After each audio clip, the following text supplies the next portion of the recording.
Hello everyone, welcome to this interesting video on cloud computing full course. You often hear about the cloud, but do you know what that exactly means? Well, the term the cloud describes the software and databases that run on servers that can be accessed via the internet, and data centers throughout the world host cloud servers. By utilizing cloud computing, users and businesses can avoid managing physical servers or running software on their own computers. But this is not enough, and that's why we are here to help you. In this cloud computing full course video, you will explore various important concepts around cloud computing in depth. In this video, first you will learn about what cloud computing is and the basics of cloud computing. Following that, you will come across the fundamentals of cloud computing like types of cloud computing and cloud computing services and virtualization. Then, you will be introduced to various cloud computing services providing platforms like AWS, Azure, and GCP. First, you will learn about AWS and its various interesting services. Following that, you will learn about Azure and how it differs from AWS. Then, you will learn about GCP and its provided services and how it competes with other two leading cloud computing platforms, AWS and Azure. In the end, you will see how you can proceed to become a cloud engineer, which will cover all the relatable data like eligibility criteria, qualifications, and skills required for you to proceed in this path. By the end of this video, I can assure you that all your cloud computing related questions and doubts will have been cleared. For this training with me, I have our experienced cloud computing specialist Sam and Rahul. Together, we will walk you through the important cloud computing keynotes. So let's start with an exciting video on cloud computing full course. Before we begin, make sure to subscribe to our YouTube channel and hit the bell icon to never miss an update from Simplilearn. Imagine you're the owner of a small software development firm and you want to scale your business up. However, a small team size, the unpredictability of demand, and limited resources are roadblocks for this expansion. That's when you hear about cloud computing. But before investing money into it, you decide to draw up the differences between on-premise and cloud-based computing to make a better decision. When it comes to scalability, you pay more for an on-premise setup and get lesser options too. Once you've scaled up, it is difficult to scale down and often leads to heavy losses in terms of infrastructure and maintenance costs. Cloud computing, on the other hand, allows you to pay only for how much you use, with much easier and faster provisions for scaling up or down. Next, let's talk about server storage. On-premise systems need a lot of space for their servers, notwithstanding the power and maintenance hassles that come with them. On the other hand, cloud computing solutions are offered by cloud service providers who manage and maintain the servers, saving you both money and space. Then we have data security. On-premise systems offer less data security, thanks to a complicated combination of physical and traditional IT security measures, whereas cloud computing systems offer much better security and lets you avoid having to constantly monitor and manage security protocols. In the event that a data loss does occur, the chance for data recovery with on-premise setups are very small. In contrast, cloud computing systems have robust disaster recovery measures in place to ensure faster and easier data recovery. Finally, we have maintenance. On-premises systems also require additional teams for hardware and software maintenance, loading up the costs by a considerable degree. Cloud computing systems, on the other hand, are maintained by the cloud service providers, reducing your costs and resource allocation substantially. So now, thinking that cloud computing is a better option, you decide to take a closer look at what exactly cloud computing is. Cloud computing refers to the delivery of on-demand computing services over the internet on a pay-as-you-go basis. In simpler words, rather than managing files and services on a local storage device, you'll be doing the same over the internet in a cost-efficient manner. Cloud computing has two types of models: deployment model and service model. There are three types of deployment models: public, private, and hybrid cloud. Imagine you're traveling to work. You've got three options to choose from. 1. You have buses, which represent public clouds. In this case, the cloud infrastructure is available to the public over the internet. These are owned by cloud service providers. 2. Then you have the option of using your own car. This represents the private cloud. With the private cloud, the cloud infrastructure is exclusively operated by a single organization. This can be managed by the organization or a third party. And finally, you have the option to hail a cab. This represents the hybrid cloud. A hybrid cloud is a combination of the functionalities of both public and private clouds. Next, let's have a look at the service models. There are 3 major service models available: IaaS, PaaS, and SaaS. Compared to on-premise models, where you'll need to manage and maintain every component, including applications, data, virtualization, and middleware, cloud computing service models are hassle-free. IaaS refers to infrastructure as a service. It is a cloud service model where users get access to basic computing infrastructure. They are commonly used by IT administrators. If your organization requires resources like storage or virtual machines, IaaS is the model for you. You'll only have to manage the data, runtime, middleware, applications, and the OS, while the rest is handled by the cloud providers. Next, we have PaaS. PaaS, or Platform as a Service, provides cloud platforms and runtime environments for developing, testing, and managing applications. This service model enables users to deploy applications without the need to acquire, manage, and maintain the related architecture. If your organization is in need of a platform for creating software applications, PaaS is the model for you. PaaS only requires you to handle the applications and the data. The rest of the components like runtime, middleware, operating systems, servers, storage, and others are handled by the cloud service providers. And finally, we have SaaS. SaaS, or Software as a Service, involves cloud services for hosting and managing your software applications. Software and hardware requirements are satisfied by the vendors, so you don't have to manage any of those aspects of the solution. If you'd rather not worry about the hassles of owning any IT equipment, the SaaS model would be the one to go with. With SaaS, the cloud service provider handles all components of the solution required by the organization. I'm Samuel, a multi-platform cloud architect and trainer working for Simplilearn.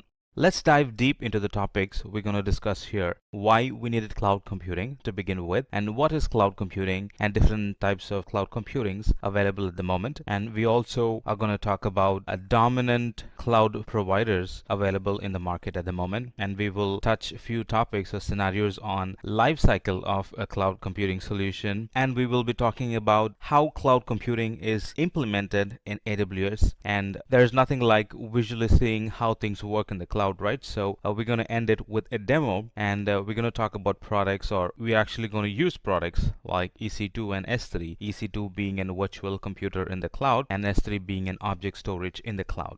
Let's understand about why cloud computing was needed. What was the problem that we had that cloud computing solved, and since then it took over the market. Let's understand that first, and that will solve a lot of unanswered questions about cloud computing or services that you might have.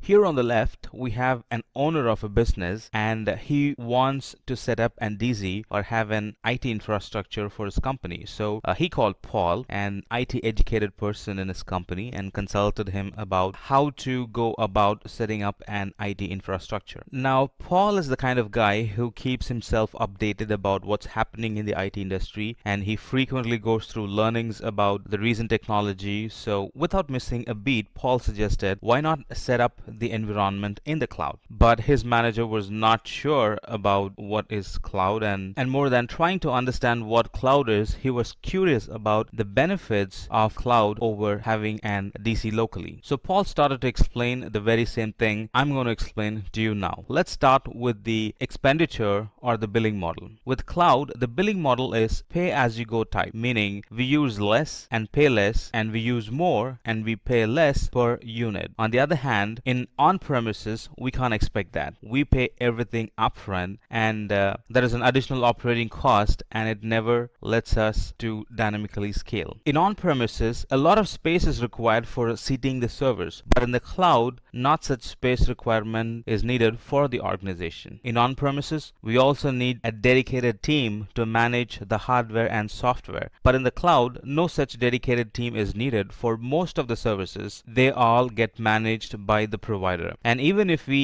need to manage them, the provider gives us options to manage them through the console, which is lot simpler than managing directly from the device. In the on-premises, we need to admit the fact that data security is poor due to the cost involved in procuring the hardware and software to provide the security. But in the cloud, the security standards are high due to the investments the providers have done to secure the data and to meet the compliance. In traditional DC, there will generally be less focus on data recovery, and we kind of settle for less when it comes to data recovery due to the cost involved and the effort involved in replicating the data. And even if we set up a high performing data replication, a lot more can be done in the cloud for the same cost. The on-premises environment lacks the flexibility needed today. Like if I need to restructure the IT for the new age business needs, then the on-premises is not so friendly for such changes. But in the cloud, I can easily undo or tear down an environment or migrate to the new environment and tear down the old environment in few button clicks. Now, looking at the number and the frequency of the releases that happen, scheduling updates would be a full-time job. But with cloud, the updates happen automatically. In on-premises, if I'm working with a team that is spread across the globe, working with them in unison and sharing the data is a tedious work. But with the cloud, there are a lot of tools and technologies put together that makes it easy to share the data with other members in the team or with the new prospective customer. In on-premises, if I'm working with a team that is spread across the globe, working with them in unison and sharing the data is a tedious work. But with the cloud, there are a lot of tools and technologies put together that makes it easy to share the data with other members in the team or with a new prospect customer I will be working with who is present across the other side of the globe. In on-premises, the data will be present inside the DC or inside the on-premises DC, and even a valid user trying to access the data from outside the organization is a tough task. But with the cloud, as long as someone has internet, providing the person access is just a few mouse clicks away. Talk about implementation. Building an on-premises DC takes time. I was working on a project a few years back, and the goal to make a DC go live at that time was after 2 years from the date we were speaking about it. But with the cloud, we can bring our DC in the cloud within weeks. After all this explanation and comparisons and talking about benefits, Paul's manager was fully enlightened and wants to have his IT environment in the cloud. But our Paul is not done yet, and he took his manager through another level of discussion about the cloud, just like I'm going to take you now. So let's talk about what is cloud computing. Now, cloud computing is the ability to deliver on-demand computing service over the internet, and that too on a pay-as-you-go basis. Now, you might think, well, what does that mean? Let me explain. Now, with cloud, rather than managing files on local storage devices, cloud computing makes it possible to save them over the internet and access them from the internet. So I can be a mobile person, moving from place to place, but I can access the storage from the internet because it's in the internet. And if I want to give access to somebody else, again, it's easy for me to give access to them as long as they have internet connection available with them. Now let's move further and talk about or get understanding on the types of cloud computing. We can categorize the different types of cloud computing based on two wide categories, one being a deployment model and the other one being service model. Let's talk about the deployment model first. Deployment model is categorized into three types. First one is public, and then private, and then hybrid cloud. In other words, public cloud, private cloud, and hybrid cloud. It'll be easy for me to explain, and also it'll be easy for you to understand if I walk you through this example. Consider the different types of vehicles we use to commute from one place to another. For example, if I want to travel, I can pick a bus which is accessible to anyone. I get in and I pay for the seat that I occupy, and I pay for the time that I will be traveling in it, and I'm done. Cost is very less here. A similar kind of thing happens in the public cloud. I pay only for the resource that I use, and I pay for how long I use it. If I use less, I pay less. If I use more, I pay more for that month. Simple. On the other hand, private cloud is like buying your own car and using it for commuting purposes. purpose. Here, I pay a huge amount upfront and it is all owned only by me. I do not pay for it in an hourly fashion, but completely and all upfront. The cost here is very huge. And thirdly, if I want the best of both types, like the comfort of the own car and still don't want to pay all upfront, otherwise want only to pay for the time that I use the service, I can rent a car. Similarly, I can have it in a hybrid environment, meaning if I already have a DC, I can integrate it with the cloud and use both the DCs, and that would become an hybrid environment. Alright, so that was good of an learning. Let's summarize the types of cloud based on deployment models. And as we know now about the public cloud is an cloud infrastructure that's made available to the general public over the internet, and it is owned by the cloud provider. Some of the major players as cloud providers are AWS, Microsoft Azure, IBM's Blue Cloud, and Sun Cloud.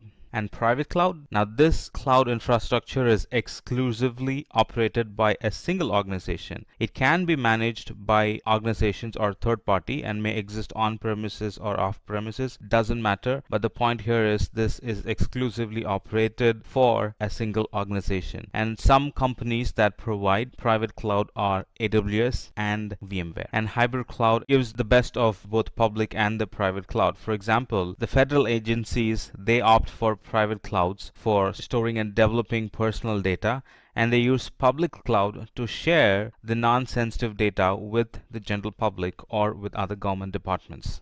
Now let's talk about different clouds based on the service model. If we need to categorize them broadly, we can categorize them as infrastructure as a service, IaaS, or platform as a service, PaaS, or software as a service, SaaS. They sometimes are referred to as IaaS, PaaS, and SaaS. Now at this moment you could be like this guy thinking, Sam, I thought you're done categorizing the cloud. Now you're going to talk about 3 more categories? Which one should I pick? Well, let me explain. If all that you want is just a VM and you have all the expertise to install the software on top of it and make it work, then go for IaaS. If you only want a platform or an interface to program or an interface to upload a program and make it run, then pick PaaS. Or if all that you want is a finished product hosted in the cloud and be able to access it through the internet, then go for SaaS. Here you get a username and password for an application and you can begin to customize the application based on your needs.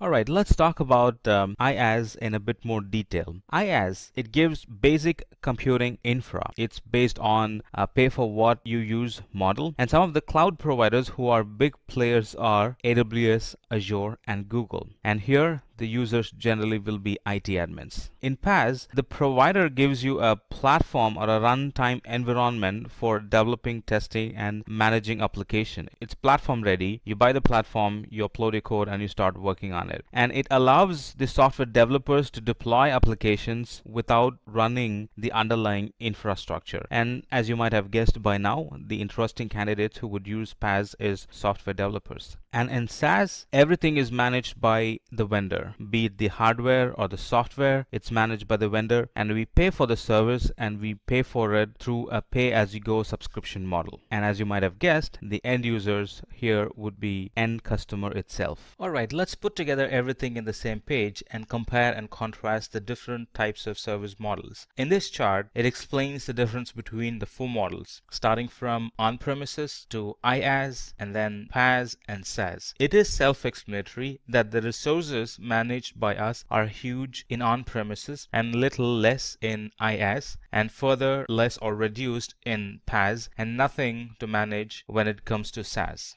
Let me also explain the different types of cloud services through an example like this. Let's say that you have a crush on cake and you're planning to bake one yourself. Now let's look at the options you can have. You can make all the ingredients yourself, be it the flour, butter, and put together and bake the whole thing yourself using your own oven, pan, the needed water, and the rest. You get an idea, right? Everything is yours, and that's on premises. All that you use is owned by you and nothing is managed by the vendor. The other options you can have is buy the ingredients and mix and bake the cake yourself. Now this would be like IaaS. Here the infra is managed by the provider and we get to use it and customize it the way we want it. Here, the cloud service is a shared responsibility. The other options you still have on hand is simply pick a phone and order a cake. Now, this is a lot simpler than the rest we discussed so far. It's simply picking the phone and ordering the cake and pay for it when it arrives. Simple. And when it reaches home, you will have to arrange the table, garnish the cake if that's needed, and then enjoy the cake. It's the same way with PaaS. Just get the platform in which you would run your code and upload your code and start running your application. Here, you and the vendor still share the responsibility.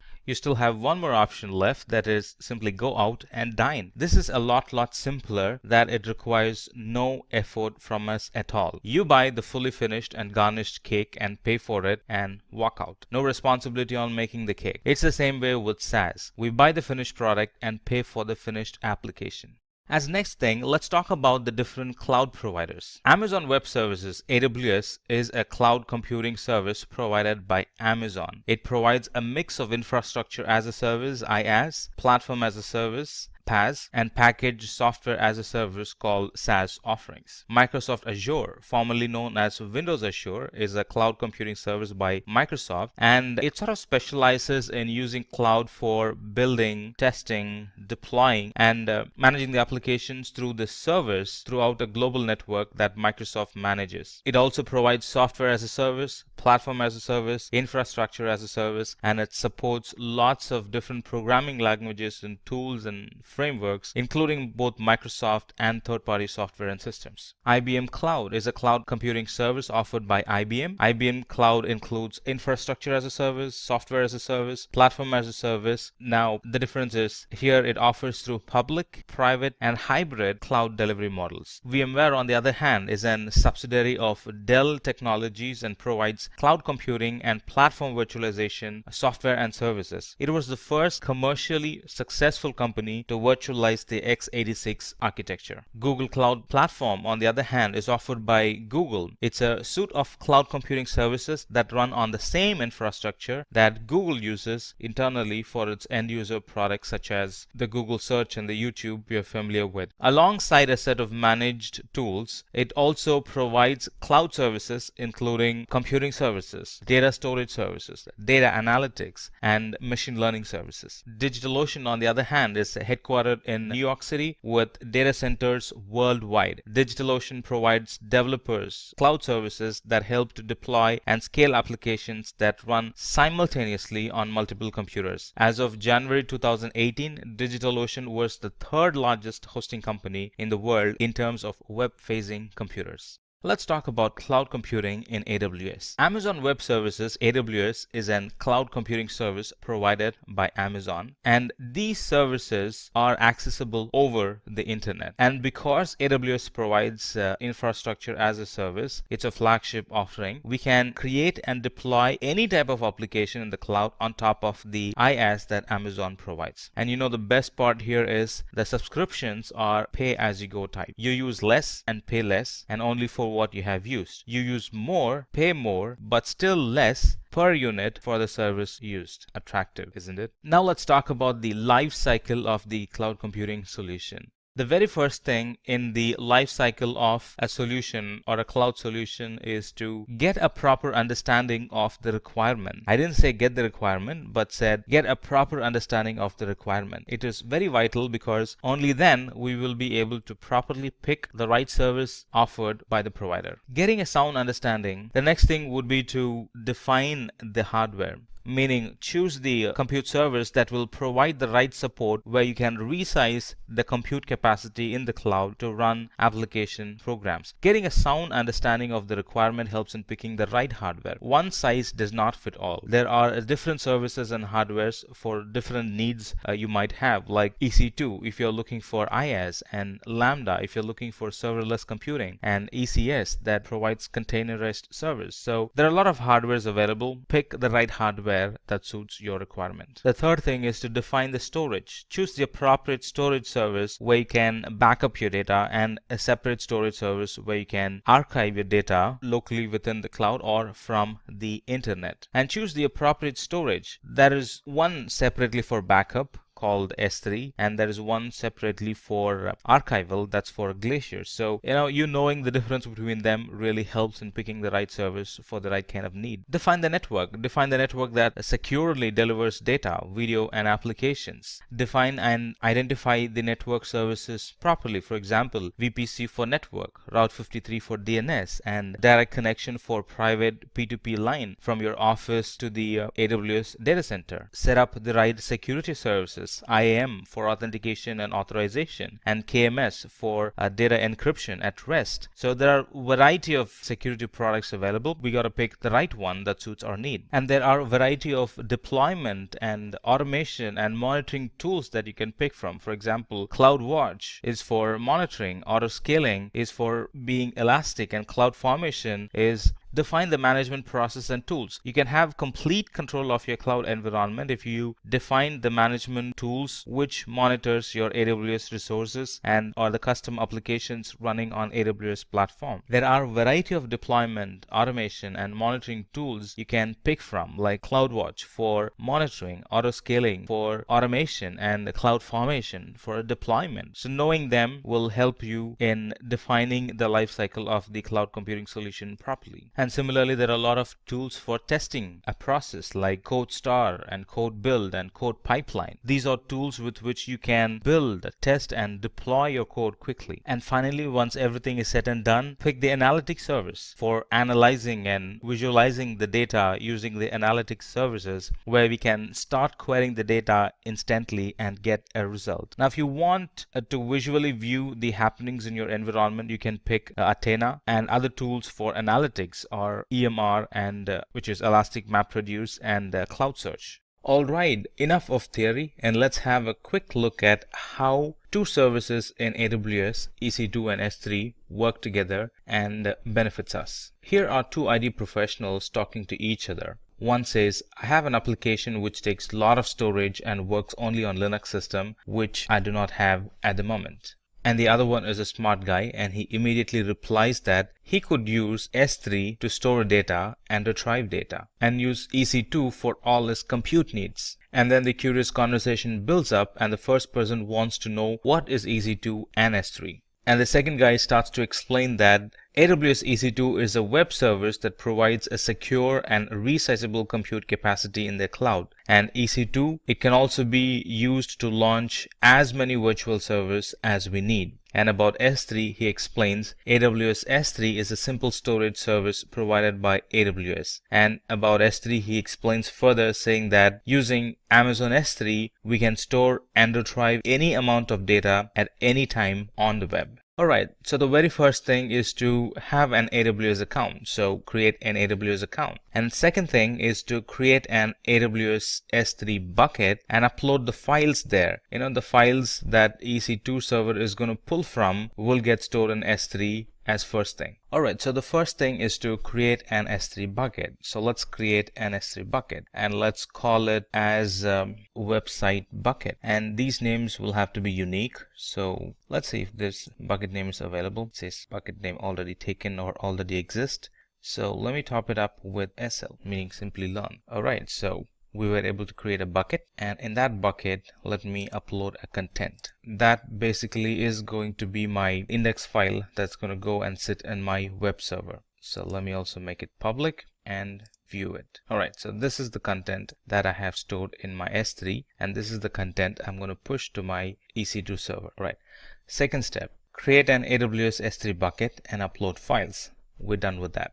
Third is to create an EC2 instance. That's, in other words, create an virtual machine in the cloud. Let's go and create it. Alright, the third thing is to create an EC2 instance. So let's create an EC2 instance. It's plain and it's very simple. I'm going to keep everything as defaults here. Alright, so I've launched an EC2 instance. As you see, it's running. I also have an IP address. public IP address here. With that, I have logged into this EC2 instance, and I'm in the folder /var/www/html, and as you see, there is nothing in there at the moment. And this server also has Apache installed in it. As you can see, I've browsed to the IP address of the EC2 instance, and it's showing a page which is the default Apache page. Alright, if I had any files in this folder, that would get shown as the web page instead of the default page. Our task is to save files in S3 and move them to the EC2 instance. So S3 is going to act as a storage or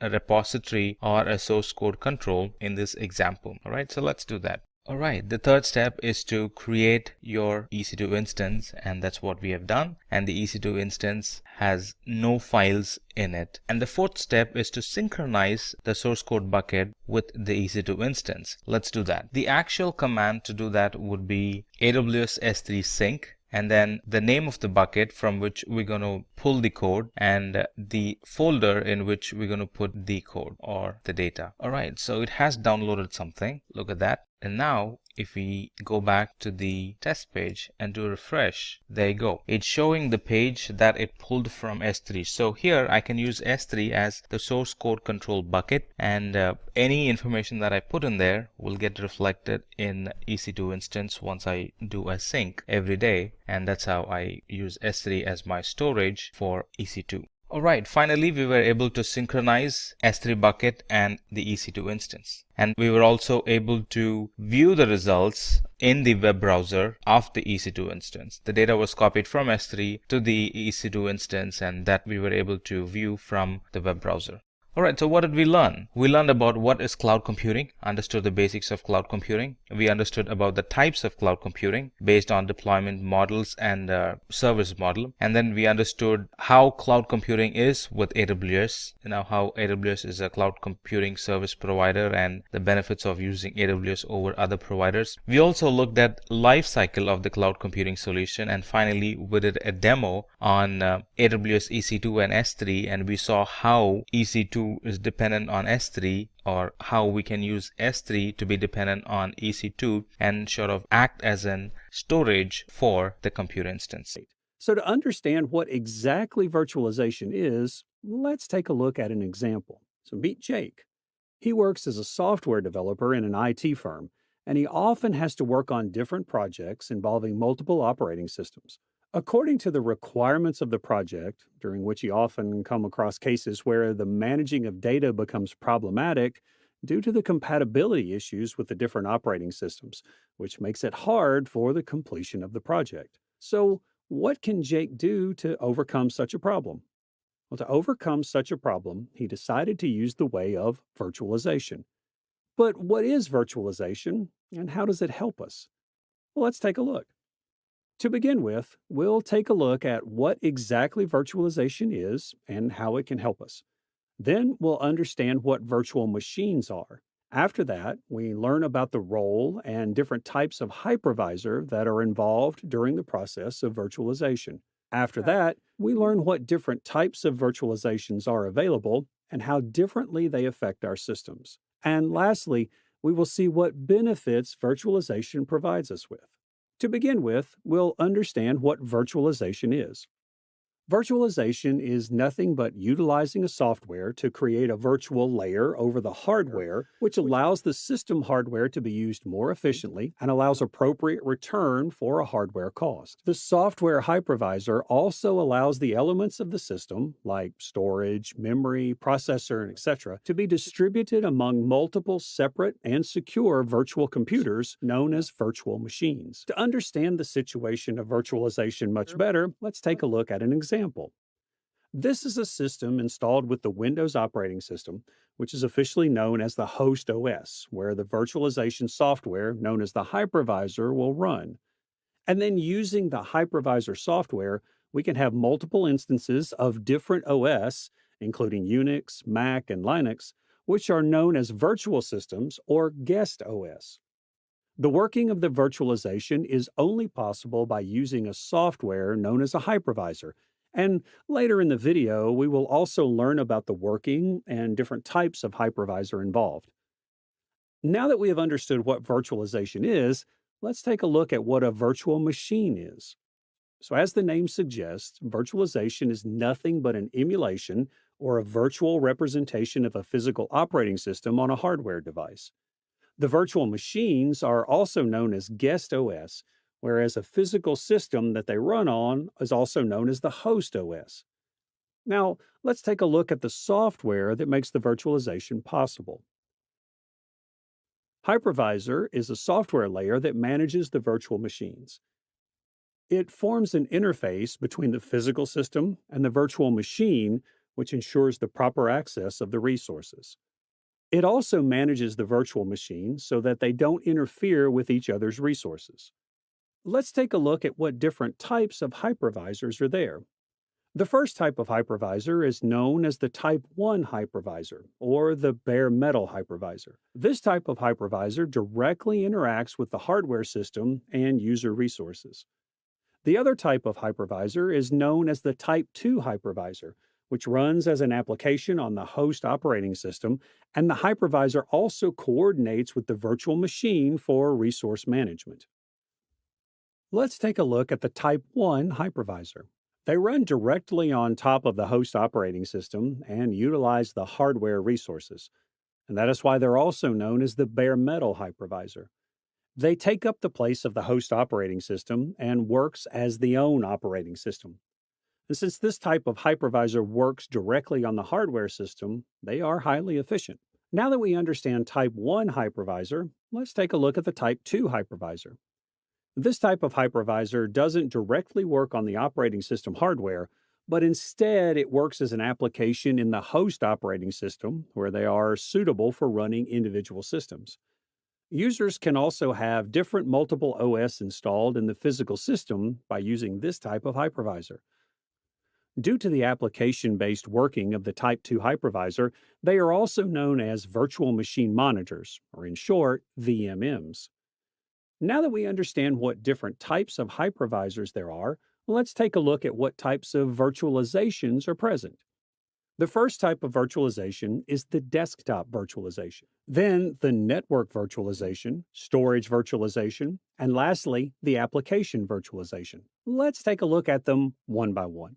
For desktop virtualization, as the name suggests, in this type of virtualization, we can run multiple operating systems on a single hardware system. Let's take a look at the different types of desktop virtualization. The first one is Virtual Desktop Infrastructure, or in short, VDI, which runs numerous virtual machines on a central server and then hosted to the user according to the user's requirement. In this way, the user can access any operating system without having to physically install the particular operating system in its hardware system. The second one is known as Local Desktop Virtualization. As the name suggests, it uses a hypervisor software on a local system, which allows a user to run multiple operating systems simultaneously without having to affect the host operating system. The next type of virtualization is network virtualization. In this type of virtualization, the software creates a virtual instance of the network that can be used to manage from a single console. And it also forms the abstraction of the hardware components and functions, including switches, routers, and etc., which simplifies the network management. Different types of network virtualization are software-defined virtualization, which virtualizes the hardware that controls the network traffic routing, and the other one is network function virtualization. Virtualize is the hardware appliances that provide network-specific functions easier to configure and manage, for example, a firewall.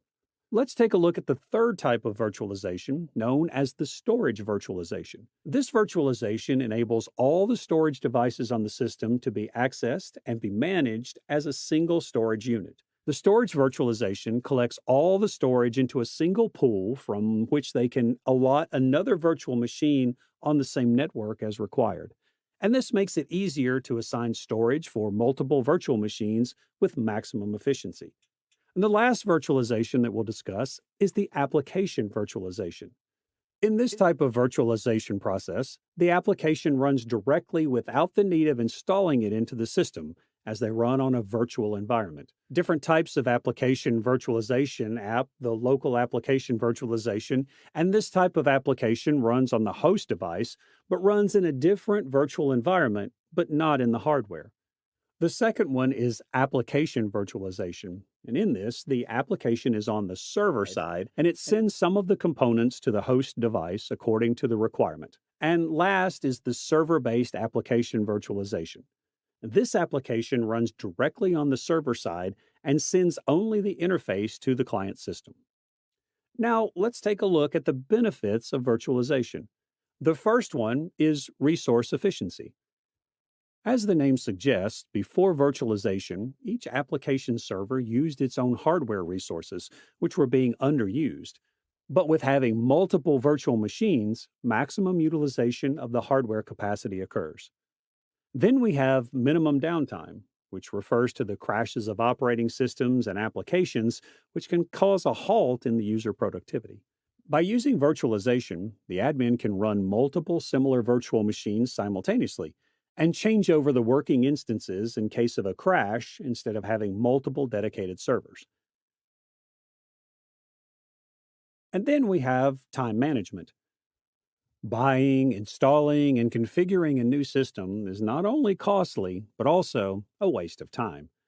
In such a case, virtualization can solve the problem provided that the existing hardware resources are sufficient for running the virtualization software. Otherwise, it can be configured for the same. Meet Rob. He runs an online shopping portal. The portal started with a modest number of users, but has recently been seeing a surge in the number of visitors. On Black Friday and other holidays, the portal saw so many visitors that the servers were unable to handle the traffic and crashed. Is there a way to improve performance without having to invest in a new server? Wondered Rob. A way to upscale or downscale capacity, depending on the number of users visiting the website at any given point? Well, there is. Amazon Web Services, one of the leaders in the cloud computing market. Before we see how AWS can solve Rob's problem, let's have a look at how AWS reached the position it is at now. AWS was first introduced in 2002 as a means to provide tools and services to developers to incorporate features of Amazon.com to their website. In 2006, its first cloud services offering was introduced. In 2016, AWS surpassed its $10 billion revenue target. And now, AWS offers more than 100 cloud services that span a wide range of domains. Thanks to this, the AWS Cloud Service Platform is now used by more than 45% of the global market. Now, let's talk about what is AWS. AWS, or Amazon Web Service, is a secure cloud computing platform that provides computing power, database, networking, content storage, and much more. The platform also works with a pay-as-you-go pricing model, which means you only pay for how much of the services offered by AWS you use. Some of the other advantages of AWS are security. AWS provides a secure and durable platform that offers end-to-end privacy and security. Experience. You can benefit from the infrastructure management practices born from Amazon's years of experience. Flexible. It allows users to select the OS, language, database, and other services. Easy to use. Users can host applications quickly and securely. Scalable. Depending on user requirements, applications can be scaled up or down. AWS provides a wide range of services across various domains. What if Rob wanted to create an application for his online portal? AWS provides compute services that can support the app development process from start to finish. From developing, deploying, running, to scaling the application, up or down based on the requirements. The popular services include EC2, AWS Lambda, Amazon Lightsail, and Elastic Beanstalk. For storing website data, Rob could use AWS storage services that would enable him to store, access, govern, and analyze data to ensure that costs are reduced, agility is improved, and innovation accelerated. Popular services within this domain include Amazon S3, EBS, S3 Glacier, and Elastic File Storage. Rob can also store the user data in a database with AWS services, which he can then optimize and manage. Popular services in this domain include Amazon RDS, DynamoDB, and Redshift. If Rob's businesses took off, and he wanted to separate his cloud infrastructure or scale up his work requests, and much more, he would be able to do so with the networking services provided by AWS. Some of the popular networking services include Amazon VPC, Amazon Route 53, and Elastic Load Balancing. Other domains that AWS provides services in are analytics, blockchain, containers, machine learning, Internet of Things, and so on. And there you go.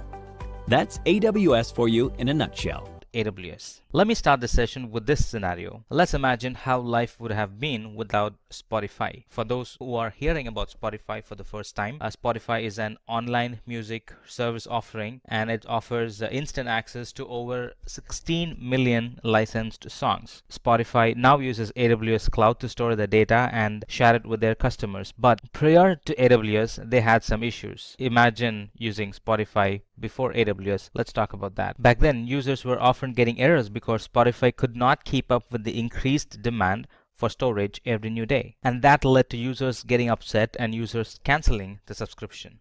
The problem Spotify was facing at that time was their users were present globally and were accessing it from everywhere, and they had different latency in their applications. And Spotify had a demanding situation where they need to frequently catalog the songs released yesterday, today, and in the future, and this was changing every new day. And the songs coming in rate was about 20,000 a day, and back then they could not keep up with this requirement, and needless to say, they were badly looking for a way to solve this problem. And that's when they got introduced to AWS, and it was a perfect fit and match for their problem. AWS offered a dynamically increasing storage, and that's what they needed. AWS also offered tools and techniques like storage lifecycle management and trusted advisor to properly utilize the resource, so we always get the best out of the resource used. AWS addressed their concerns about easily being able to scale. Yes, you can scale the AWS environment very easily.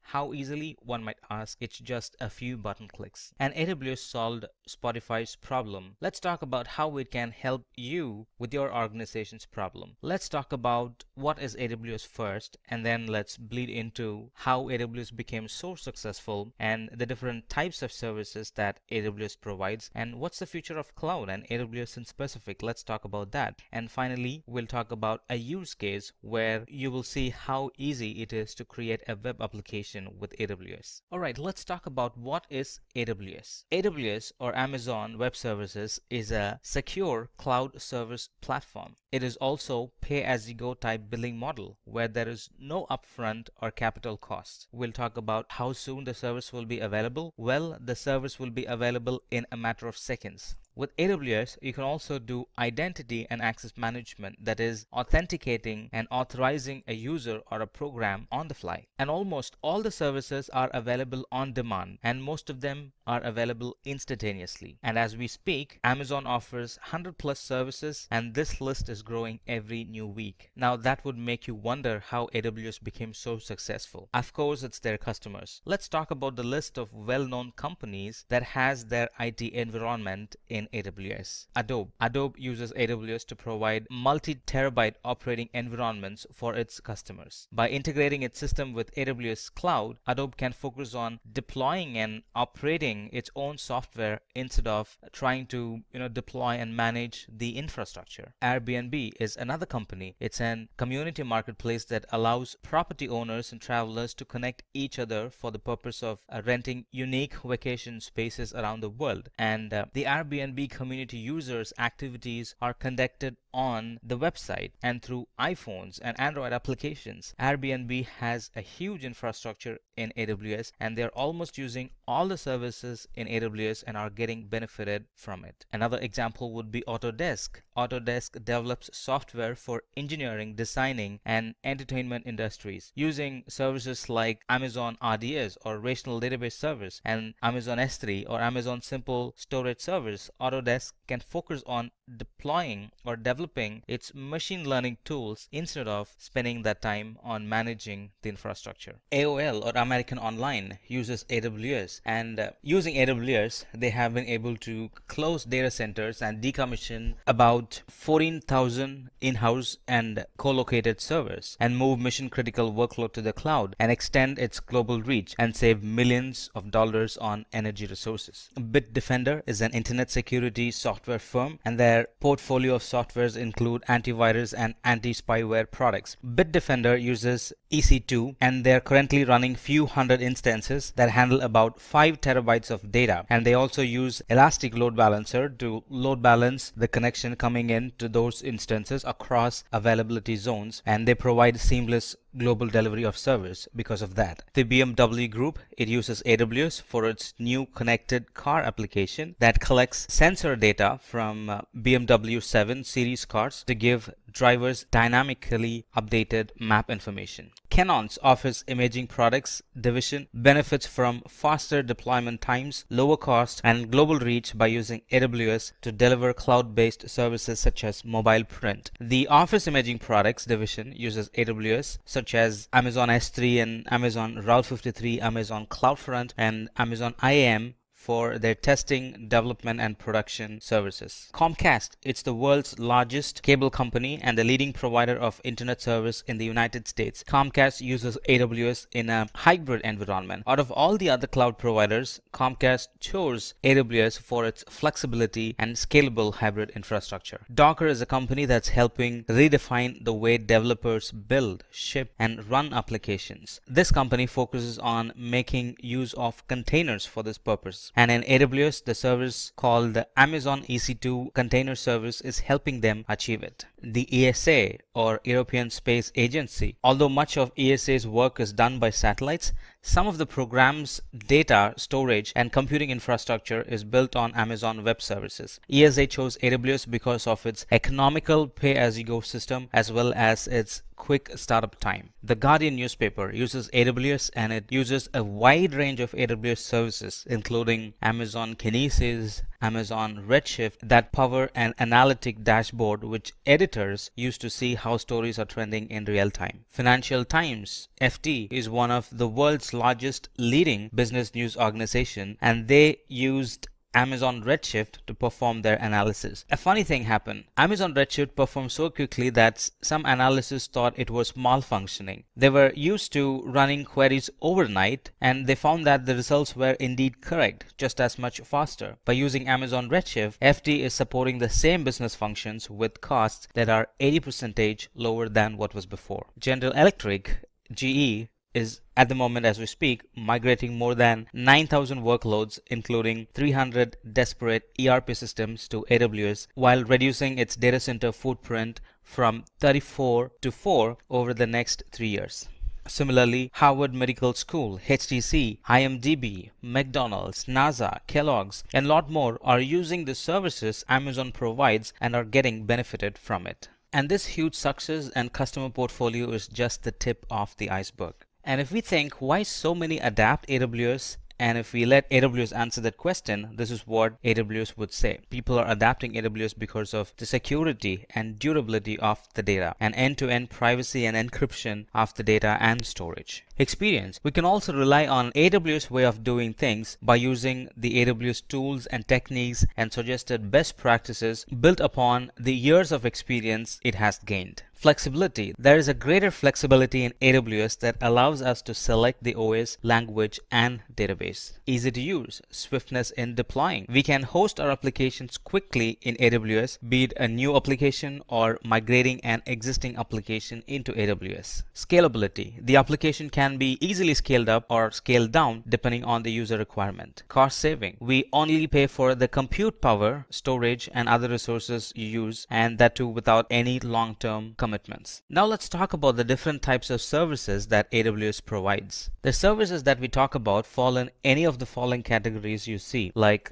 compute, storage, database, security, customer engagement, desktop and streaming, machine learning, developers tools, stuff like that. And if you do not see the service that you're looking for, it's probably is because AWS is creating it as we speak. Now let's look at some of them that are very commonly used. Within compute services, we have Amazon EC2, Amazon Elastic Beanstalk, Amazon Lightsail, and Amazon Lambda. Amazon EC2 provides compute capacity in the cloud. Now this capacity is secure and it is resizable based on the user's requirement. Now look at this. The requirement for the web traffic keeps changing, and behind the scenes in the cloud, EC2 can expand its environment to 3 instances, and during no load, it can shrink its environment to just 1 resource. Elastic Beanstalk, it helps us to scale and deploy web applications, and it's made with a number of programming languages. Elastic Beanstalk is also an easy-to-use service for deploying and scaling web applications and services deployed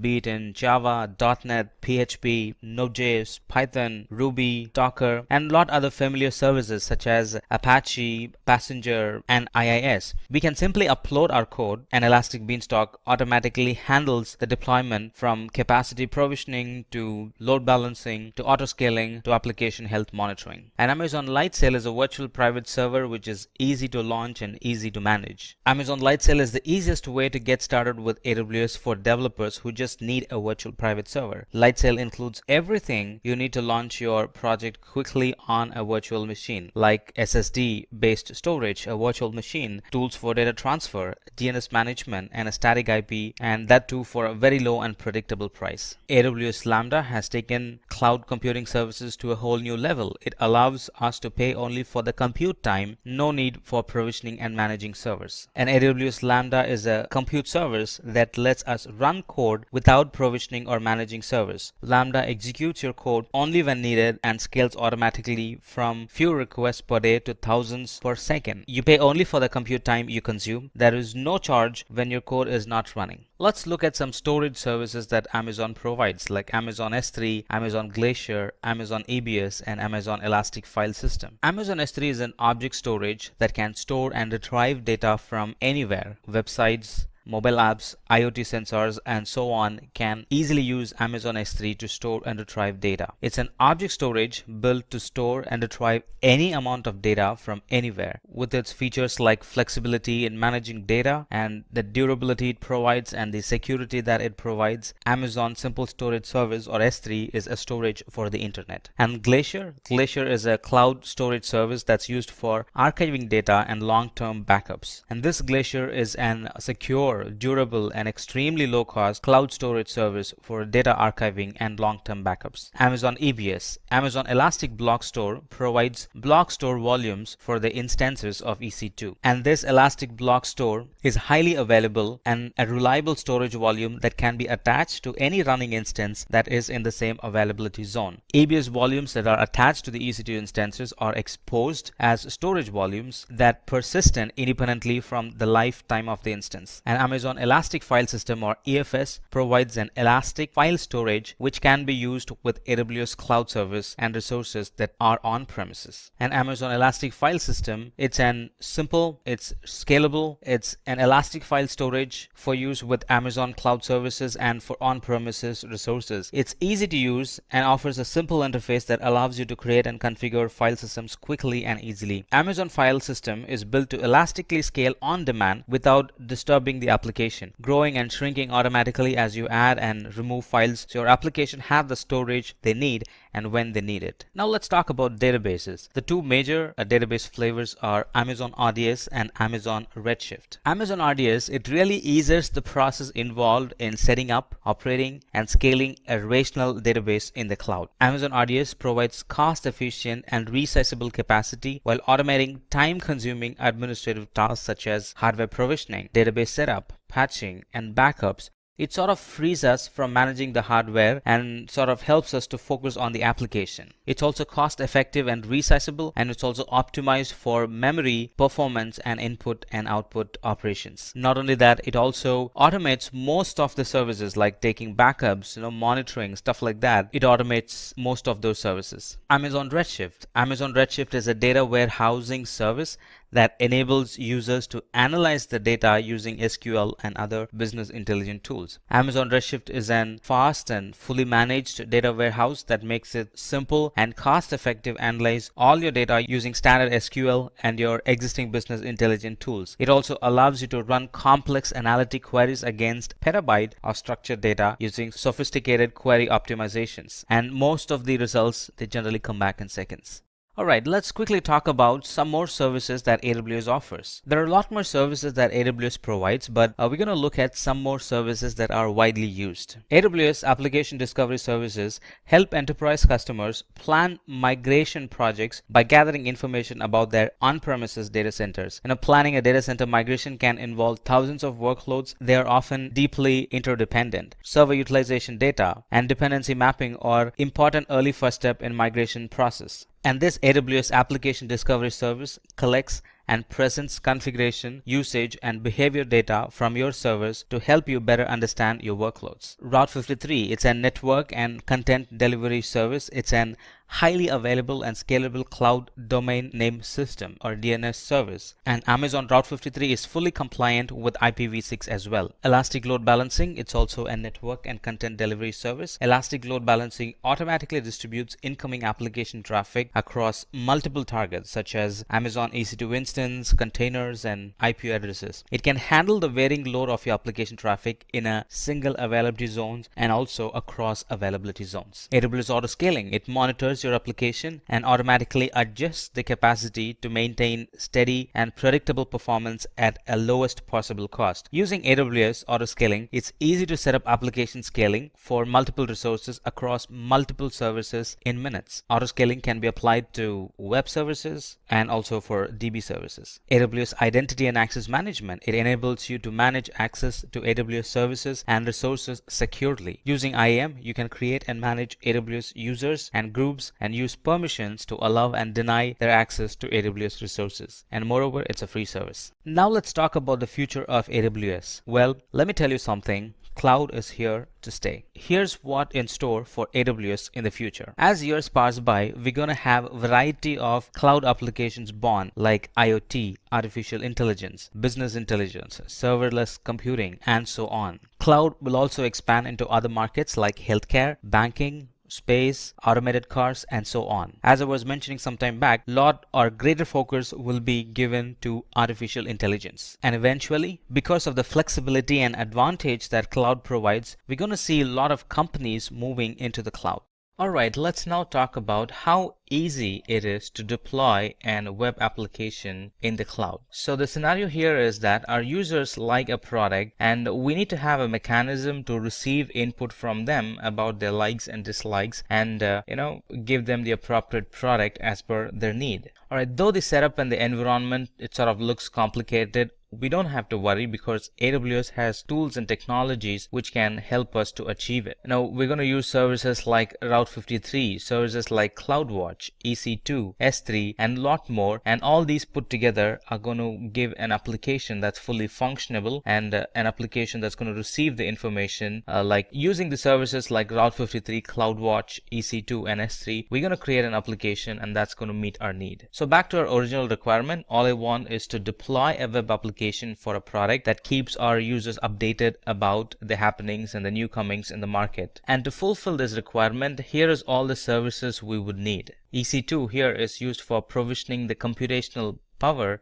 needed for this application. And EC2 has a vast variety of family and types that we can pick from for the types of workloads and also for the intents of the workloads. We're also going to use S3 for storage. And S3 provides any additional storage requirement for the resources or any additional storage requirement for the web applications. And we're also going to use CloudWatch for monitoring the environment. And CloudWatch monitors the application and the environment, and it provides trigger for scaling in and scaling out the infrastructure. And we're also also going to use Route 53 for DNS, and Route 53 helps us to register the domain name for our web application. And with all the tools and technologies together, all of them put together, we're going to make an application, a perfect application that caters our need. Alright, so I'm going to use Elastic Beanstalk for this project, and the name of the application is going to be, as you see, GSG Signup, and the environment name is GSG Signup Environment 1. Let me also pick a name. Right, let me see if this name is available. Yes, that's available. That's the domain name. So let me pick that, and the application that I have is going to run on Node.js. So let me pick that platform and launch.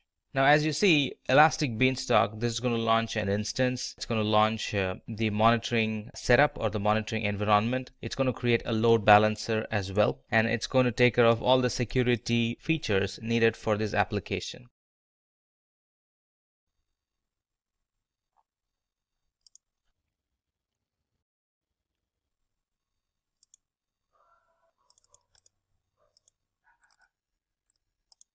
Alright, look at that. I was able to go to that URL, which is what we gave, and it's now having an default page shown up, meaning all the dependencies for the software is installed and it's just waiting for me to upload the code, or in specific the page required. So let's do that.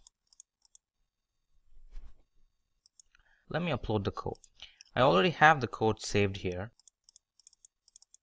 That's my code, and that's going to take some time. Alright, it has done its thing. And now if I go to the same URL, look at that, I'm being thrown an advertisement page. Alright, so if I sign up with my name, email, and stuff like that, it's going to receive the information and it's going to send an email to the owner saying that somebody had subscribed to your service. That's the default feature of this app. Look at that. Email to the owner saying that somebody had subscribed to your app and this is their email address, stuff like that. Not only that, it's also going to create an entry in the database. And DynamoDB is the service that this application uses to store data. There's my DynamoDB. And if I go to tables, right, and go to items, I'm going to see that a user with name Samuel and email address so and so has said okay or has shown interest in the preview of my site or product. So this is where, or this is how I collect those information, right?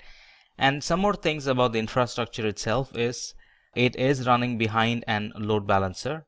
Look at that. It had created a load balancer. It had also created an auto scaling group. Now that's the feature of Elastic Load Balancer that we have chosen. It has created an auto scaling group. And now let's put this URL. You see this? It's not a fancy URL, right? It's an Amazon given URL, a dynamic URL. So let's put this URL behind our DNS. Let's do that. So go to services, go to Route 53, go to hosted zone, and there we can find the DNS name, right? So that's a DNS name, all right? Alright, let's create an entry and map that URL to our load balancer, right? And create. Now, technically, if I go to this URL, it should take me to that application. Alright, look at that. I went to my custom URL and now that's pointed to my application. Previously, my application was having a random URL and now it's having a custom URL.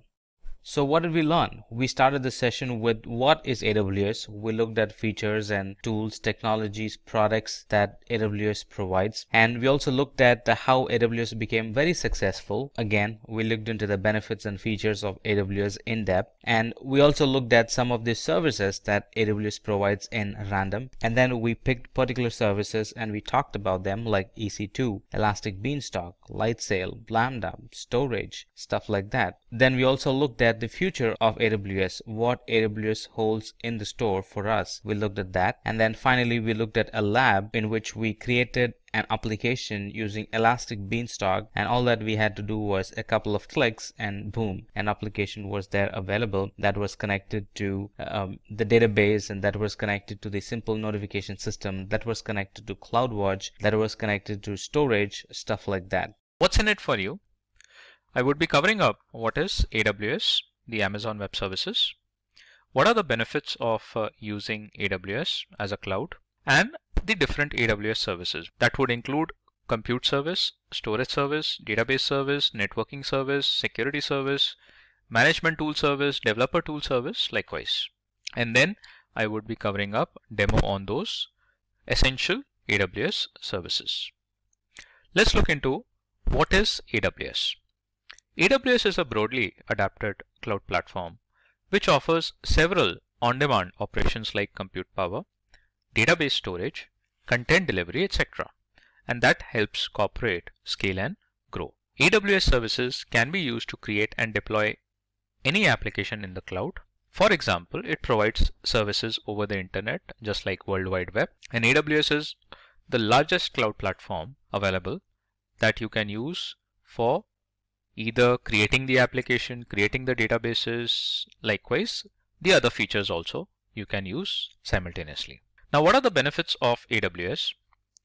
The first is it is easy to use. For using the AWS, you require the good internet connectivity, and then you can actually browse it using the web console, and also you can use the command line interfaces as well. Second, flexibility. AWS offers you a flexibility so that you can actually change or tweak your solutions whenever you require. Reliability. So with the help of the redundant infrastructure across the globe, the AWS gives you the reliability that any application or any databases, if you are running on the AWS, that would be basically up all the time, and there will be no or very less downtime. Then comes the scalability. So scalability is one of the important features of AWS, and in that case you can actually scale up your resources at any time you require.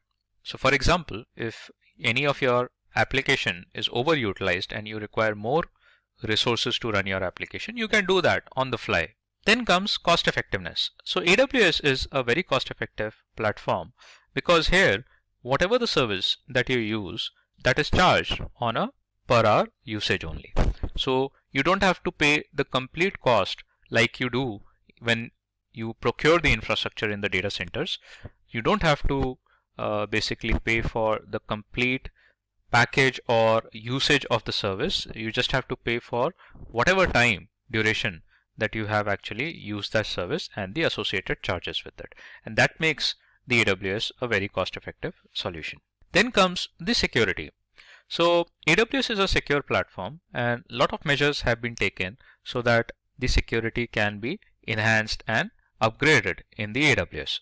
So from the infrastructure level, the AWS have a very high level of security that is implemented, and from the application and the solution perspective, it gives you a lot of features where you can actually apply the security as per your requirement onto your applications. Coming to the AWS services, so essential AWS services are compute, storage, database, migration, networking and content delivery, developer tools, management tools, media services, machine learning, analytics, security, identity and compliance, mobile services, application integration, AR and VR, which is augmented reality and virtual reality, customer engagement, business productivity, desktop and app streaming, Internet of Things, which is IoT. Now let's look into the compute service, which is one of the widely used service on the AWS. And what does the compute service do?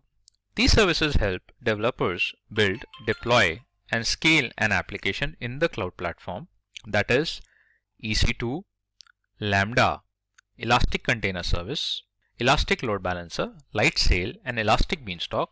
These are the services which lie in the compute service section only. One of the most widely used service within the compute section is EC2, which stands for Elastic Cloud Compute. It is a web service that allows developer to rent virtual machines and help to resize the compute capacity.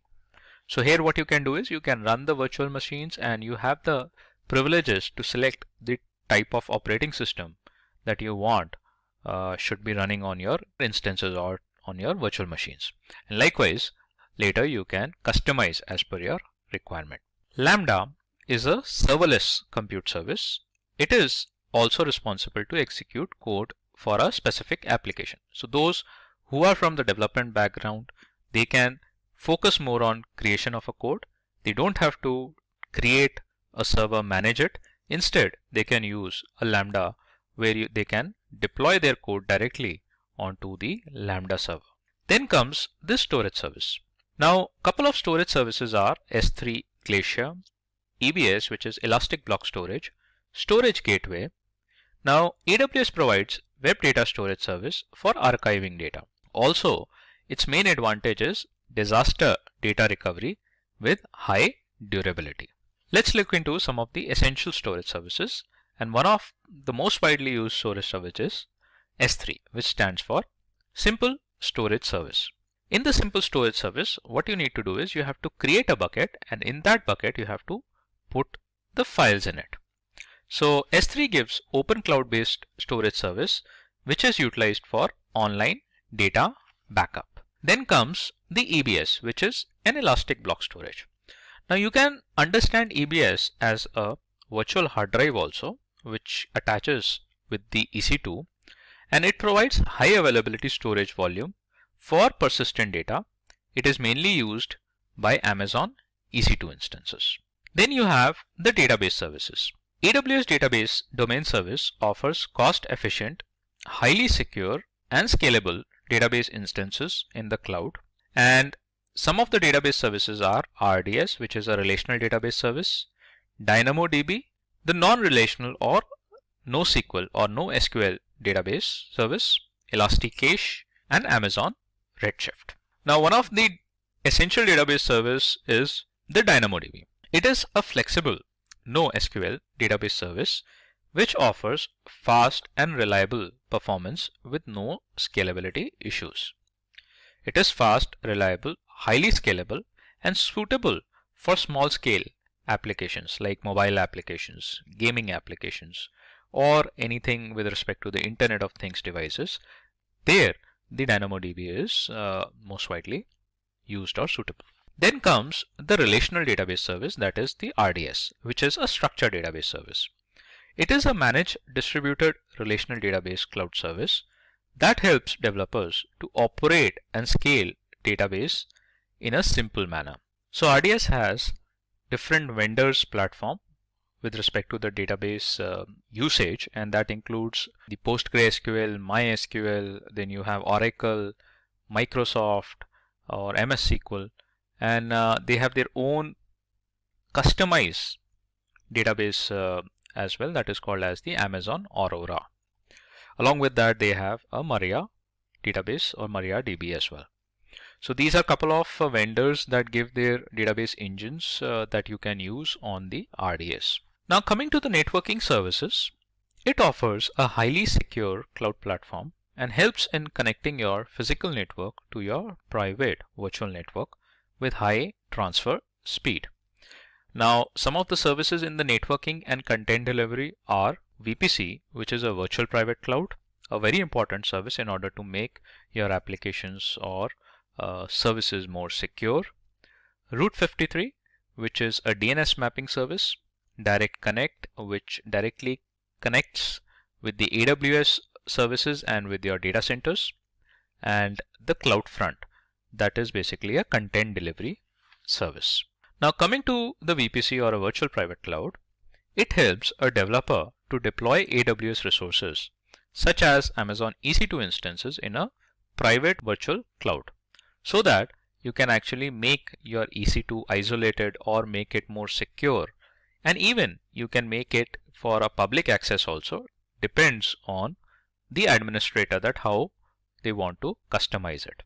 So the complete control of a VPC and its networking is with the admins.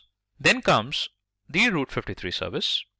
It is a web service with highly available domain name system or the DNS that helps user to route software by translating text into IP address, and that is why it is called as a DNS mapping service. And that helps you to use your domains or the external domains pointed to the AWS services in case if you use AWS for hosting your websites or the applications. Note, DNS translates text into the IP address. Now coming to the developer tool services, it helps a user build, deploy and run an application source code automatically. It also updates the server and instance on the workload. So first is the code star, code build, code deploy, code pipeline. So code star, it is a service designed to manage application development at a single place. Here developers can quickly develop, build and deploy applications on AWS. So all the managed app development can be done with the code star. Code build removes the hassle of managing physical servers and helps developer build and test code with continuous scaling. So security, identity and compliance services helps in monitoring a safe environment for your AWS resources by providing limited access to specific users. So in case, let's assume that you have to give an access to someone but with limited privileges, you can primarily use IAM in that case. And if you want to make your applications or deployments more secure, then you can use these services like KMS, IAM, Cognito, WAF, which acts as a firewall. Now, the IAM service, which is the Identity Access Management, is a framework that helps in maintaining access to AWS services in a secure way. So what happens is that the admin who has the complete access of the AWS console provide access to users, and there can be different users, and they would have the privilege accesses defined by the admin. So what type of permissions the admin gives them, they would have those limited access on the AWS console.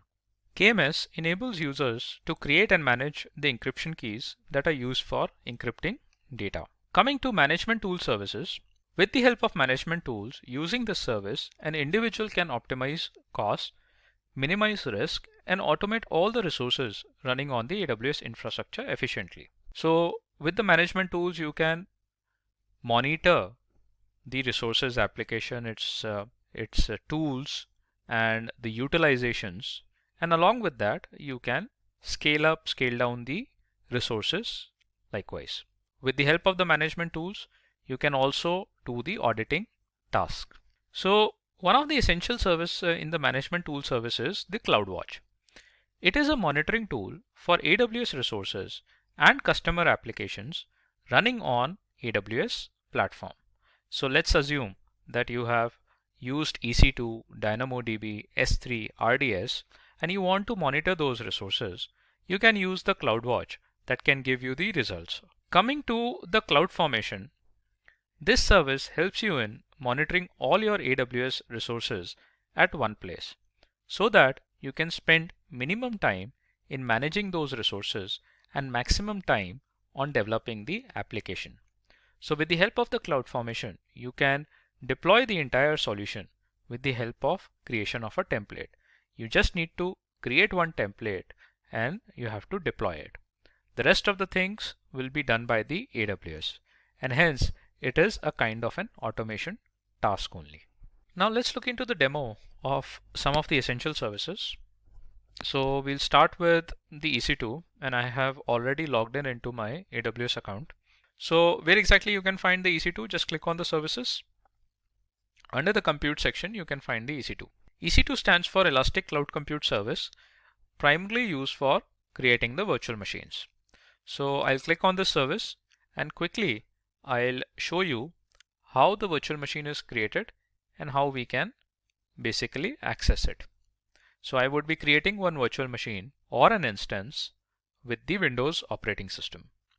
So here you can see there are 3 instances which are already running. Let me create another one. So you have to click on Launch Instances, and here you have to select some configuration details. So most of the configuration details I'll be taking as default, and wherever it is necessary I'll be making the changes. So first of all, you have to select the operating system in the form of AMI, and I would be looking for Windows 2016, and then you have to select the type of instance with respect to the CPUs, number of CPUs, and the memory capacity. So I'll go with T2.micro, which is a free tier eligible instance. In the configure instance details, the rest of the things we'll keep it as default as of now. Click on add storage. This is basically the virtual hard drive or the EBS, the elastic block storage, that is attached with the EC2 instance. So primarily it is giving us 30 GB of space without any additional cost. We can leave the tags as blank. Click on Configure Security Groups, and here you can see that the RDP port is by default open, which will actually allow us to RDP or to have a remote connectivity of our instance. Click on Review and Launch. Now, to give an authentication or to provide an authentication, we should have a key pair with us so that the AWS can understand or can tally the key pair and give us the access. So I already have a key pair created. What I'll do is I'll create a new key pair for this instance and put a random name. Let's say I put it something like demo. Download the key pair and make sure that you keep your key pair in a safe and secure place. Click on Launch Instances.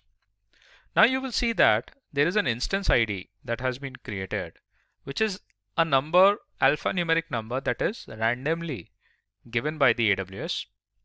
You can name your instances. So let's say we name our instance as Windows 2016.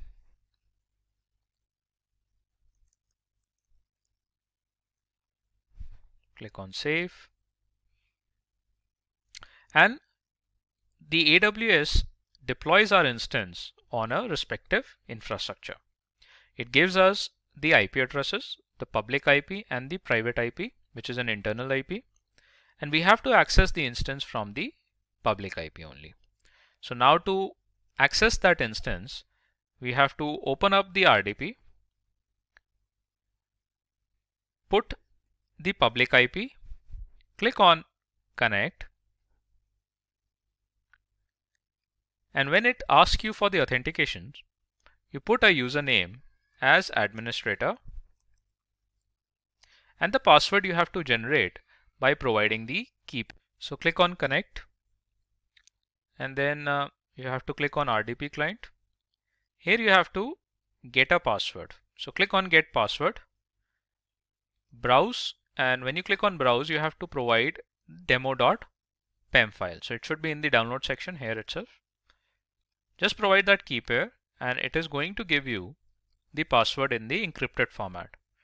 Decrypt your password, copy that, and then provide those details to the RDP client. Click on OK, and now it should allow you to log into the instance.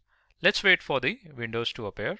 So here you can see that we have logged in into the Windows instance. The Windows 2016 screen is available in front of us. If getting your learning started is half the battle, what if you could do that for free? Visit Scale Up by Simplilearn. Click on the link in the description to know more. In this particular demonstration, I would be explaining you about how to use a storage service, specifically the S3 service, which is most widely used service under the storage section. Now the S3 stands for Simple Storage Service, primarily used for storing the objects and the files. And what we need to do is we just have to click on the S3 service under the storage section. So when you click on S3 service, you have to create the buckets inside the S3. And the buckets are the places where you keep your folders or you upload the files that are available on your systems.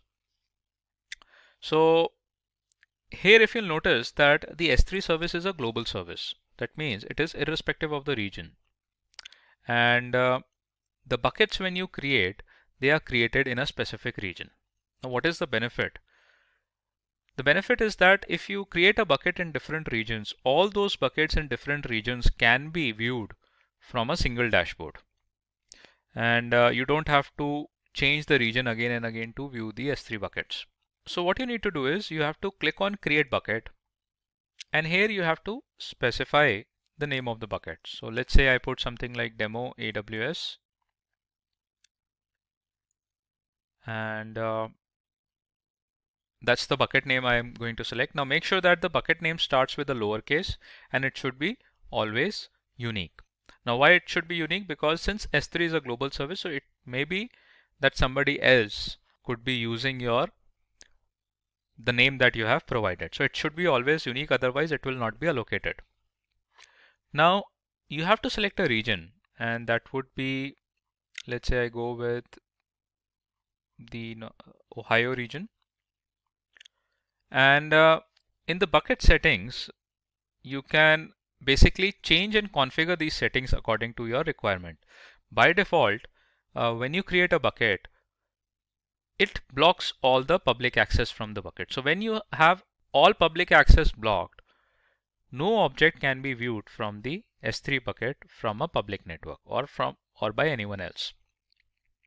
And hence, in order to view the objects or the files in the bucket, you have to unblock or uncheck this option, so that first of all you make the bucket accessible from the public network. Likewise, you can customize as per the requirement, and then click on acknowledgement. The rest of the things we'll keep it as default, and click on create bucket. Now it says that the bucket with the same name already exists, so that means it is not a unique name. Somebody else might have been using this name. So I'll try to keep it more unique, and I'll try to assign some number. So let's say I put something like 987, and it says it is already existed. Let's say 9876, and then click on create bucket. Now if it creates a bucket, that means we have been allocated with that bucket name. So let's wait for a minute to get that bucket created. So that happens quickly, and you can see there are a couple of buckets already created here, and these buckets can be viewed in a single dashboard. So some of the buckets are in Mumbai region, some of the buckets are in Ohio region, but they are available in the same or a single dashboard. So I'll open up the bucket that I have recently created, and I'll try to upload some documents. Now what you can do is you can create a folder also inside the S3, and when you create a folder, you can upload the objects accordingly. Otherwise, you can directly also upload the objects. So click on upload, and we will upload any random file from my system onto the bucket. So I'll basically file, and then click on upload. Now it is uploading my object from my system onto the S3 bucket, and now it has successfully done. So it says the message is successful. Now in order to validate, I will click on the bucket from the S3 service and view this object. Now you can see here is my bucket. So I'll just open up this bucket, and these DNS records.csv file is available with us. Now the S3 is not only limited till storing the objects or the files. It has many other functionalities and the features also. Like you can enable versioning, you can host a static website on the S3. Along with that, you can have a cross-region replication enabled, so that you can have high availability of your objects, or you can have a redundancy of your critical objects in different regions. So likewise, there are more features that would be covered up in the detail section of an S3 service. Now coming to another section of the essential services, that is the database. Now here you can see I have a database section in the AWS, and it has multiple services within it. The RDS is there, DynamoDB is there, Elasticache, and the other database services are there. So I would be showing a demo on the DynamoDB, which is a NoSQL database. Now when we say it is a NoSQL database, that means it is a non-relational database service where we can create a database table directly from the web console. We don't require a separate database engine like in the case of RDS. And in the tables, you can insert the values and view those values directly from the AWS dashboard itself. So it says Amazon DynamoDB is a fast and flexible NoSQL database service primarily suitable for IoT and web gaming and other mobile applications. So what you need to do is, it is a straightforward database service which can be accessed while creating a table itself. and it's a compute based database service. That is the reason that it is more fast. So click on create table, and what you need to do is you just have to put a table name. So I'll just put something like test, and in the partition key, so these partition keys are unique entities. So what you need to do is you have to specify a partition key. So I'll put something like ID, and the string, instead of string, I'll use a number. Likewise, I can add sort keys also. Let's say I put a name, and the name should be in the string format. Now these are the unique entries. These are the fixed entries in the table. And after that, we are going to put the attributes, and in the attributes, the data will be inserted. So what you need to do is rest of the things we'll keep it as default as of now. Click on create.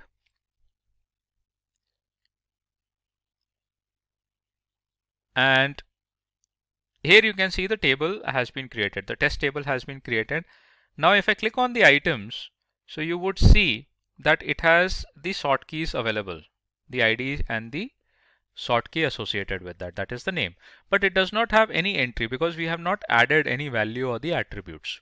So how we can add or insert the values in this table? That can be done many ways. You can enter manually. You can use the help of CLI to enter the large chunk of data directly, upload it onto the DynamoDB table, and also you can use the APIs also in order to insert the data inside the table. So what you will do is we will click on create item, and in the ID we will put some value. Let's say number 1 string. Let's say we put something like we will go with a random name. So instead of putting any name, we'll put a value like ABCD. That should be fine. And then we will insert some attributes.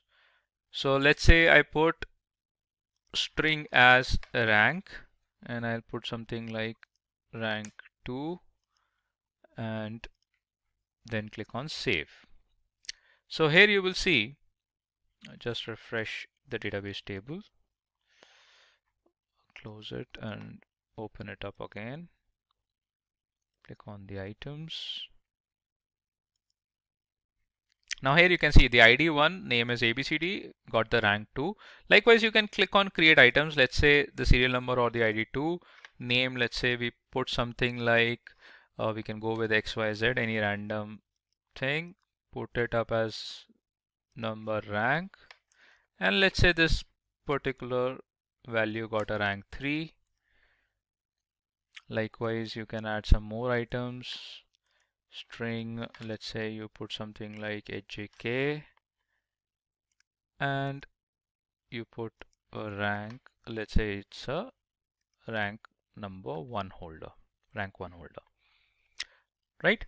So likewise, this is just an example. Likewise, you can add the attributes as per your need, and the table can be filtered out based on the attributes also. So if you have to search some values in the DynamoDB table, so you can always use filters to basically search the values inside the table. Apart from that, the DynamoDB table has a lot of other functionalities. It can be basically, you can have a backup of a table created in the DynamoDB table, in the Dynamo database, and then you can retrieve or recover the data by restoring the backups from the DynamoDB. This database can be created in the cluster format also. So these are a couple of features that you can use with the DynamoDB. Now let's move into the next section. Now coming to the networking services, so there are some of the networking services which are very useful, and that includes the VPC, which is a virtual private cloud, CloudFront, Route 53, API gateway, etc. Now I will basically demonstrate about the Route 53 service in this demo. So in the Route 53 is basically a DNS mapping service. So what you can do is, let's assume that you are hosting any web application on the server, and you want to route the domain traffic onto those servers. You need to have the help of Route 53 to do that. So what you need to do is you just have to click on Route 53 service, And from this service you can register your domains also. Otherwise, if you have domains purchased from any external site, you can point them to the Route 53 name servers also. So first of all, in the Route 53 you have to create a hosted zone. So there is already one hosted zone all created. Now when you create a hosted zone, you have to specify the domain name. So let me show you. I have one dummy domain. This is the domain that has been defined. So what you have to do is when you click on create hosted zone, you have to put a domain. Here you can see example.com. Likewise, you have to put your own domain and click on the public hosted zone. Click on create hosted zone and it is going to give you 4 name servers. Now those 4 name servers have to be updated on the platform from where you have purchased the domain. So that is mandatory in order to route the traffic to the Route 53 service, right?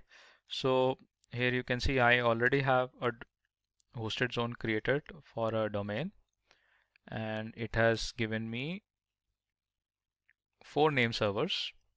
These are the name servers, and these name servers have been updated in a record set from where the domain has been purchased, right? Once it is done, then you have to route the domain traffic to a server. So what you have to do is you have to click on create record, and in the create record you have to specify the IP address, or you can use the alias also, where the traffic should be routed to, where your application is hosted at. So ideally it is a server details, and it exists with certain policies also. So you can see some view existing records. So here you can see this particular domain is routed to a DNS value which is hosted in the Elastic Beanstalk. Instead of that, you can put an IP address of the EC2 instance also. You can use the S3 URL also. You can use the CloudFront URL also. So likewise, what would happen is that the domain traffic will be routed to the server where actually the application or a web application is hosted at. Now, I'm using a routing policy as simple routing policy. That means all the traffic should be routed to that particular domain. Whereas there are other routing policies also in the Route 53 that includes the weighted routing policy, which acts as a kind of a load balancing, geolocation routing policy, multi-value answer routing policy, and then you have a redundancy based routing policy, which is a failover one. So likewise, you can select as per your requirement. So what you need to do is you just have to click on create records. You have to specify, you have the domain, so you have to specify any particular info you want to put before the domain. Otherwise you can leave it as blank. And in the record type, let's assume that you are using an IP address of a server where your web application is hosted at. So you can basically use A routes traffic to an IPv4 address and put an IP address. Make sure that you put a public IP address or the elastic IP address attached to your instance. In case if you are not using any particular IP address or the URL, you can use the alias also. So likewise, the records can be created. Along with that, the Route 53 service is used for domain verifications also. Like if you want the email services onto your web application, then you can basically verify your domain directly from the Route 53 service. You can get the verification done for the SSL certificate creation. For that also the records will be directly created from the Route 53 service because it is actually managing or hosting your domain. Now with respect to the security services, the most widely used service is the IAM, which is Identity Access Management. That lies under security, identity and compliance. So from the IAM you can create the users whom you want to give an access to your AWS console. You can create groups and you can add multiple users in that group, give them the permissions. You can create the roles also so that multiple services can interact or integrate it together. So how the IAM is used, click on the IAM service and I'll show you how a particular user can be created and how the user is basically uses the credentials to access the AWS console. Now the IAM dashboard is open, and when you open up the IAM dashboard, it gives you the URL. So this is the URL through which the user has to actually access the AWS console by providing the user credentials. Now how the users are created, just click on the users and here you just have to click on add user. So I'll create one sample user. Let's say I put something like sample user. And what type of an access you want to give that particular user? Do you want to give a programmatic access, which is primarily the CLI access, or you want to give the AWS Management Console? So right now we'll go with the AWS Management Console access. Now, do you want an auto generation of the password, or do you want to customize the password? So let's assume that we customize the password. So put any value. Make sure the password meets all the criterias, and then click on next permissions. Now, what kind of permissions you want to give to that user? Let's assume that you want to give an access of a particular service only to that user. So you have to actually search a policy for that particular service that can be given an access to a user. Otherwise, if you want to give an admin policy or the admin access to that user, you can search an admin policy there. So the permissions are important, otherwise the user would not have privileges to access the AWS console. So we'll attach the existing policies directly. So click on it. And here, let's assume that I want to give an admin access to that user. So I'll just click on the admin access. Now, to a particular user, you can give multiple policies also. It is not necessary that you have to give only a single policy. So you can provide a multiple policies to the users also. Now click on next tags. Let's make the tags blank. Click on review and create a user. Now you'll see that our sample user would be created, and to access the console, we'll just copy this URL, which has the account information as well, that is the account number. So copy the link, or you can copy the complete URL. Log out from the root account.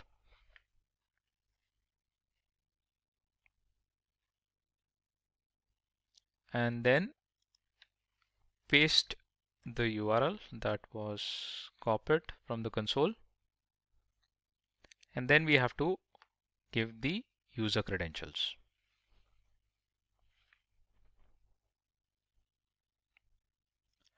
So we'll put sample user as the username and the password that we provided while creating the user. Click on sign in, and if it is correct, then it should allow us to log in into the AWS console while asking the password change. So we'll change the password.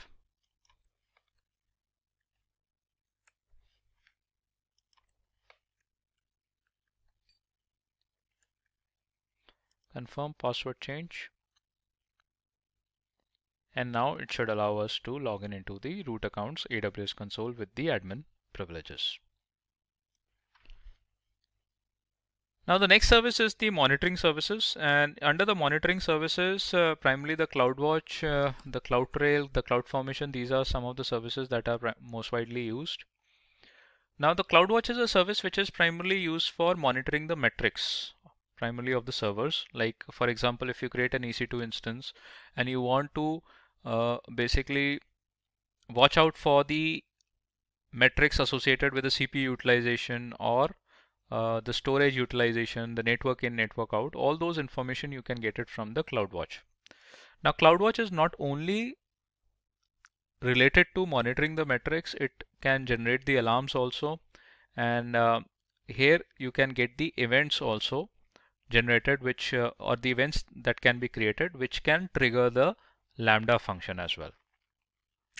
So what you have to do is you just have to click on a dashboard. So monitoring metrics are viewed with the help of the CloudWatch. So first of all, you have to create a dashboard. Now you have to put a dashboard name. Let's say I put something like monitoring EC2. Click on create dashboard. Now how do you want the reports to be published? You have to actually select a widget. I want that, okay, the report should be visible in the numeric form. So I'll select a number.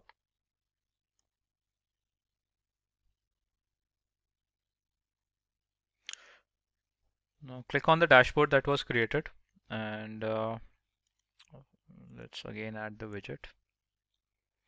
And here we'll select the metrics primarily for the EC2 per instance metric. So we have one single instance running. Now there are 14 metrics available for that particular instance. Now I would be looking for the CPU utilization for that particular instance. So I'll just select for the CPU utilization, and it is going to give me some information about what is the current CPU utilization of that particular instance. So that is somewhere around 29.3%.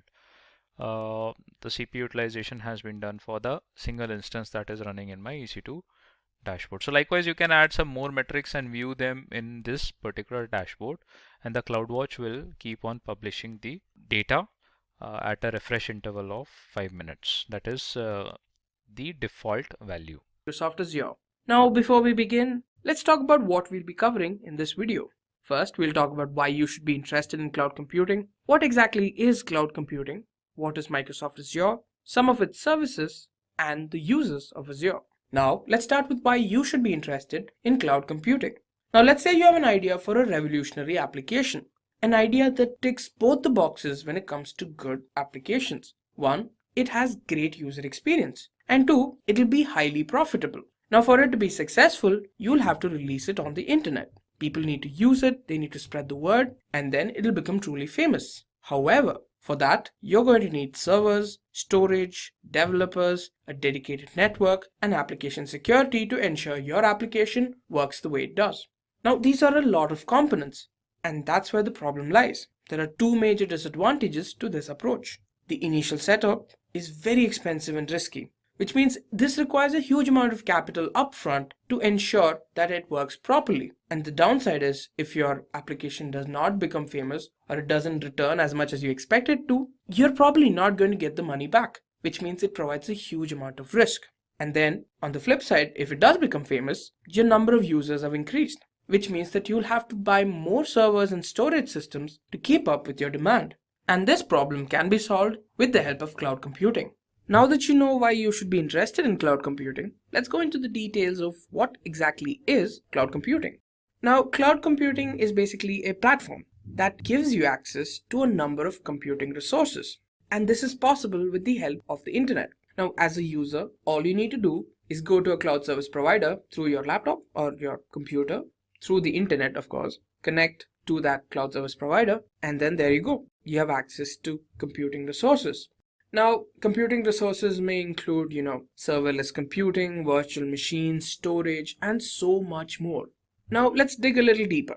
Now, basically, these cloud service providers actually have massive data centers. Now, in these data centers, what you have are hundreds of servers. Also included are storage systems and mainly several organizations' critical components. So these are very secure, safe locations where a large amount of data is stored, hence the name data centers. Now, it is to these data centers that users actually connect to collect their data or use it. So actually, users can access any service based on their requirement. Now, like I told you, there's a number of services the user can use. For example, now if you want a notification every time someone sends you a message, or perhaps once you get an email, you need a copy of it created. Now, for all of this, there are services. And most importantly, almost every cloud service provider has this option where users only pay for the service that they use. So there's no charge upfront where they tell you that you need to pay X amount of money so that you can use our services. You're only paying for the amount of time that you're using these services.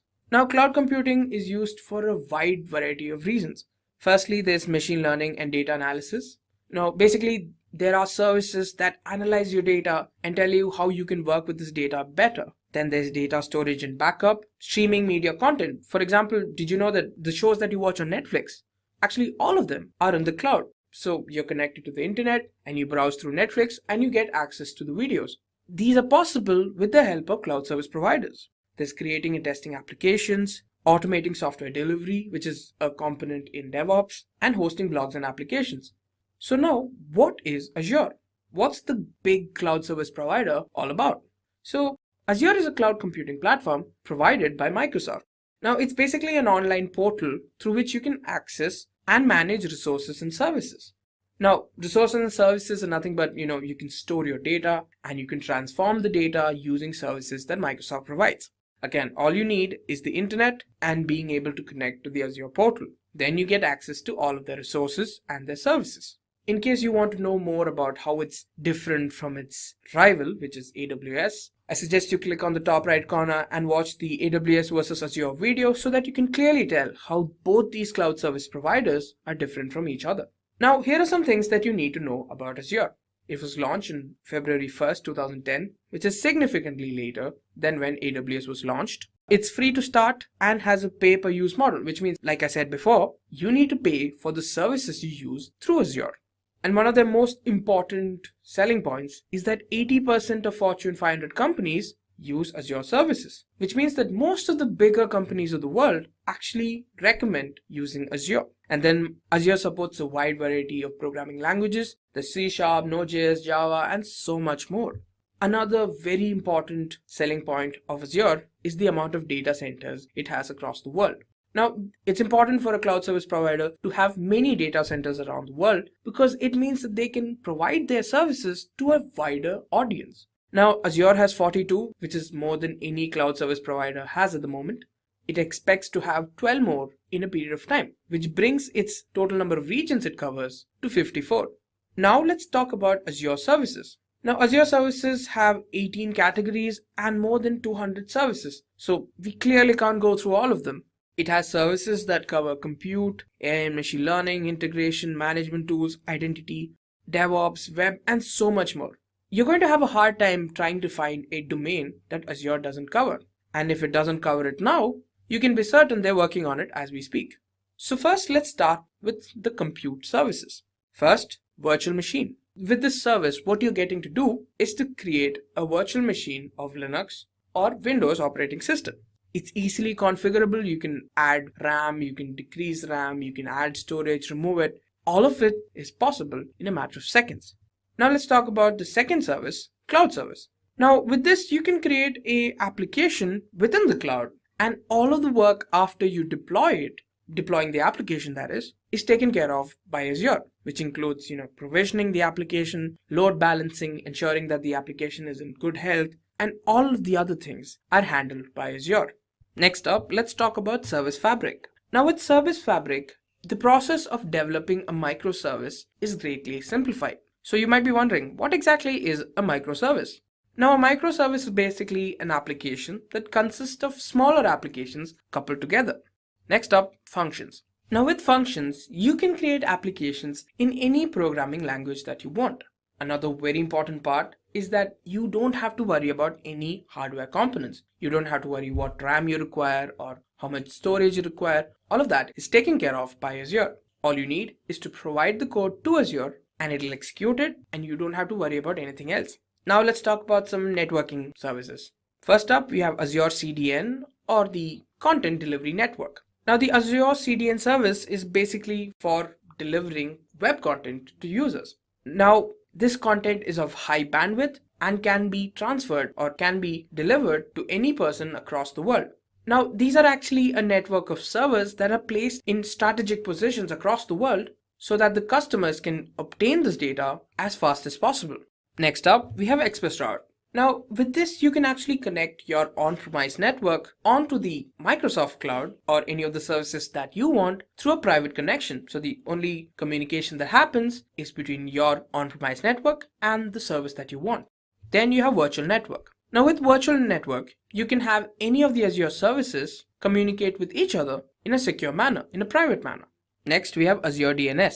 So Azure DNS is a hosting service which allows you to host their DNS or domain name system domains in Azure. So you can host your application using Azure DNS. Now for the storage services. First up, we have disk storage. With disk storage, you're given a cost-effective option of choosing HDD or solid-state drives to go along with your virtual machines based on your requirements. Then you have blob storage. Now this is actually optimized to ensure that they can store massive amounts of unstructured data, which can include text data or even binary data. Next, you have file storage, which is a managed file storage and can be accessible via the SMB protocol or the server message block protocol. And finally, you have queue storage. Now with queue storage, you can provide durable message queuing for an extremely large workload. And the most important part is that this can be accessed from anywhere in the world. Now let's talk about how Azure can be used.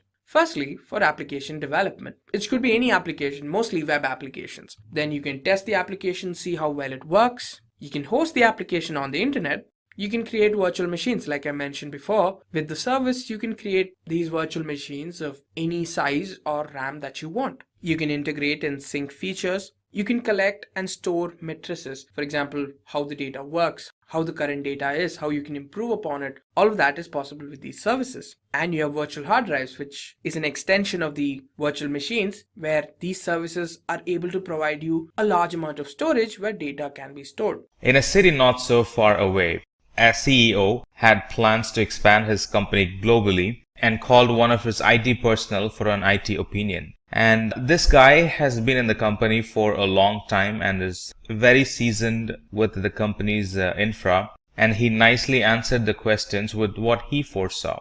And he said, I have a good news and a bad news for us to go global. And he starts with the good news. He said, Sir, we're well on our way to become one of the world's largest shipping company. And the bad news is, however, our data centers have almost run out of space, and setting up new ones around the world would be too expensive and very time consuming. Now the IT personnel, let's call him Mike, now he explains the situation from how he saw it. But the CEO had done some homework about how he was going to do it, and he answered Mike saying, don't worry about that, Mike. I've come up with a solution for a problem, and it's called Microsoft Azure. Well, Mike is an hard-working and honest IT professional working for that company, but he did not spend time on learning the latest technologies. And he asked this question very honestly, how does it solve a problem? And the CEO begins to explain Azure to Mike, and he starts with what is cloud computing, and then he goes on and talks about Azure and the services offered by Azure and why Azure is better than the other cloud providers, and what are the great companies that uses Azure and how they got benefited out of it. And then he winds it all up with the use cases of Azure. So he begins his explanation saying Microsoft Azure is known as the cloud service provider, and it works on the basis of cloud computing. Now Microsoft Azure is formerly known as Windows Azure, and it's Microsoft's public cloud computing platform. It also provides a range of cloud services, including some of them are compute, analytics, storage, and networking. We can always pick and choose from these services to develop and scale our applications, or even plan on running existing applications in the public cloud. Microsoft Azure is both a platform as a service and infrastructure as a service.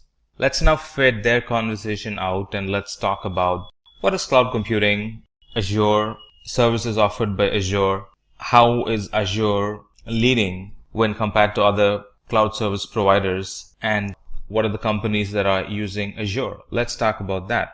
In simple terms, cloud computing is being able to access compute services like servers, storage, database, networking, software analytics, intelligence, and a lot more over the internet, which is the cloud, with the flexibility of the resources that we use. Like anytime I want a resource, I can use one and it becomes available immediately. And anytime if I want to retire a resource, I can simply retire a resource and not pay for it.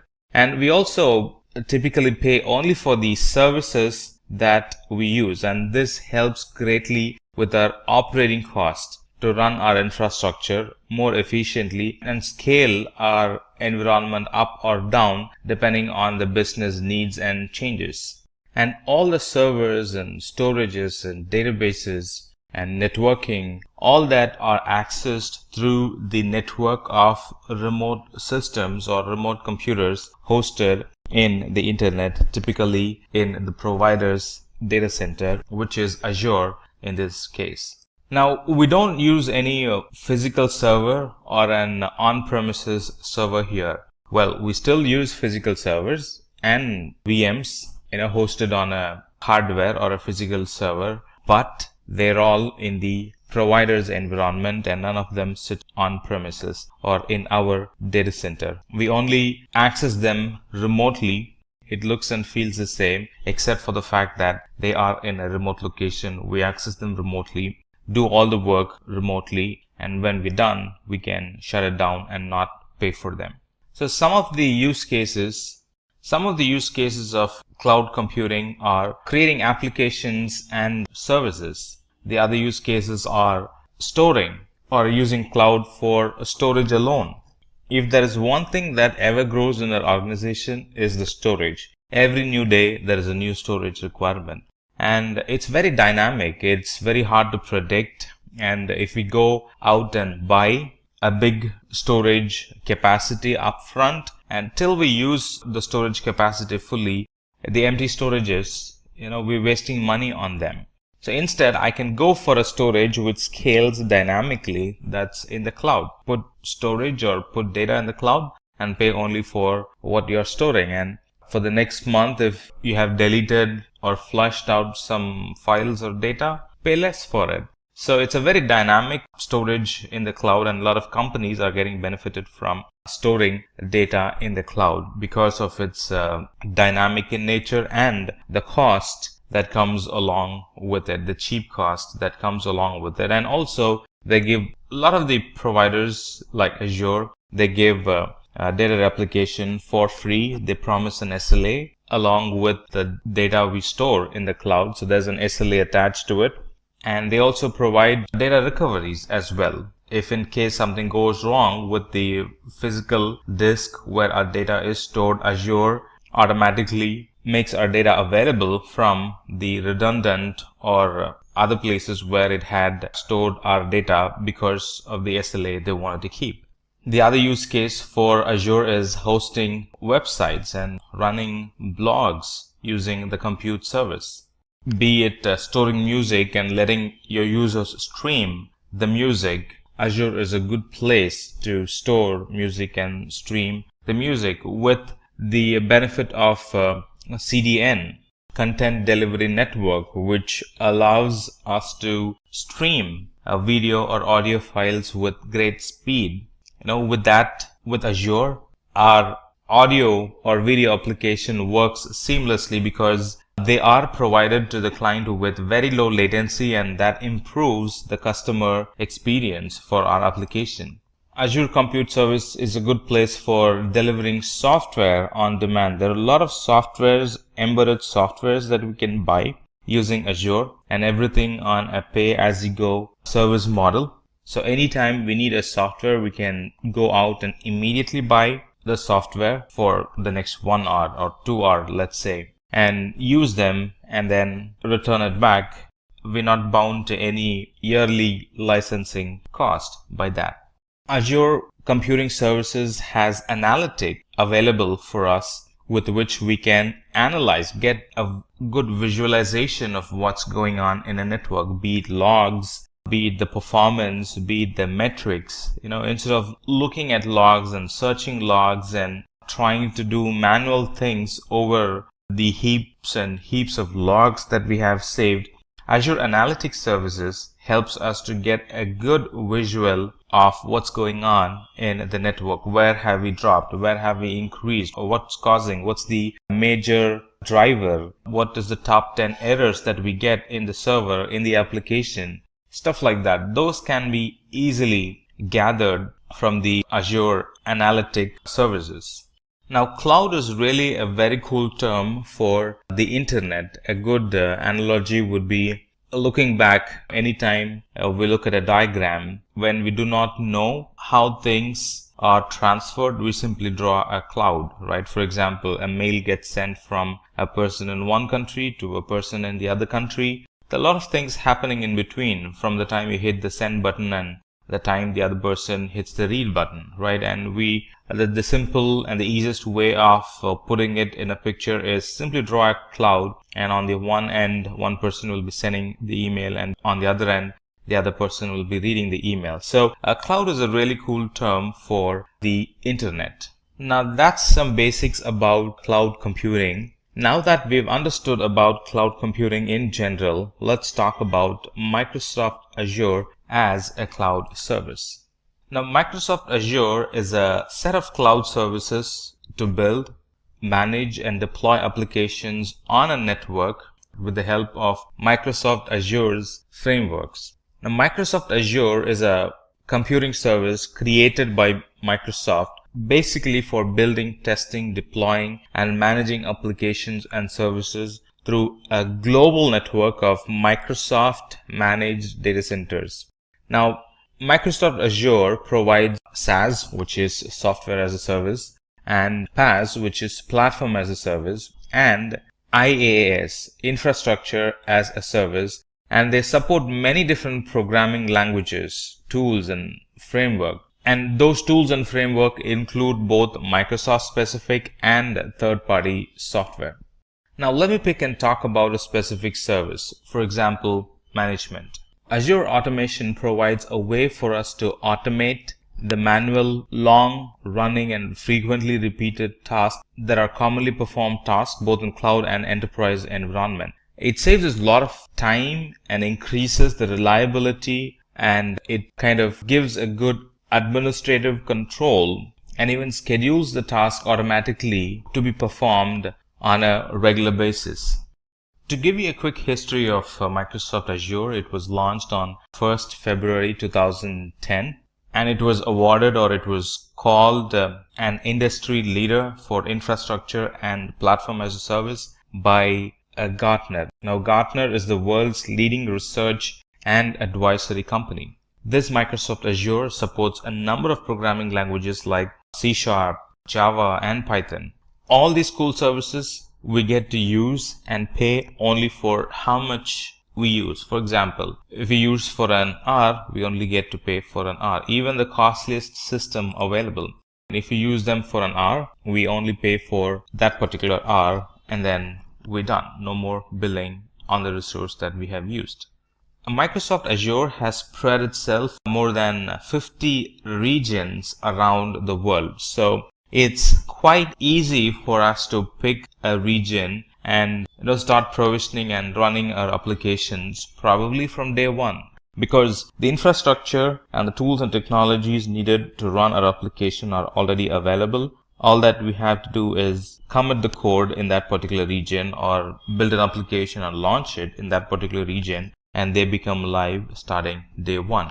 Now, because we have 50 regions around the world, we can very carefully design our environment to provide low latency services to our customers. All right, instead of in traditional data center, let's say, customers will have to, or their request will have to travel all the way around the globe to reach a data center which lives in the other side of the planet.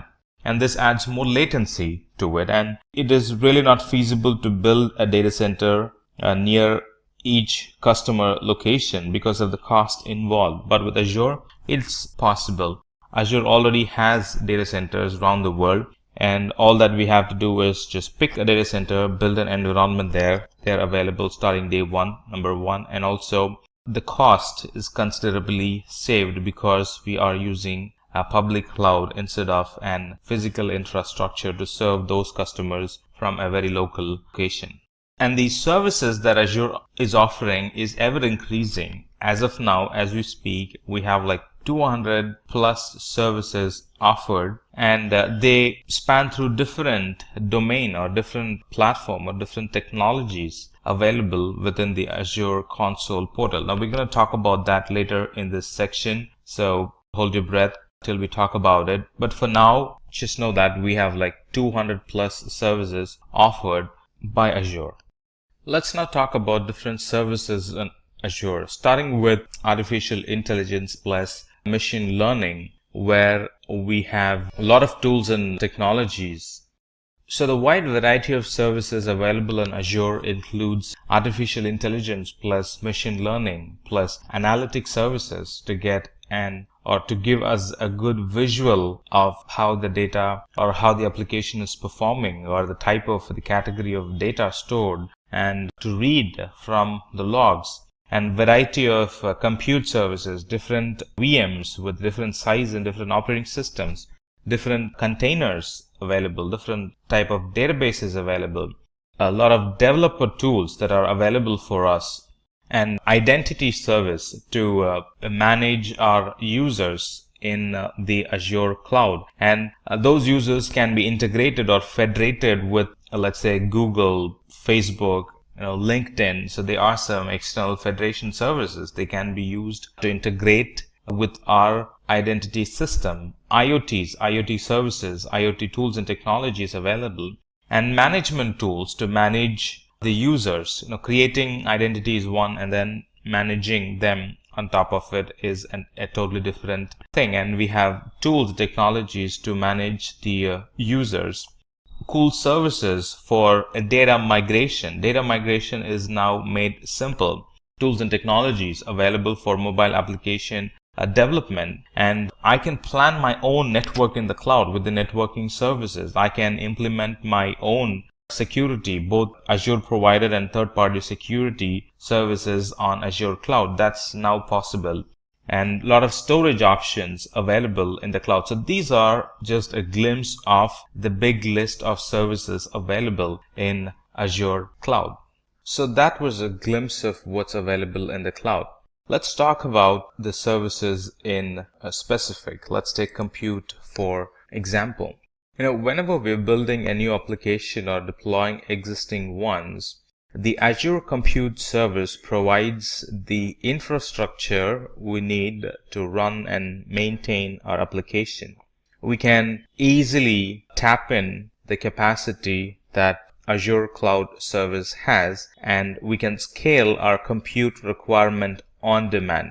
We can also containerize our application. We have the option of choosing Windows or Linux VM machine and take the advantage of the flexible options Azure provides for us to migrate our VMs to Azure and a lot more. And these compute services also include a full-fledged identity solution, meaning integration with Active Directory in the cloud or on-premises, and a lot more. Let's look at some of the services that this compute domain provides. Some of the services the compute domain provides are virtual machines, and this Azure virtual machines gives us the ability to develop and manage a virtual computer environment or a virtualized environment inside Azure's cloud environment, that too in a virtual private network. Now we will talk about virtual private network at a later point, but as of now just know that there are a lot of services available in Azure Compute Service that we can get benefited from. We can always choose from a very wide range of compute options. For example, we have an option to choose the operating system. We have the option to choose whether the system should be in on-premises or in the cloud, or do we want to maintain the environment both in on-premises and in the cloud. We have the option of choosing the operating system, whether we want to use our own operating system with some software attached to it, or do we want to go and buy the operating system from the cloud, from Azure Marketplace. And these are just a few of the options available for us when we want to buy the compute environment. And these compute environments are easily scalable, meaning we can easily scale our VM instances from one instance to thousands of virtual machines in a matter of minutes, or simply put, in a couple of button clicks. And all these services are available on a pay for what we use model, meaning there is no upfront cost. We use the service and then pay for the services that we have used. There is no literal long-term commitment when it comes to using virtual machines in the cloud. And most of the services are built on a pay per minute billing basis. Alright, and at no point, because of the pay per minute billing model, at no point we will be overpaying for any of the services. That's attractive, isn't it? Now let's talk about batch service. Now batch service is always independent, regardless of whether you choose Windows or Linux, it's going to run fairly well. And with batch service, we can take advantage of the environment's unique features. And not only that, in short, the batch service helps us to manage the whole batch environment, and also it helps to schedule the jobs. Now this Azure batch service actually runs on a large scale parallel and high performance computing. Because of that, batch jobs are highly efficient in Azure.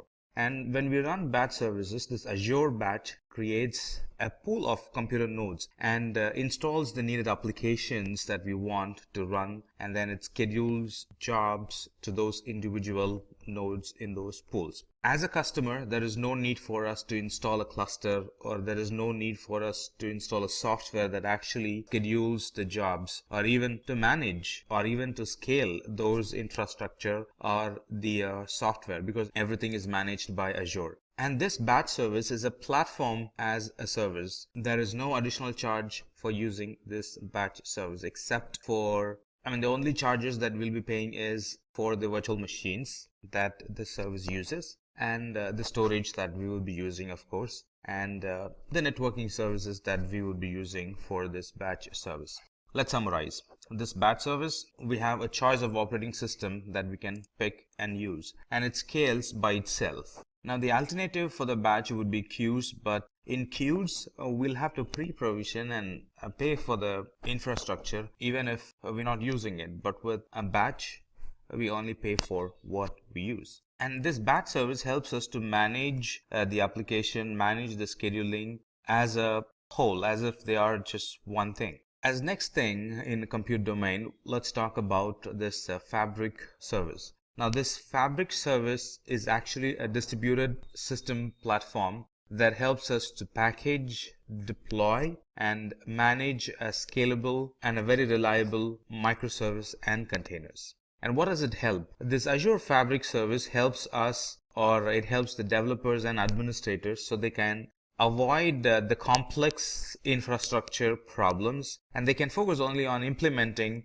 workloads or taking care of their development, taking care of their application instead of spending time on infrastructure. So what's Service Fabric? Service Fabric, it provides runtime capabilities and life cycle management to applications that are composed of microservices, no infrastructure management at all. And with Service Fabric, we can easily scale the application to tens or hundreds or even to thousands of machines. Here, machines represent containers. As next thing in compute domain, let's talk about virtual machine scale set. Now, this virtual machine scale set, it lets us to create a group of identical load balanced VMs. I just want to mention it again. It helps us to manage a group identical and load balanced VMs. The number of instances or the number of VM instances in a scale set can increase or decrease in response to the demand or in response to a schedule that we define.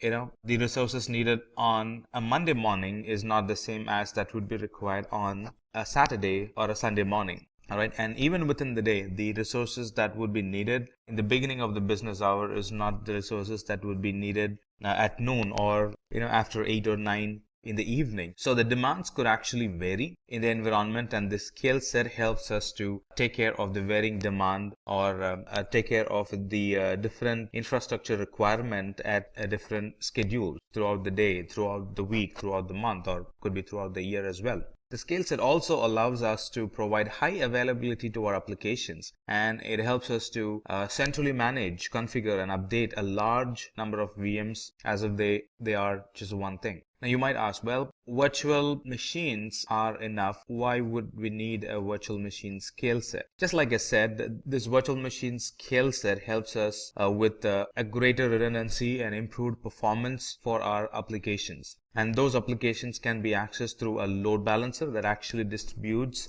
the requests to the application instances. So in a nutshell, this virtual machine scale set, it helps us to create a large number of identical virtual machines, number one. And with scale set, we can increase or decrease the virtual machines. With virtual machine scale set, we can centrally manage and configure and update a big group of VMs. And it's a great use case when it comes to big data or container workloads. As next thing in compute domain, let's talk about cloud services. Now this Azure Cloud Service is actually a platform as a service, and it's very friendly. In fact, it is designed for applications that support scalability or an application that requires scalability or reliability, and on top of it, you want them to be very inexpensive to operate. So Azure Cloud Service provides all these. So where would this cloud service run? Well, it runs on a VM, but it's a platform as a service. VMs are infrastructure as a service, and when we run applications on VM through cloud service, it becomes platform as a service. So here is how you got to be thinking. With infrastructure as a service like VMs, we first create and configure the environment, and then we run applications on top of it. Let's look at the responsibility. The responsibility for us in VM is that we manage everything end to end, like deploying new patches, picking the versions of the operating system, and making sure they are intact and all that stuff. It's all managed by us. But on the contrary, with platform as a service, it's as if the environment is already ready. All that you have to do is deploy your application in it and manage the platform. Manage the platform not as an administrator, because all the administration is taken care by Azure, like deploying new versions of the operating system. It's all handled by the Azure. So we deploy the application and we manage the application. That's it. Infrastructure management is handled by Azure. So what does cloud service provide? This cloud service provides a platform where we can write the application code, and we don't have to worry about hardware. Simply hand over the code and cloud service takes care of it.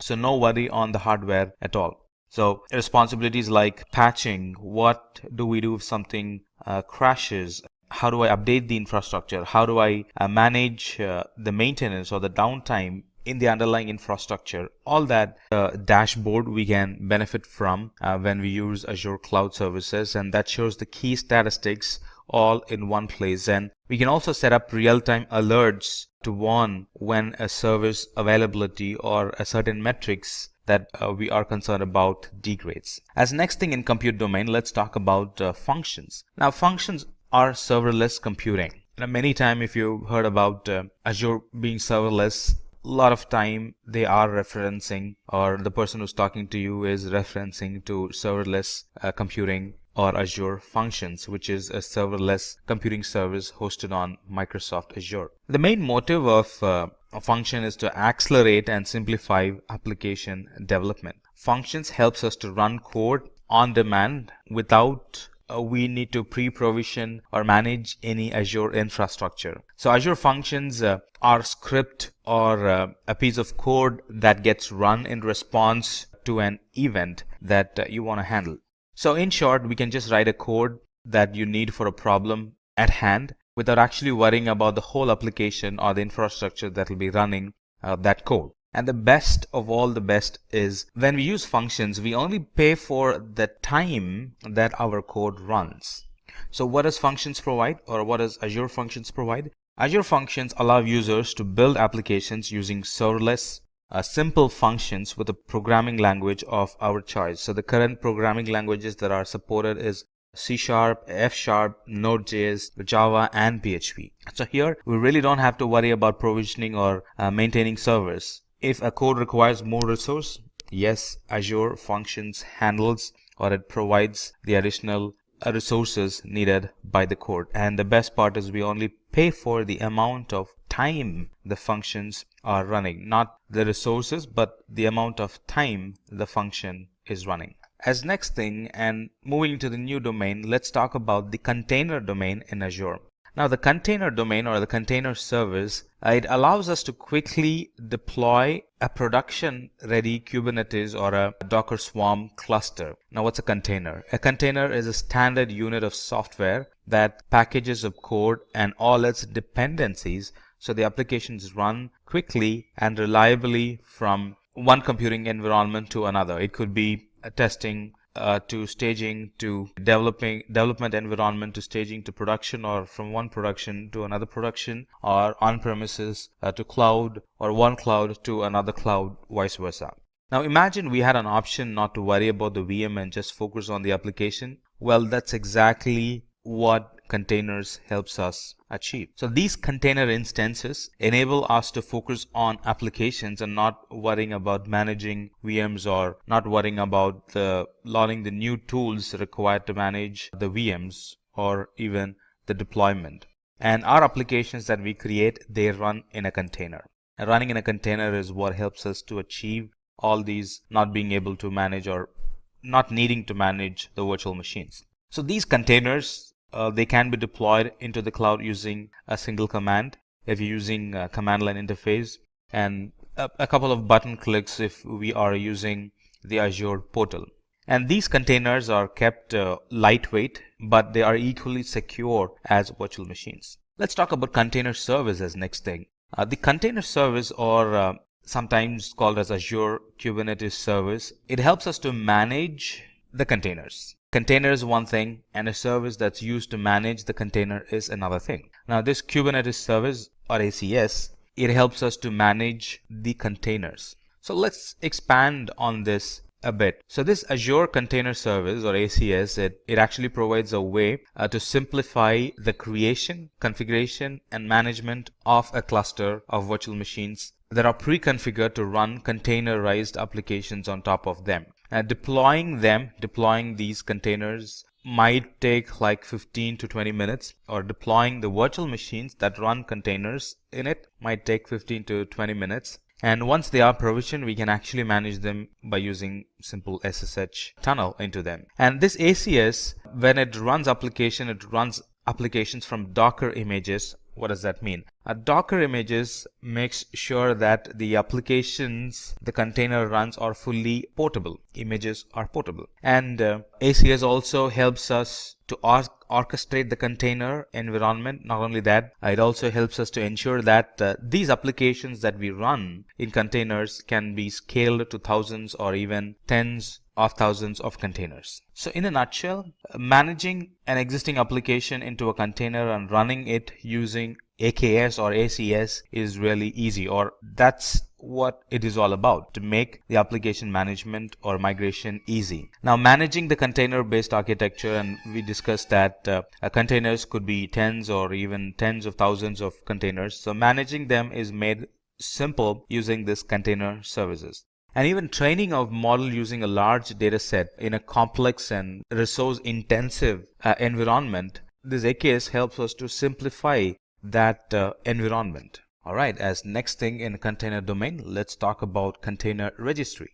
We spoke about registry a little bit when we spoke about Docker images. So container registry is a single place where we can store our images, which are Docker images. When we use containers, it's Docker images that we use for our image purposes.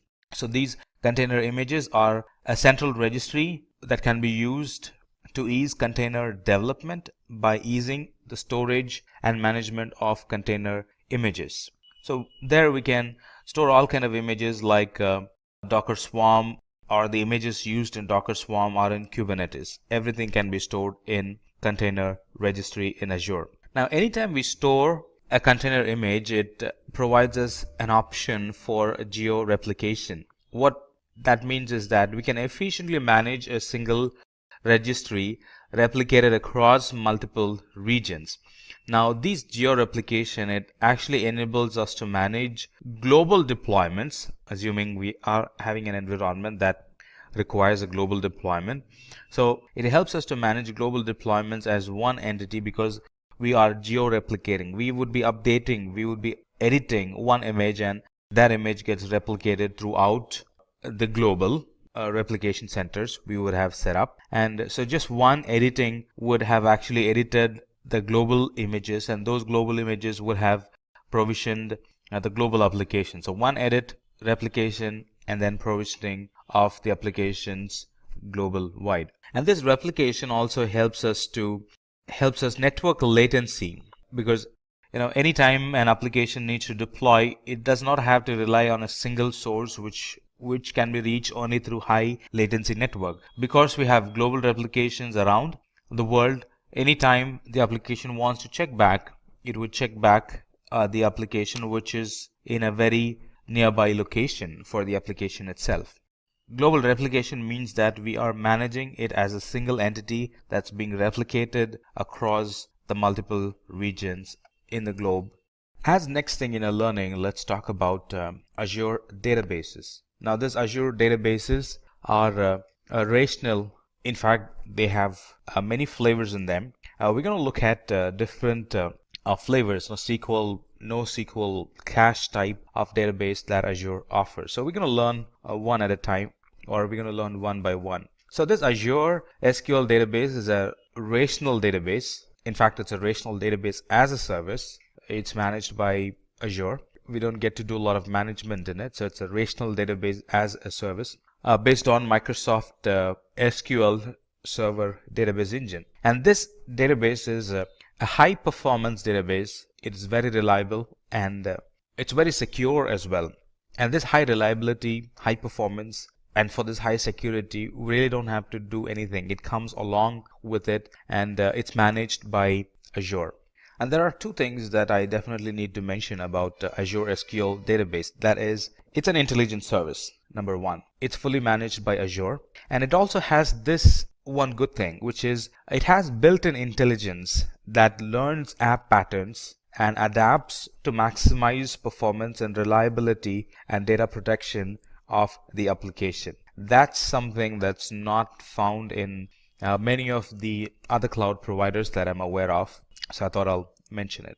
So it uses built-in intelligence to learn about the user's database patterns and helps improve performance and protection.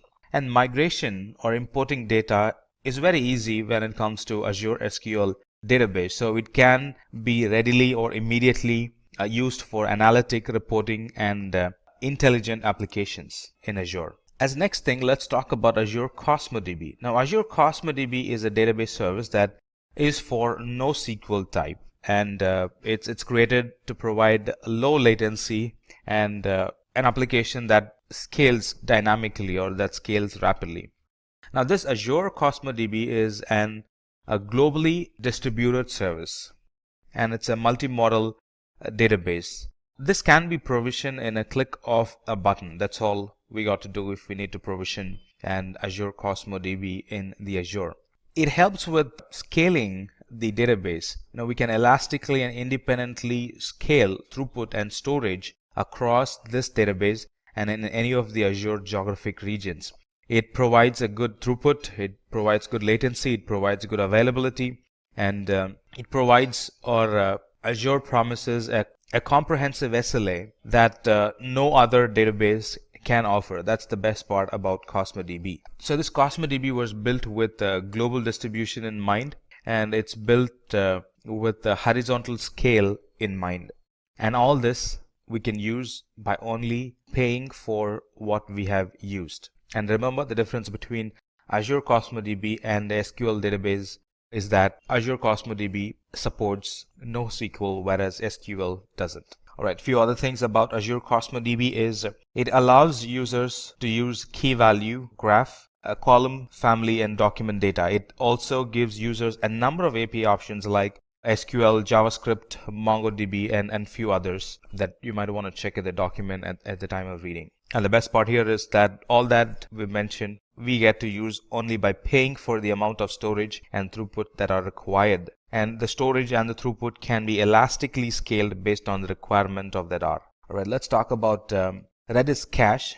Discussion about Azure database won't be complete without we talking about Redis cache. Now, Redis cache is a secure data cache. It's also sometimes called as messaging broker that provides high throughput and low latency access to data for the applications. Now, Redis cache is based on a popular open source caching product, which is Redis, sometimes called as Redis cache. Now, what's the use case? It's typically used to cache to improve the performance and scalability of a system that rely heavily on backend data stores. Now, performance when we use Redis cache is improved by temporarily copying the frequently accessed data to a fast storage located very close to the application. Now, with Redis cache, this fast storage is located in memory with Redis cache instead of being loaded from the actual disk in the database itself. Now, this Redis cache can also be used as an in-memory data structure store. Not only that, it can be used as a distributed non-relational database and a message broker. So there are variety of use cases for this Redis cache. And by using Redis cache, the application performance is improved by taking advantage of the low latency and the high throughput performance that this Redis cache engine provides. So to summarize, this Redis cache, when we use Redis cache, data is stored in the memory instead of the disk to ensure that there is high throughput and low latency when the application needs to read the data. It provides various levels of scaling without any downtime or interference. Now this Redis cache is actually backed by Redis server, and it supports a string, hashes, linked list, and various other data structures. Now let's talk about security and identity services. Now identity management in specific is a process of authenticating first and then authorizing using security principles. Now not only that, identity management involves controlling information about those principal identities. You might ask, now what's a principal identity? Now identity or principal identity are services, applications, users, groups, and a lot more. The speciality about this identity management is that it not only helps authenticate and authorize principals in cloud, it also helps authenticate and authorize principals or resources on premises, especially when you run an hybrid cloud environment. So all these services and features that this identity management helps us to get additional level of validation, like identity management can provide multi-factor authentication. It can provide access policies based on condition, a permit or deny based on condition. It can also monitor suspicious activity, and not only that, it can also report it. It can also help generate alerts for potential security issues, and in a way to mitigate it, can send us an alert so we can get involved and prevent a security accident from happening. So let's talk more about identity management. So some of the services under security and identity management are Azure Security Center. Now this Azure Security Center provides security management and threat protection across the workloads in both cloud and in the hybrid environment. It helps control user access and application control to stop any malicious activity if present. It helps us to find and fix vulnerabilities before they can be even exploited. It integrates very well with analytic methods that helps us to identify, or it gives us the intelligence to identify or detect attacks and prevent them before it can actually happen. And it also works seamlessly with hybrid environments. So you don't have to have one policy for on-premises and one policy for the cloud. It's now a unified service both for on-premises and the cloud. The next service in security and identity would be Key Vault. Now a Key Vault is a service or a feature that helps safeguard the cryptographic keys and any other secrets used by the cloud applications and the services. In other words, this Azure Key Vault is a tool for securely storing and accessing the secrets of the environment, the secret keys. Now, a secret is anything that you really want to have a very tight control access, like the certificates, like the passwords, stuff like that. Now, if I tell you what Key Vault actually solves, that would actually explain what Key Vault is. Now, Key Vault is used in secrets management. It's helped in securely storing the tokens, the passwords, the certificates. It helps in key management. It really helps in creating and controlling the encryption keys that we would use to encrypt data. It helps in certificate management. Talking about certification management, it helps us to easily provision, manage, and deploy public and private SSL, TLS certificates in Azure, and a lot more. So in a nutshell, this Key Vault, it provides users the ability to provision new vaults and keys in just a matter of minutes. All that in a single command, or all that in a couple of button clicks. It also helps users to centrally manage their keys, secrets, and policies. Next in the list, let's talk about Azure Active Directory. Now, Azure Active Directory, it helps us to create intelligent-driven access policies to limit resource usage and manage user identities. What does that mean? Now, this Azure Active Directory is a cloud-based Active Directory and identity management service. Now, Azure Active Directory combines, it's actually a combination of the core directory services plus application access management plus identity protection. And one good thing about this Azure, in fact, there are a lot of good things, but especially when you're running hybrid environments, you might wonder, well, how this Azure Active Directory is going to behave. Now, this Azure Active Directory is built to work on on-premises and cloud environment as well. Not only that, it also works seamlessly with mobile applications as well. So in a nutshell, this Azure Active Directory, it acts as an central point of identity and access management for our cloud environment. It also provides good security solutions that protect against unauthorized access of our app and the data. Now that we've discussed about security and identity, let's talk about the management tools that Azure has to offer. Azure provides built-in management and account governance tools that helps administrators and developers, that helps them to keep their resources secure and very compliant. And again, it helps both in on-premises and in the cloud environment. And these management tools help us to monitor the infrastructure, monitor the applications. It also helps in provisioning and configuring resources. It also helps in updating apps. It helps in analyzing threats, taking backup of the resources, build disaster recoveries. It also helps in applying policies and conditions to automate our environment. We use Azure management tools, and it's also used in cost control methods. So this Azure management plays a wide role across the Azure services.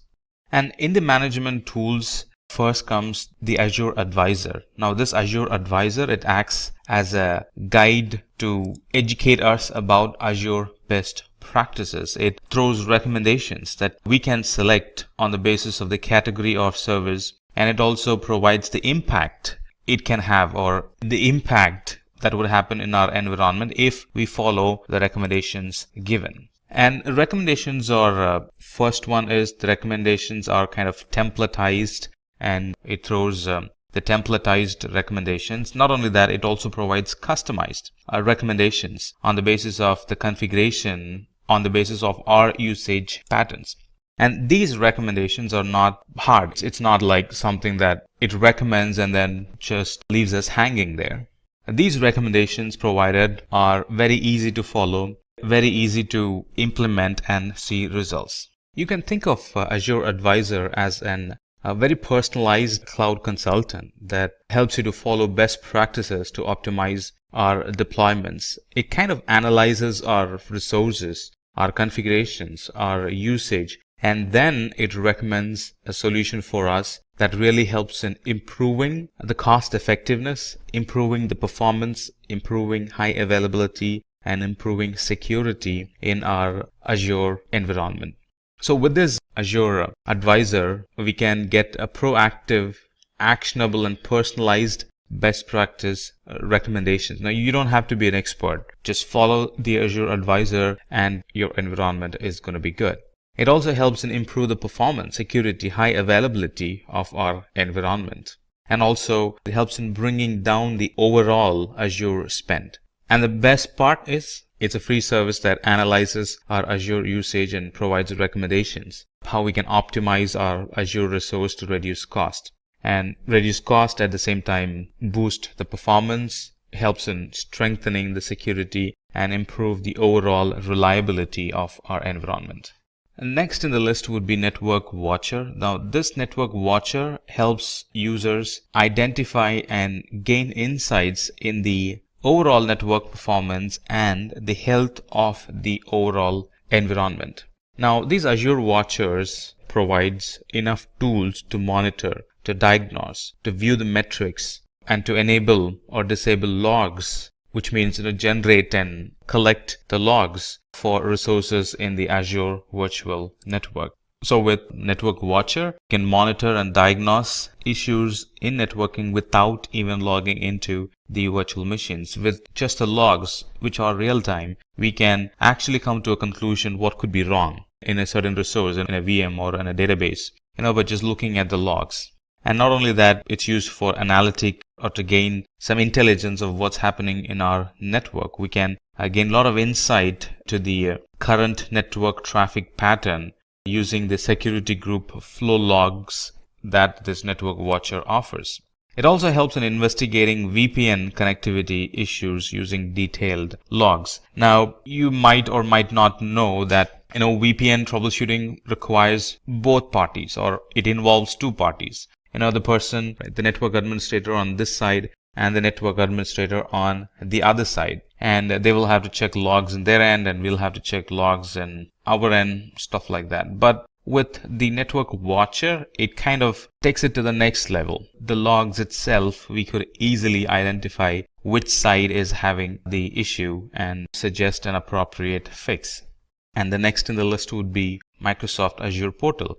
Now, this Microsoft Azure Portal, it provides a single unified console to perform various number of activities like building, not only building, managing and monitoring the web applications that we build. Now, this portal can be used to organize our environment, or the appearance of the environment, or the visual of the environment based on our work style. And using Azure Portal, users can control who gets to manage or access the resources, all from the Azure Portal. And this Azure Portal gives a very good visibility on the spends that happen on each resource, right? And if we can customize it, we can also identify spends based on team, spends based on days, spends based on department, stuff like that. So it kind of gives us a good visual of where the money is spending, or where is the bill consumed within the Azure environment. Next in the list would be Azure Resource Manager. Now, Azure Resource Manager enables us to manage the usage of the application resources. Now, we use Resource Manager to deploy, monitor, and manage solution resources as a group, as if it's one single entity.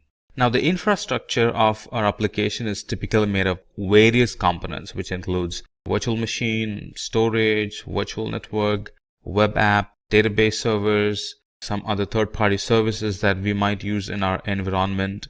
And they are by nature separate services. But with Azure Resource Manager, we don't see them as different components or different entities. Instead, we see them as related services in a group that supports an application. Now, we kind of get the relation between them. Instead of, letting them spread, Azure Resource Manager identifies the relation between them and helps us to visually see them all as one or single entity. Not only that, Azure Resource Manager helps, or it ensures that the resources that we provision are deployed at a constant rate along with the other application. It also helps users to visually see their resources and how they are connected, and that helps in managing the resources a lot better. Resource group also is used to control who can access the resources within the user's organization. Kind of gives you the fine-grained control over who gets to access and who does not get access. And the last one in the management tools would be automation. And this automation gives us the ability to automate, configure, and install upgrades across hybrid environments. It provides a cloud-based automation and configuration service. Not only that, this can be applied for non-Azure environments as well, which is on-premises. So some of the automation we could do is process automation, update management automation, configuration features automation, stuff like that. And this Azure automation provides complete control during the deployment, operation, and also during the decommissioning of the workloads and resources. With automation, we can actually automate time-consuming or mundane or any task that's error-prone because of human errors. Those things can be automated. So irrespective of how many times you run it, it's going to run the same way. And that really helps in reducing the overall time and also the overhead cost, because a lot of the things are automated, which means it's human error free, which means the application is not going to break and keep running for a longer time. With automation, we can actually build a good inventory of operating system resources and configuration items all in one place with ease. And this really helps in tracking the changes and investigating the issue. Let's say something happened. Because we have automation, because it's logging the configuration changes, it's easy to track, easy to identify what has changed lately that has broken the environment, go back and fix it or kind of roll it back. That solves the problem. And that actually summarizes the Azure management tools or management services. Now let's talk about the networking tools or the networking services available in Azure. There are a variety of services, especially networking services, that Azure offers, and I'm sure it's going to be an interesting one. Let's begin our discussion with Content Delivery Network. Now, the Content Delivery Network, in short, CDN, it allows us to perform secure and a very reliable content delivery. Not only that, it also helps in accelerating the delivery time, or in other words, reducing the delivery time, also called as load times. It also helps in saving bandwidth and increases in responsiveness to the application. Let's expand on this. The Content Delivery Network is actually a distributed network of servers that can efficiently deliver web content to users. Now, CDNs, we're going to use the word CDN here. CDNs store cached content on global edge servers, also called as POPs, point of presence locations, that are very close to the end users, so the latency is minimized. It's like taking a copy of the data or taking a multiple copy of the data and storing it in different parts of the world, and whoever is requesting it, the data gets delivered to them from a server which is very locally to them. So this CDN offers developers a global solution for rapidly delivering high bandwidth content to users by caching the content in a strategically placed location which is very near to them. So these content delivery networks, it really helps in handling.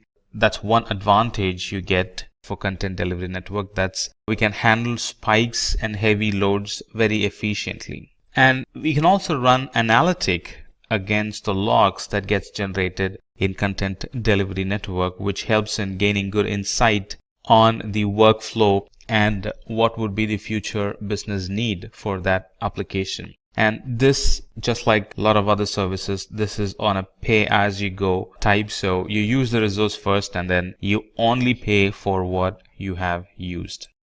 The next one in networking would be ExpressRoute. Now, ExpressRoute is actually a circuit or a link that provides a direct private connection to Azure. And because it's direct, it gives low latency link to Azure. It gives good speed and reliability for the Azure data transfer. It could be on-premises to Azure.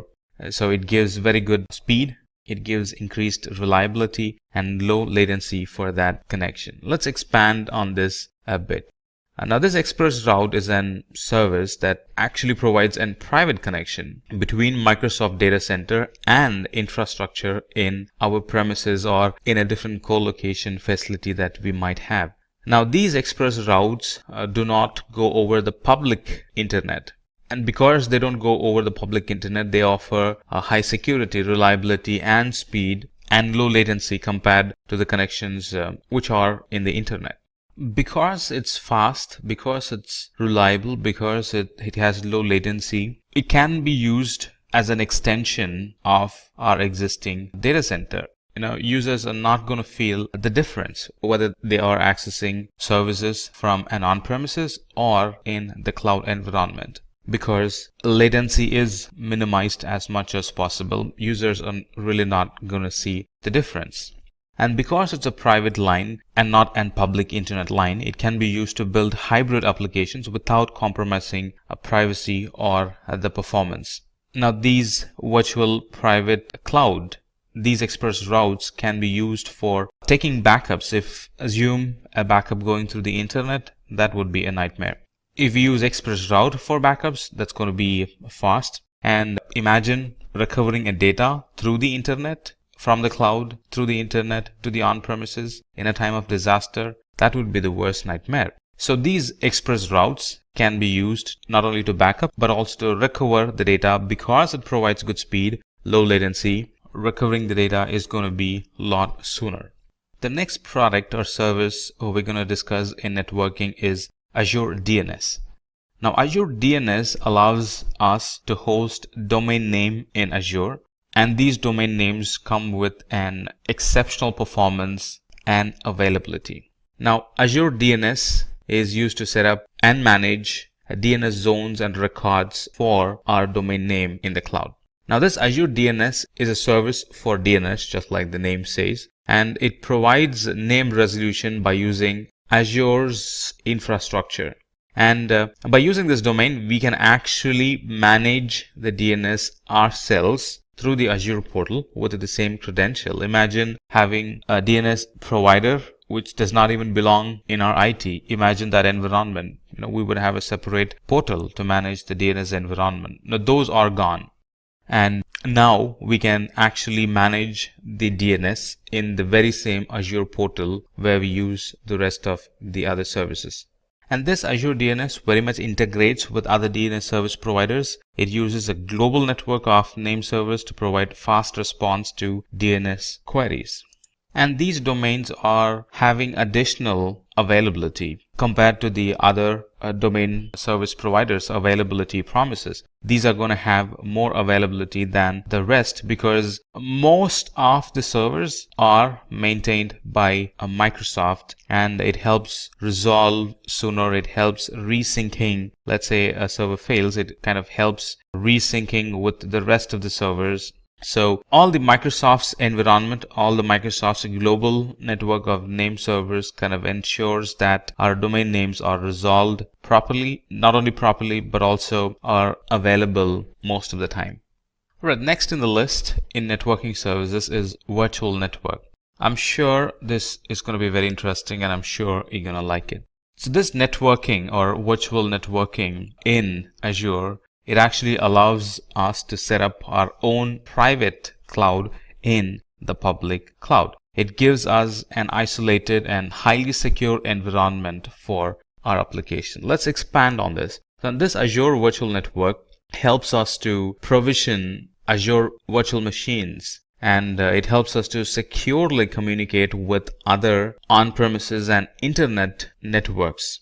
It also helps in controlling the traffic that flows through or flows in and out of this virtual network to other virtual networks and to the internet. Now, this Azure virtual network, sometimes called as VNet, is actually a representation of our own network in the cloud. It's actually a logical isolation of the Azure cloud dedicated to our subscription. All our environments are provisioned in a VNet that is separate from another customer's VNets. That way we have that logical separation there. So this virtual network can also be used to provision VPNs in the cloud, so we can connect the cloud and the on-premises infrastructure and a lot more, especially in an environment where we have hybrid environment. Surely we will be using virtual network because that's going to require a VPN for secure data transfer in and out of the cloud and in and out of the on-premises environment. Alright, so it kind of gives us a boundary for all the resources. So all the traffic between the Azure resources, they kind of logically stay in between or logically stay within the Azure virtual network. And here we can design the network. It's given over to us. You can pick the IP, you can pick the routing, you can pick the subnet. A lot of freedom is given, or I would say a lot of control on how the network is designed. It's not like something that's already cooked and we only get to use it. No, we can actually build the network from the scratch. We can pick the IP address that we like. We can pick which subnet needs to communicate with the other subnet, stuff like that. And like I said, if you are using hybrid environment, you definitely would be requiring a virtual network because it helps connect the on-premises and the cloud in a secure fashion using VPN. The last product we're going to discuss in networking is a load balancer. This load balancer actually provides application a good availability and a good network performance. So how does it work? It actually works by load balancing the traffic to and from the virtual machine and the cloud resources. Not only that, it also load balances between cloud and cross-premises virtual networks. With Azure Load Balancer, we can actually scale our application and create high availability for our services, which means our application will be available most of the time. If any of the server goes dead, the server does not get traffic. What happens if the server gets traffic? User is going to experience downtime. What happens if the server does not get traffic? User won't experience any downtime. The connection is shifted to an healthy service, so the user experiences uptime all the time. So this load balancer supports inbound and outbound scenarios, and it provides low latency. It gives high throughput of the data transfer, and we can actually scale up the flow of the TCP and UDP connections from hundreds to thousands to even millions, because we have a load balancer now in between the user and the application. So how does it operate? This load balancer actually receives the traffic, and it load balances the traffic to the backend pool of instances connected to it according to the rule and the health probe that we set. That's how it maintains high availability. So what does load balancer help? It helps in creation of high available scalable application in the cloud in minutes. It can be used to automatically scale the environment with the increasing application traffic. And one feature of load balancer is to check the health of the user's application instance, and it removes or it stops sending the request to the unhealthy instance and kind of shifts that connection to the healthy instance. That way a user or a connection does not get stuck with an instance that's not healthy. That's all that you need to know about the networking services. Now let's talk about the storage services or the storage domain in Azure. Now Azure Storage in general is a Microsoft managed service providing cloud storage, which basically is highly available, secure, durable, scalable, and redundant, because it's all managed by Azure. We don't get to manage a lot of it. And these Azure storages are a group of storage services. They cater different needs, and the storage products include Azure Blobs, which is actually an object storage. It includes Azure Data Lake. It includes Azure Files. As you see, it includes Azure Queues. It includes Azure Tables and a lot more. But let's start our discussion with Azure Store Simple. Azure Store Simple is an hybrid cloud storage solution that actually lowers the cost of storage to nearly 60% of how much you would be actually spending without using it. So Azure Simple Storage or Store Simple is an integrated storage solution that manages the storage task between on-premises and the cloud storage. What I really like about Azure is that it's built around a hybrid environment in mind. There are a lot of other cloud providers that are there where running an hybrid environment is a big challenge. It has some compatibility. You won't be able to find an hybrid or a on-premises and cloud solution for your need, stuff like that. But with Azure, especially when it comes to storage, a lot of the things that we're going to see, it clearly is designed with hybrid environment in mind. All right, so let's come back and talk about Store Simple. So Store Simple is a very efficient, cost-effective, and a very easily manageable SAN, storage area networking solution in the cloud. I thought I'll throw in this information. The reason why it got Store Simple is really because it uses Store Simple 8000 series devices which are used in Azure data center. And this Store Simple or Simple Storage, it comes along with storage tiering to manage the stored data across the various storage media. So the very current data is actually stored in on-premises on solid state drives, and data that is used less frequently is stored in HDDs or hard disk drives. And the data that requires archived or that needs to be archived, very old data, let's say less frequently used data, candidate for archive, they are actually pushed to the cloud. So you see how this storage tiering automatically happens in Store Simple. And another cool feature of Store Simple is that it enables us to create an on-demand and scheduled backups of data and then store the data locally or in the cloud. And these backups are actually taken in the form of incremental snapshot, which means that they can be created and restored quickly. It's not a complete backup, it's an incremental backup. And these cloud snapshots, they can be critically important when there is a disaster and when there is a disaster recovery scenario, because these snapshots can be called in and they can be put on storage systems and then they become the actual data. So recovering is faster if you have proper scheduled backups or if you have frequent backups. And this Storage Simple, it really helps in easing our backup mechanism, which means it kind of eases our disaster recovery steps or procedures as well. So this Store Simple, it can be used to automate data management, data migration, data movement, data tiering across the enterprise, both in cloud and on premises. It actually improves the compliance and accelerates the disaster recovery for our environment. And if there is one thing that's increasing every new day in our environment, that would be storage. And this Store Simple addresses that need, and we really don't have to pre-plan or think in deep for having a proper storage, because now we have a simple storage available in the cloud, and moreover it's on a pay-as-you-go type. So not much pre-planning on storage is needed. Yes, there will be a need, but not as much as I would without the cloud or without the simple storage. And the next service under storage that we would like to discuss is the Data Lake Store. This Data Lake Store or storage, it's a cost-effective solution for big data analytics in specific. So let's expand this. So this Data Lake Storage is an enterprise-wide repository for big data analytic workload. Now that's the major service that's dependent on this Data Lake Store. And this Data Lake enables us to capture data of any size, of any type, and of any ingestion speed, and it kind of collects them in one single space or in one single place for operational efficiency.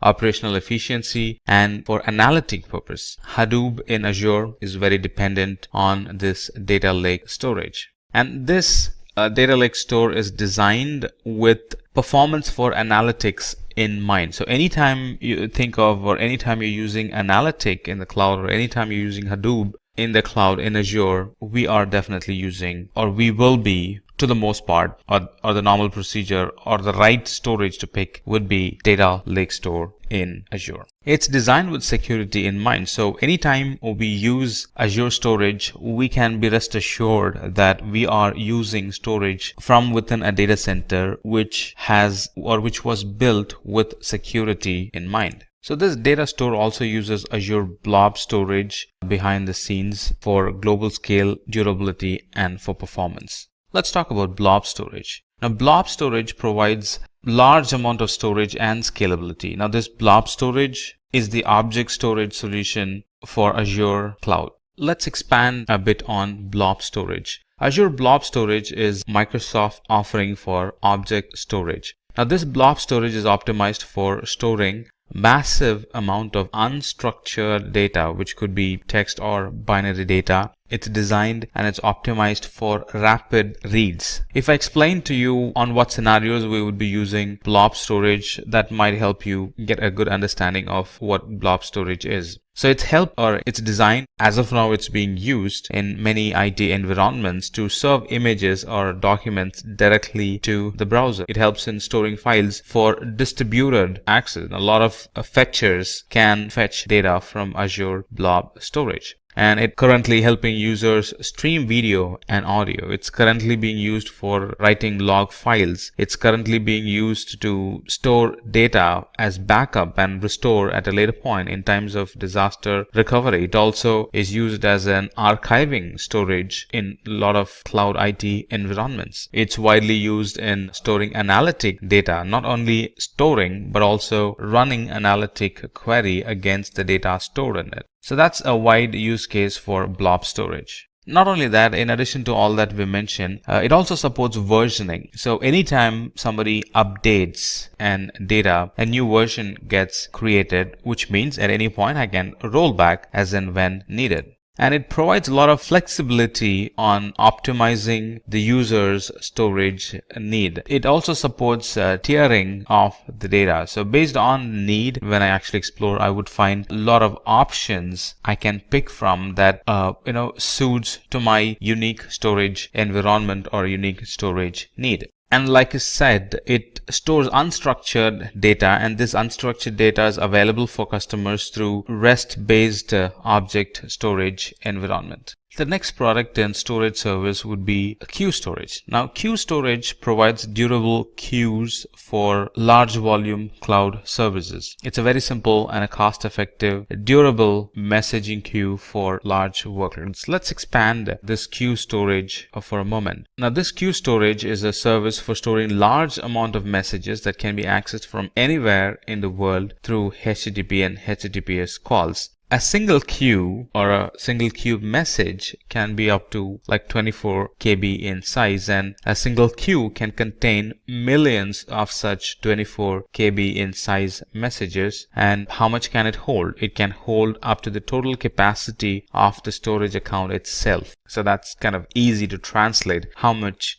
would it hold? And this Azure Queue Storage, it provides an messaging solution between applications and components in the cloud. What does it help? It helps in designing an application for scale. It helps in decoupling the application, so it's not very dependent, or sometimes it's not at all dependent on the other application, because now we have a queue in between which kind of translates or which kind of connects or which kind of decouples both the environment. Now we have a queue in between, both the environment can scale up or scale down independently. The next in the storage service would be file storage. Let's talk about file storage. Now, these Azure files provide secure, simple, and managed cloud file shares. Now, with file share in the cloud, it actually extends the user server's on-premises performance and capacity. And a lot of familiar tools for the cloud file share management can be used along with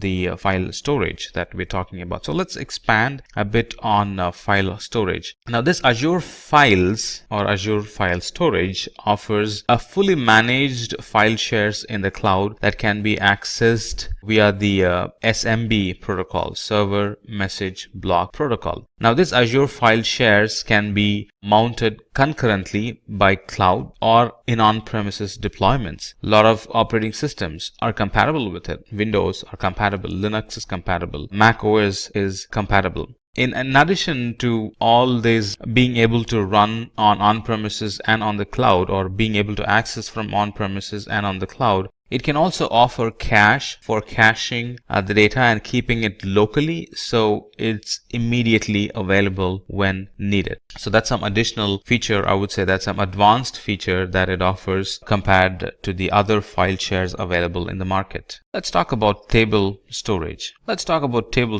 table storage is a NoSQL key value pair storage for quick deployments with large semi-structured data sets. The difference between one important thing to note with table storage is that it has a flexible data schema, and also it's highly available. Let's expand a bit on table storage. So anytime you want to pick a schema-less, a NoSQL type table storage is the one we'll end up picking. It provides an key pair attribute storage with a schema-less design. This table storage is very fast and very cost effective for many of the applications, and for the same amount of data, it's a lot cheaper when you compare it with the traditional SQL data or data storage. So some of the things that we can store in the table storage are, of course, they're going to be flexible data sheets, such as user data for web application, address books, device information, and other types of metadata for our service requirements. And it can have any number of tables up to the capacity limit of the storage account. Now, this is not possible with SQL. This is only possible with NoSQL, especially with table storage in Azure. Explanation of storage really concluded the length and breadth of the explanation this CEO was giving his IT personnel. But this IT personnel is not done with it yet. He still has a question even after this lengthy discussion, and his question was, well, there are a lot of other cloud providers available. What made you specifically choose Azure? I mean, from the kind of question that he asked, we can say that he is very curious, and he definitely had asked a very thoughtful question. So his CEO went on and started to explain about the other capabilities of Azure, or how it kind of outruns the rest of the cloud providers. So he started, or he again started his discussion, but from a different angle now. So he started to explain what are the capabilities, or how Azure is better than the competitors. So he started with explaining the platform as a service capabilities. And I'm going to tell you what the CEO told his ID person. So this platform as a service, or in platform as a service, the infrastructure management is completely taken care by Microsoft, allowing users to focus completely on the innovation. No more infrastructure management responsibilities. Go and focus on innovation. That's a fancy way of saying it. When we buy platform as a service, that's what we get. We can contribute our time on innovation and not just maintaining the infrastructure. And Azure especially is .NET friendly. Azure supports the .NET programming language, and it has, or it is built or designed, or it is optimized to work with old and new applications deployed using .NET programming framework. So if your application is .NET, most of the time you would end up picking Azure. I mean, if you try to compare, most of the time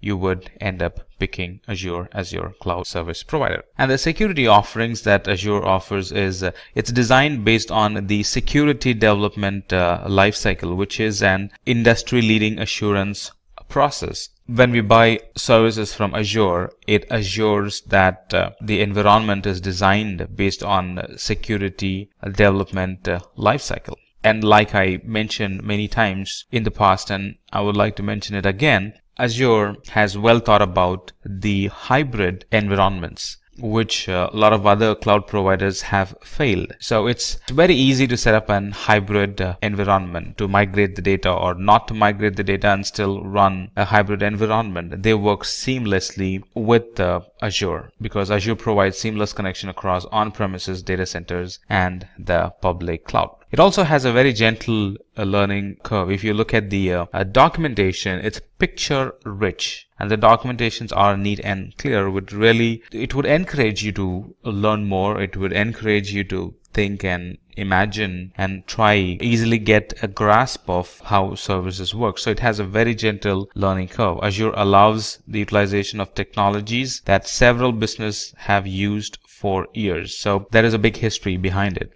It has a very gentle learning curve. The certifications, the documentations, the stage-by-stage certification levels, it's all very gentle learning curve, which is generally missing in other cloud service providers. Now, this would really impress the CTOs or people working in finance and budgeting. If an organization is already using Microsoft software, they can definitely go and avail or be bold and ask for a discount that can reduce the overall Azure spending. In other words, overall pricing of the Azure. So that's what helped, or they are the information that helped the CEO pick Azure as his cloud service provider. And then the CEO goes on and talks about the different companies that are currently using Azure, and they are definitely using Azure for a reason, like Pixar, Boeing, Samsung, EasyJet, Xerox, BMW, 3M. They are major multinational, multi-billion companies. They rely,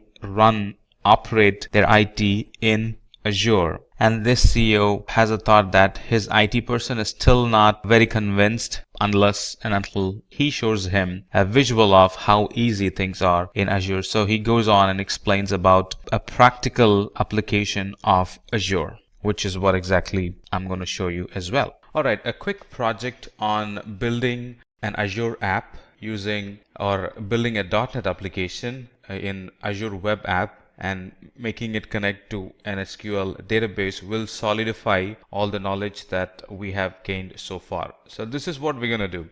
I have an Azure account open, as you see, logged in, and everything is fresh here. Let me go to resource group. There's nothing in there. It's kind of fresh. All right, I'm logged in, and this is what we're going to do. So we're going to create an application like this, which is nothing but an to-do application, a to-do list application, which is going to run from the web app, get information from us, and save it in the database that's connected to it. So you can already see it's a two-tier application, web and DB. All right. So let me go back to my Azure account. The first thing is to create an resource group. Let's give it a meaningful name. Let's call it Azure Simplilearn. All right. And it's going to be a free trial. And the location, pick one that's nearest to you, or wherever you want to launch your application. Now for this use case, I'm going to pick Central US and create. It's going to take a while to get created. There you go. It's created. It's called Azure Simplilearn. Now, what do we need? We need an web app and a separate SQL database. Let's first get our web app running. So go to App Services and then click on Add. It's not the web app plus SQL that we want. We want web app alone for this example. So let's create an web app. Give it a quick name. Let's call it Azure Simplilearn. The subscription is free trial, and I'm going to use my existing resource group, a resource group that we created some time back. It's going to run out of Windows, and we're going to publish the code. All set, we can create it. All right, while this is running, let me create my database. All right, SQL database, create a database. Give it a name. Let's call it Azure Simplilearn DB. Put it in our existing resource group that we created. It's going to be a blank database, all right? And it's going to require some settings like the name of the server and the admin login, the password that goes along, and in which location this is going to be created. The server name is going to be Azure Simplilearn DB. That's the server name. And the admin login can be, what can be the admin login name? Let's see. So let's call it Simplilearn. That's my admin login name. And let me pick a password. Click on create. So what have we done so far? We have created an web app, and we have created a database in the resource group that we have created. So if I go to resource group, it's going to take some time before things show up. So if I go to my resource group, I only have one resource group as of now, Azure Simplilearn, and there I have a bunch of resources being created. It's still being created. Right. In the meantime, I have my application right here that's running out of or that's in Visual Studio as of now. Right. So once the infrastructure is set and ready in the Azure console, we're going to go back to Visual Studio, feed these inputs in the Visual Studio, so the code knows what the database is, the credentials to log into the database, stuff like that. So we're going to feed those information in Visual Studio. By that, we're actually feeding it into the application, and then we're going to run it from there.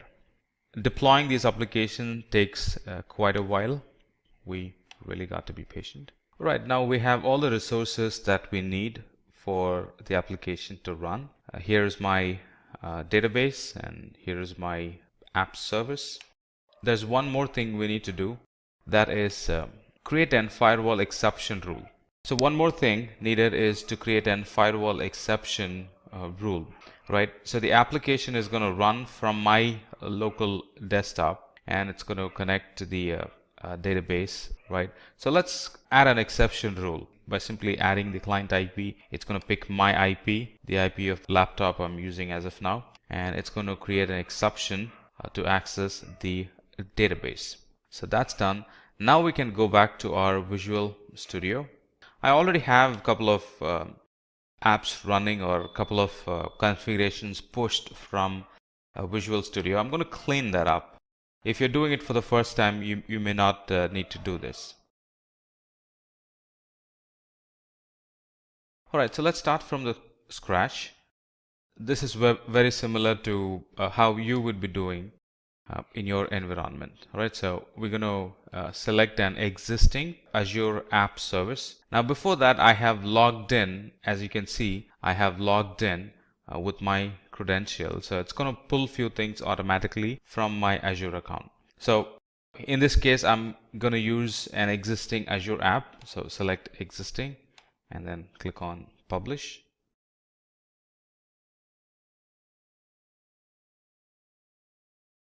All right, if you recall, these are the very same resources that we created a while back.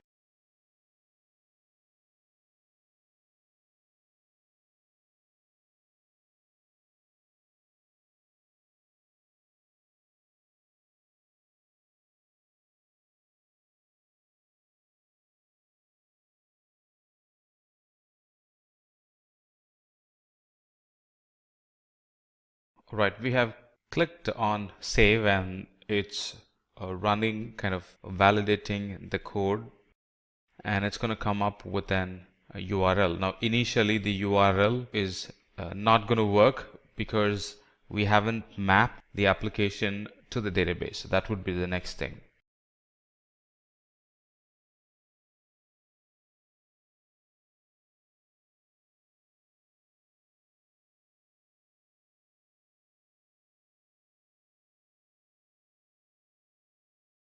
All right, so the app has been published and it's running from my web app as of now. It's going to throw an error. Like you see, it's throwing an error. That's because we haven't mapped the app and the DB together. So let's do that. All right, let's do that. So let's go to Server Explorer. This is where we're going to see our databases that we have created. Now let's quickly verify that. Go back to the resource group, right? Appropriate resource group, which is right here. And here I have my database, Azure Simplilearn database.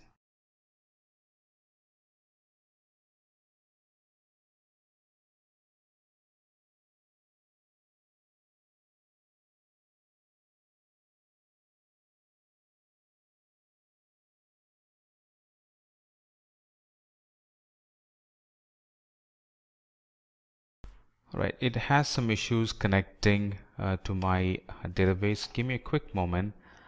Let's fix it.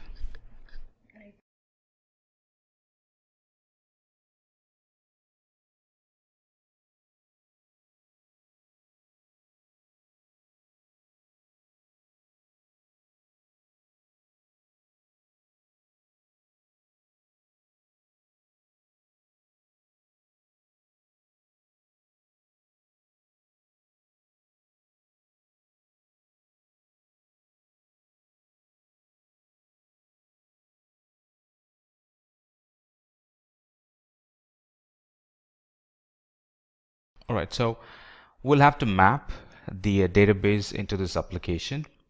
All right, so let's go to the Solution Explorer, click on Publish, and a page like this gets shown. And from here, we can go to Configure.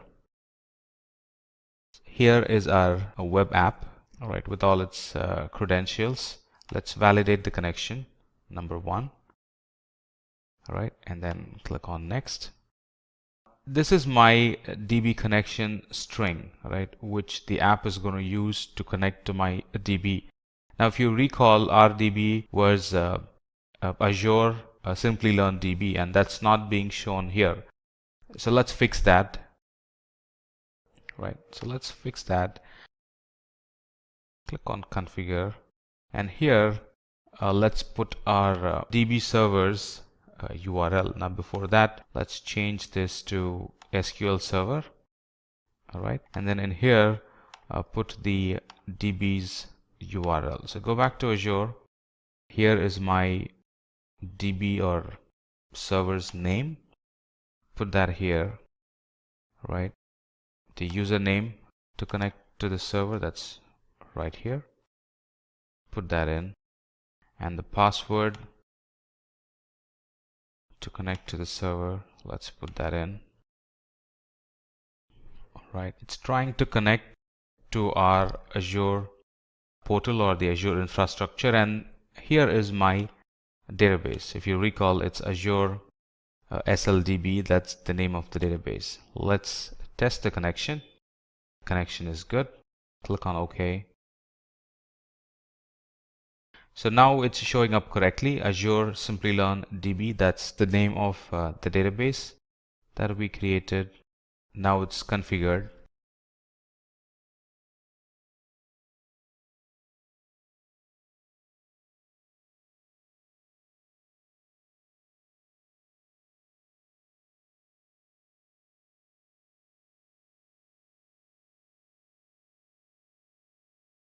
Right. Let's modify the data connections.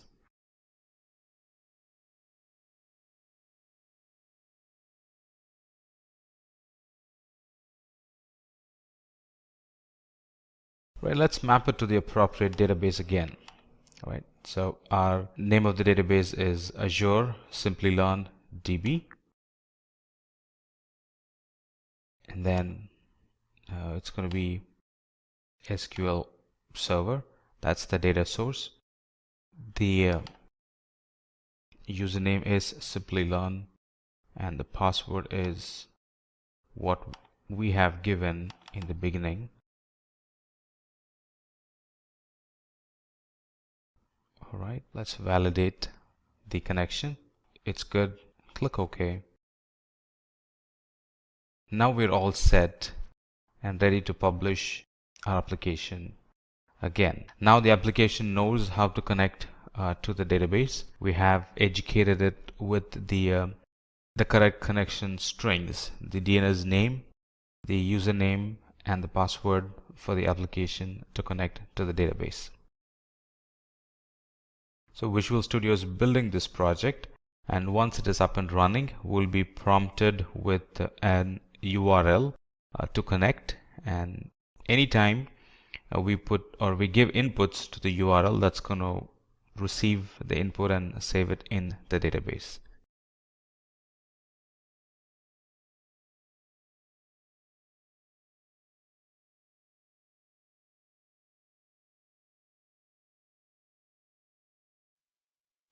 Alright, so here is my to-do list app, and I can start creating to-do list for myself. Alright, so I have the items already listed. I can create an entry, and these entries get stored in the database. I can create another entry, take the dog for a walk. That's gonna get stored. I can create another entry, book tickets for a scientific exhibition, and that's going to receive and put that in the database. And that concludes our session. So through this session, we saw how I can use Azure services to create web app and connect that to the DB instance, and how those two services, which are decoupled by default, which are separate by default, how I can use the connection strings to make connection between the app server and the database and be able to create an working app. I strongly believe you enjoyed me walking you through this session. Let's ask the question, what is Microsoft Azure? Microsoft Azure is actually a cloud service platform that allows users to build, manage, scale, and deploy applications by giving them access to cloud services. Now, these cloud services range from creating virtual machines to creating functions that run themselves without having to worry about hardware. Now, all of this is made possible only through the internet. Now, here are some things that you need to know about Azure. Firstly, it was launched on the 1st of February 2010. It has data centers in more than 42 regions across the world. They also say that 12 more data centers are in the making, which helps them say they're the only cloud service provider that covers these many regions. Next, Azure is preferred by 80% of the Fortune 500 companies, which means that the best of the best in the market only choose to work with Azure. And finally, Azure is the second largest cloud service provider in the market right now. Let's talk about Azure services. As I told you, Azure provides services for a wide range of domains. Now let's have a look at some of these domains. There's AI and machine learning, compute, containers, database, identity, management tools, networking, security, storage, and so much more. Now let's have a look at some of the individual services within these domains. Firstly, you have Azure Virtual Machines. With Azure Virtual Machines, what you get is the opportunity to create Windows or Linux virtual machines. Now, all of this is possible in a matter of seconds with a large amount of customization. Now, let's have a look at some of its features. Firstly, you can choose from a wide variety of virtual machine options. Then you have a large amount of optimization available to you.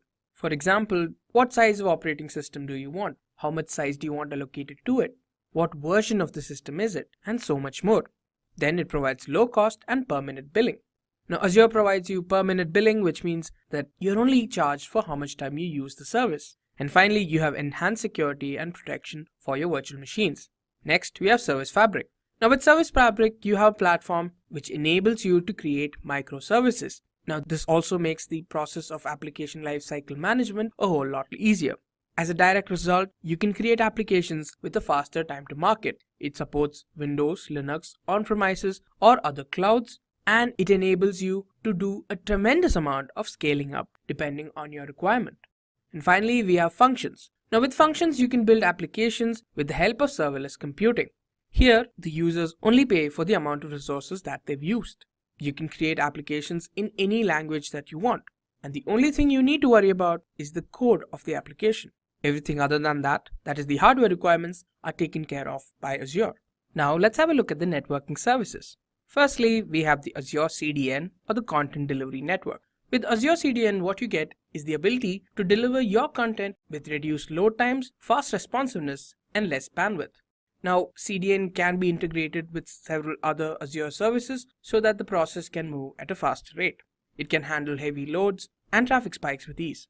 It also provides a robust security system. Now, with the content that's delivered, you can get advanced analytic data with which you can understand how customers are using your content. Next, we have ExpressRoute. With ExpressRoute, you can connect your on-premises network to Azure through a private network. Now, by default, this lowers latency. It increases the emphasis on reliability and speed, and it can be of great use when you have to transfer large amounts of data between networks. Now, another way this can be useful is if it's used to add compute or storage capacity to data centers. Next, we have Azure DNS. Domain Name Service, or Azure DNS, can be used to host your domains on Azure. This provides high availability and great performance. It provides fast responses to DNS queries by taking advantage of Microsoft's global network. It also provides high availability. Next, we have Virtual Network. Azure Virtual Network allows the Azure resources to communicate with each other or other on-premise networks via the internet, and all of this is kept extremely secure. Now, with this, users can create their own private network for communication. It provides users with an isolated and extremely secure environment for their applications to run. Now, all of the traffic stays entirely within the Azure network, and it also allows users to design their own networks. Next, we have Traffic Manager. Now, with Traffic Manager, you can route incoming traffic to improve your performance and availability. Now, one thing it provides is multiple failover options. So if a particular situation goes wrong, there's always an option to consider to salvage the situation. It helps reduce application runtime and enables the distribution of user traffic across multiple locations. It also helps the people who are using it to know where the customers connecting from across the world. Next, we have Load Balancer. With this, you are provided the ability to instantly scale applications at the same time providing high availability and improved network performance for users' applications. It can be integrated into virtual machines and cloud services. It provides highly reliable applications. It also allows users to secure and integrate security groups. Finally, we have Azure VPN Gateway. Now, this allows users to connect their on-premise networks to Azure using a site-to-site VPN. Now, this allows users to connect their virtual machine to anywhere in the world through a point-to-site VPN. And also, it's very easy to manage and is highly available. Now, let's talk about the storage services. First, we have Data Lake Storage. Now, with this, what you get is a scalable data storage with an emphasis on cost effectiveness and scalability. Now, it comes of maximum use when you integrate it with other services so that you can get analytics on how the data is being used. It is also integrated with other services like the Azure Blob Storage. Now, it is also optimized for big data analysis tools like Apache Spark and Hadoop. Next up, we have Blob Storage. Now, Blob Storage provides a storage capacity for data. Now, depending on how often a particular data is used, it is classified into different tiers. Now, all the data that is within the blob storage is unstructured data. Now, it has a way of ensuring that the data integrity is maintained every time a particular object is being changed or the data is being accessed. And it also helps improve app performance and reduces bandwidth consumption. Next, we have queue storage. Now, with this, you have a message queuing system for large workloads. This allows users to build flexible applications and separate functions. Not to mention, with this, you can be sure that your individual components will not fail. It also makes sure that your application is scalable. Queue storage provides queue monitoring, which helps ensure that the customer's demands are met. Then we have file storage. Now, with file storage, you can perform file sharing with the help of the SMB protocol or the server message block protocol. Now, this data is protected by SMB 3.0 and the HTTPS protocol. In this case, like we mentioned in functions, Azure takes care of all the hardware needs and the operating system deployments on its own. It also improves on-premises performance and other capabilities. Lastly, we have table storage. With table storage, you can deploy semi-structured datasets and a NoSQL key value store. Now, this is used for creating applications which have a flexible data schema. And also, considering how it has a very strong consistency model, it's mainly aimed for enterprises. Next, let's have a look at some web and mobile services. First, we have the Azure Search. Now, with Azure Search, you get a cloud search service which is powered by artificial intelligence. With this, you can develop web applications as well as mobile applications. Now, one big advantage is that you don't have to set up or manage your search indices. Azure takes care of that. And by extension, it increases your development speed. The artificial intelligence also will provide insights and structured information that you can use to improve the search and structured information. Next, we have logic apps. Now, with this, you can create integration solutions which can connect applications that are important to your business. Now, with this, you can visually create business processes and workflows. You can integrate SaaS or software as a service applications and enterprise applications. And more importantly, it allows you to unlock data within a firewall and securely connect to services. Next, we have web applications. Now, with web apps, you can create, deploy, and scale web applications according to business requirements. Now, it supports both Windows and Linux platforms, and it helps with continuous integration or deployment abilities. Another very important aspect of this is that the data can be deployed and hosted across multiple locations in the world. And finally, we have mobile apps. With mobile apps, you can create applications for iOS, Android, and Windows platforms. One advantage is that it automatically scales up and down based on your requirements. Now, in situations where you have network issues, offline data syncing ensures that your applications work anyway. And you can create cross-platform applications or native applications for iOS, Android, and Windows. Next, let's have a look at some container services. First, let's talk about ACS or Azure Container Services. It is also known as the Azure Kubernetes Services, as it's a fully managed Kubernetes container orchestration service. Now, what this means is that it eases the process of container integration and deployment. It also can be used with other resources from security like virtual networks, cryptographic keys, and so much more to ensure that your container is kept secure. Next, we have container instances. Now, this is similar to functions in a way, just that in this we're using containers without having to manage servers. Now, applications can be developed here without managing virtual machines or learning new tools. All that is Azure's problem to take care of. And it enables building applications without having to manage the infrastructure. That is, all you need to worry about is running the container. Next, let's have a look at some database services. First, we have the SQL database. Now, with SQL database, what you get is a relational cloud database service. Now, this means that it helps accelerate your app development and makes it easier for you to maintain your application. Now, SQL database is also used extensively in migrating workloads to the cloud and hence saves time and cost. It also helps improve your performance by integrating machine learning and adaptive technologies into your database. Next, we have Azure Cosmos DB. Now, this is a globally distributed multi-model database service. Now, what this means is that with this, you can create applications which support NoSQL. It provides a high-grade security system, has high availability and low latency. Now, this is usually used in situations where you have a diverse and highly unpredictable workload. Now, let's have a look at some security and identity services. Firstly, we have the Azure Active Directory. Now, if you want to know more about Azure Active Directory, I suggest you click on the top right corner and watch our video on the Azure Active Directory. This is just an introduction. So with this, you can manage user identities and you can make sure the resources are kept safe with the help of access policies. Most of these are intelligence driven. Now, one of the main features is that you can have access to your applications from any location or device. It helps increase your efficiency and helps down cutting costs when it comes to having a help desk. It can also help improve security and can respond to advanced threats in real time. Next, you have Azure Active Directory B2C. It helps provide customer identity and access management in the cloud. Now, protecting customer identity is extremely important for an organization, and that's what Azure AD B2C does. Now, it also enables the application to be scaled to great amounts, even billions of customers. Next, we have the Azure Security Center. This is basically like a command post with which you get a complete view of the security across users on your on-premises and cloud workloads. So with this, you are given a threat protection method that adapts to situations and helps reduce exposing you to threats.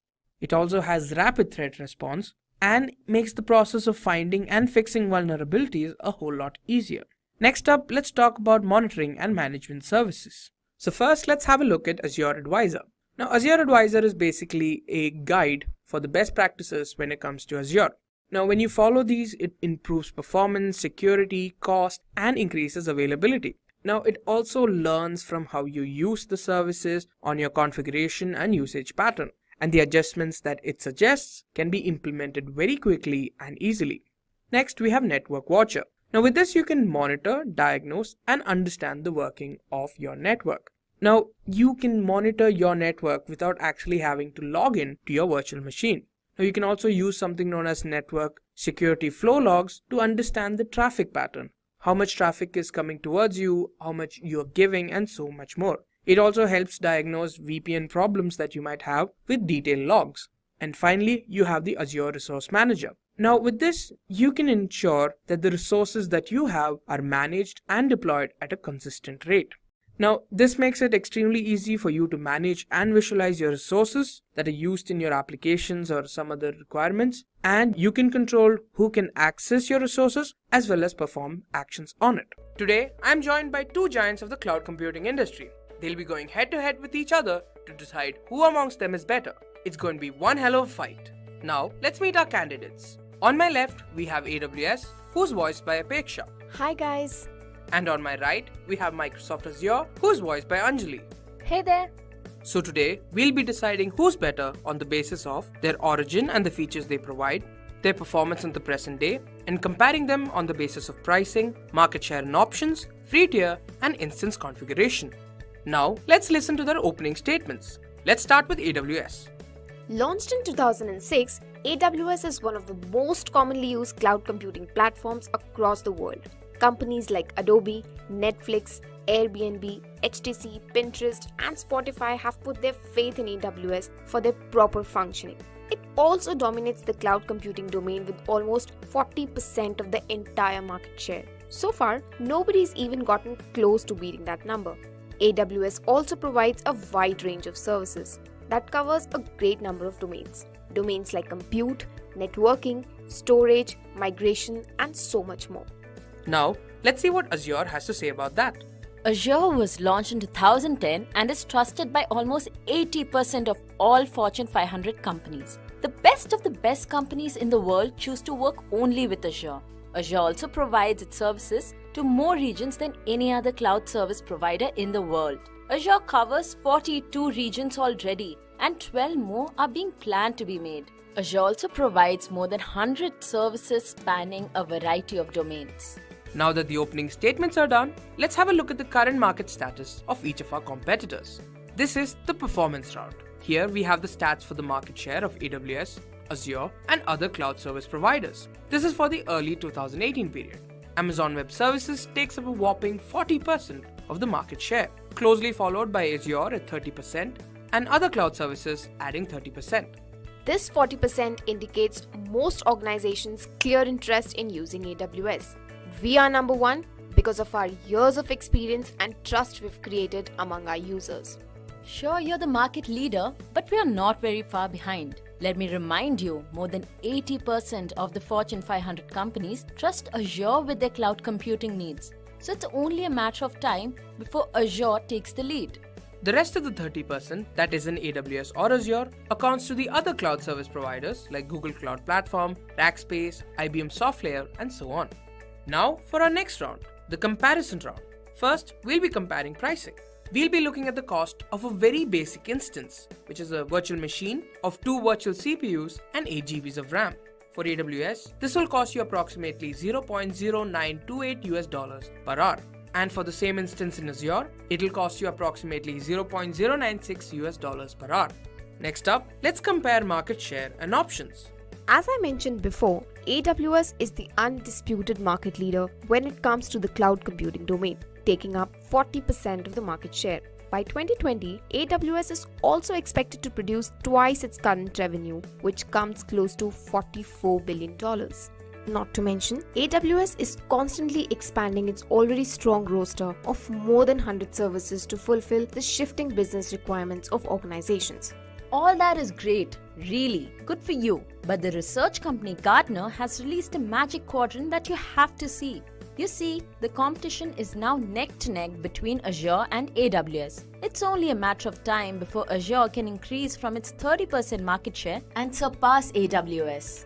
This becomes more likely considering how all companies are migrating from AWS to Azure to help satisfy their business needs. Azure is not far behind AWS when this comes to services as well. Azure's service offerings are constantly updated and improved on to help users satisfy their cloud computing requirements. Now, let's compare AWS and Azure's free offerings.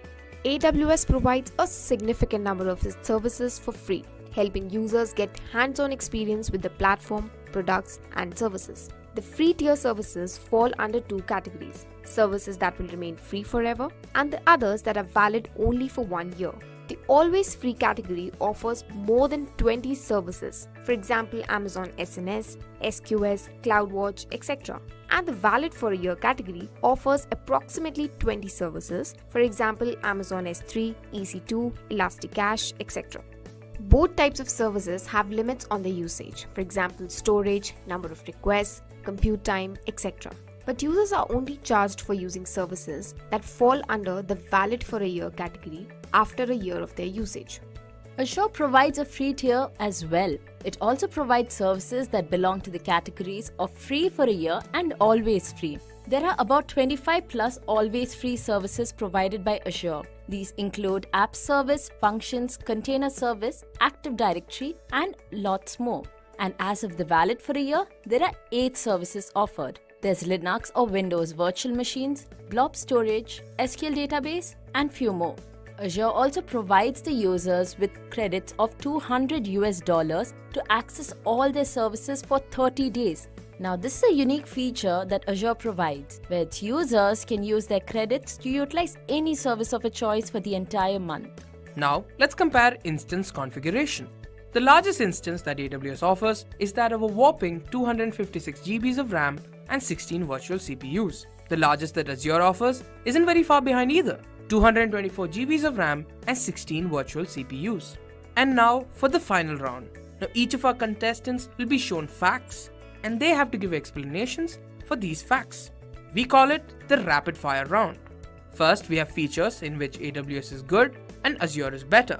AWS does not cut down on the features it offers its users. However, it requires slightly more management on the user's part. Azure goes slightly deeper with the services that fall under certain categories like Platform as a Service and Infrastructure as a Service. Next, we have hybrid cloud, where AWS is good and Azure is better. Okay, although AWS did not emphasize on hybrid cloud earlier, they are focusing more on technology now. Azure has always emphasized on hybrid cloud and has features supporting it since the days of its inception. For developers, AWS is better and Azure is good. Of course it's better, because AWS supports integration with third-party applications.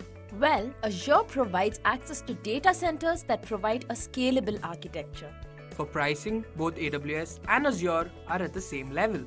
It's good for AWS because it provides a competitive and constantly decreasing pricing model. And in the case of Azure, it provides offers that are constantly experimented upon to provide its users with the best experience.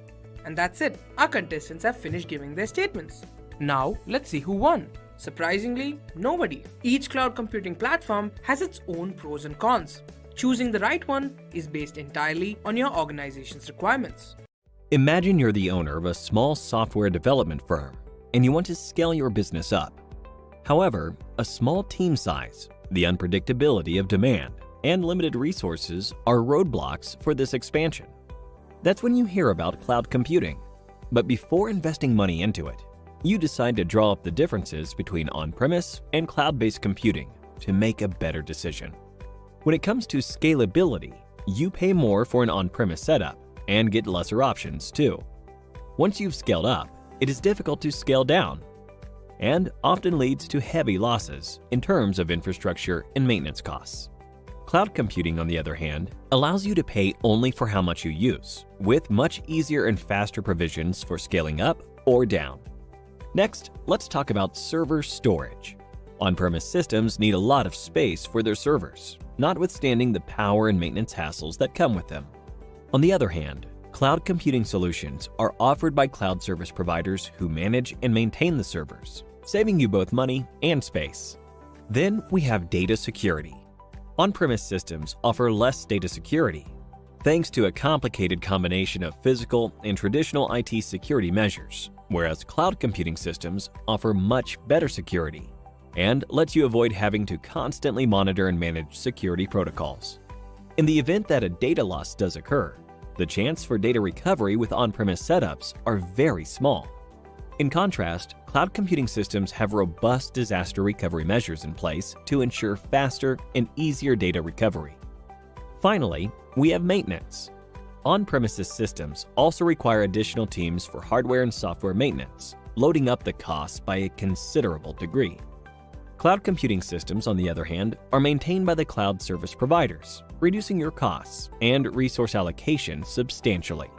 So now, thinking that cloud computing is a better option, you decide to take a closer look at what exactly cloud computing is. Cloud computing refers to the delivery of on-demand computing services over the internet on a pay-as-you-go basis. In simpler words, rather than managing files and services on a local storage device, you'll be doing the same over the internet in a cost-efficient manner. Cloud computing has two types of models: deployment model and service model. There are three types of deployment models: public, private, and hybrid cloud. Imagine you're traveling to work. You've got three options to choose from. One, you have buses, which represent public clouds. In this case, the cloud infrastructure is available to the public over the internet. These are owned by cloud service providers. Two, then you have the option of using your own car. This represents the private cloud. With the private cloud, the cloud infrastructure is exclusively operated by a single organization. This can be managed by the organization or a third party. And finally, you have the option to hail a cab. This represents the hybrid cloud. A hybrid cloud is a combination of the functionalities of both public and private clouds. Next, let's have a look at the service models.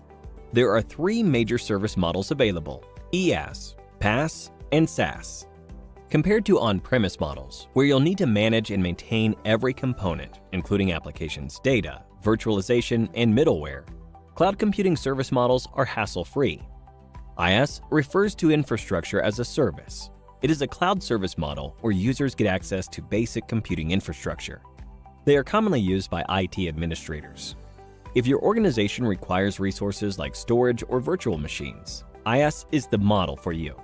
You'll only have to manage the data, runtime, middleware, applications, and the OS, while the rest is handled by the cloud providers. Next, we have PaaS. PaaS, or Platform as a Service, provides cloud platforms and runtime environments for developing, testing, and managing applications. This service model enables users to deploy applications without the need to acquire, manage, and maintain the related architecture. If your organization is in need of a platform for creating software applications, PaaS is the model for you. PaaS only requires you to handle the applications and the data. The rest of the components like runtime, middleware, operating systems, servers, storage, and others are handled by the cloud service providers. And finally, we have SaaS. SaaS, or Software as a Service, involves cloud services for hosting and managing your software applications. Software and hardware requirements are satisfied by the vendors, so you don't have to manage any of those aspects of the solution. If you'd rather not worry about the hassles of owning any IT equipment, the SaaS model would be the one to go with. With SaaS, the cloud service provider handles all components of the solution required by the organization. Time for a quiz now. In which of the following deployment models are you, as the business, responsible for the application, data, and operating system? 1. IaaS. 2. PaaS.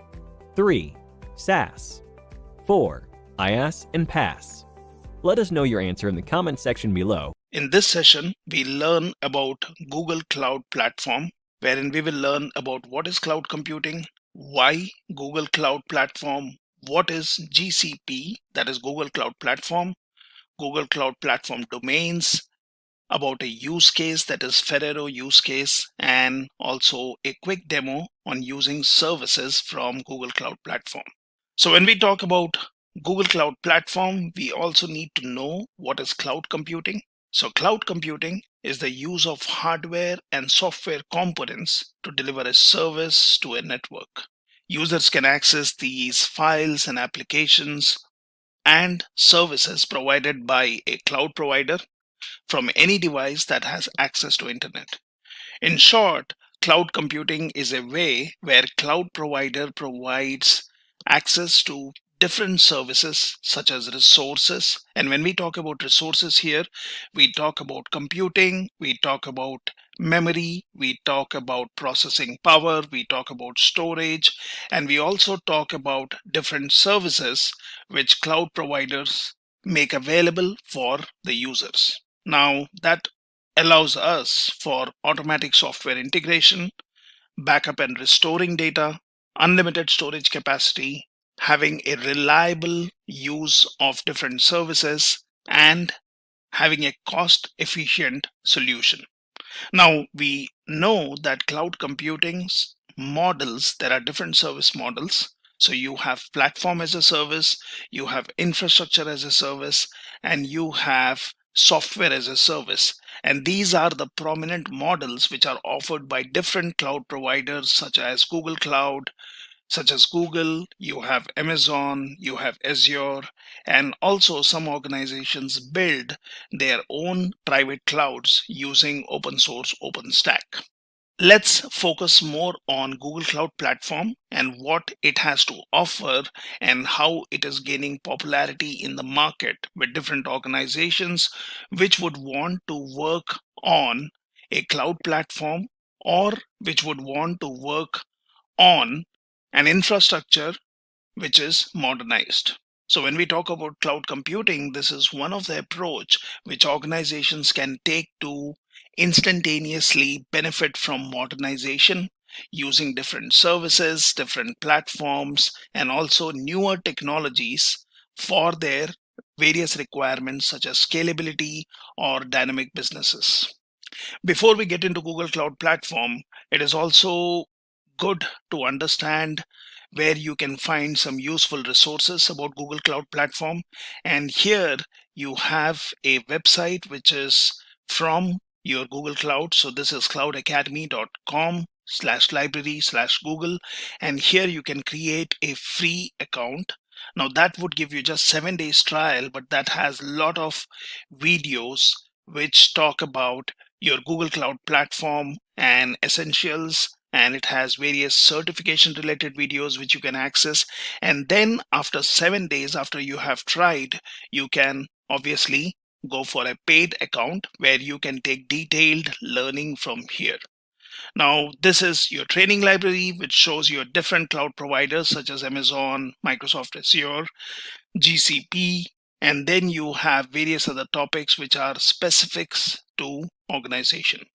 You can obviously look at the pricing, and you can also look at resources which will give you a good experience in learning from these videos. You can also create a free account, which I will walk you through later. So you can create a free account on cloud.google.com. Now, when I say free account, that basically means it allows you to create an account, and every user who creates an account gets a $300 free credit, which can be used to practice, brush up your skills, and also explore and learn about different Google Cloud products which are offered by Google. Now, coming back to our Google Cloud Platform, let's understand why Google Cloud Platform.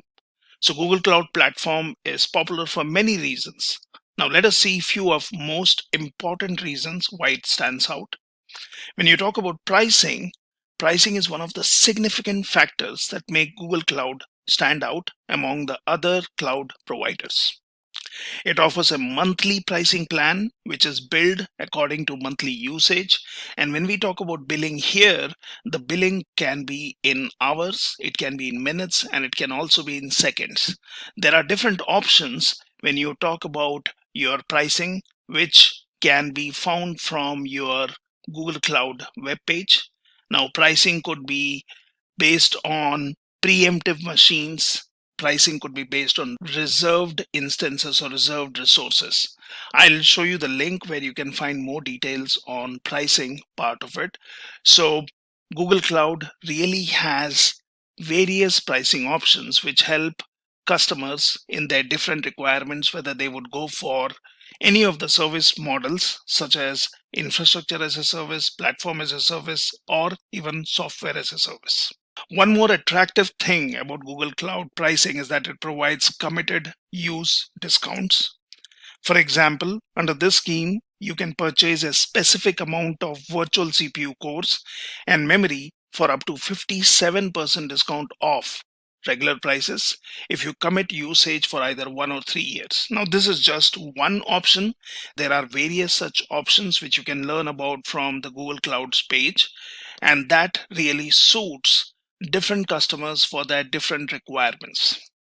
Now, when we talk about speed, we don't need to really challenge this aspect when it comes to Google services. So Google provides its Google Cloud and Google App customer speed up to 10 terabytes because of its faster cable system. There are different kind of machines which can be used if you're talking about computation, if you're talking about memory hungry applications, or even storage intensive workloads.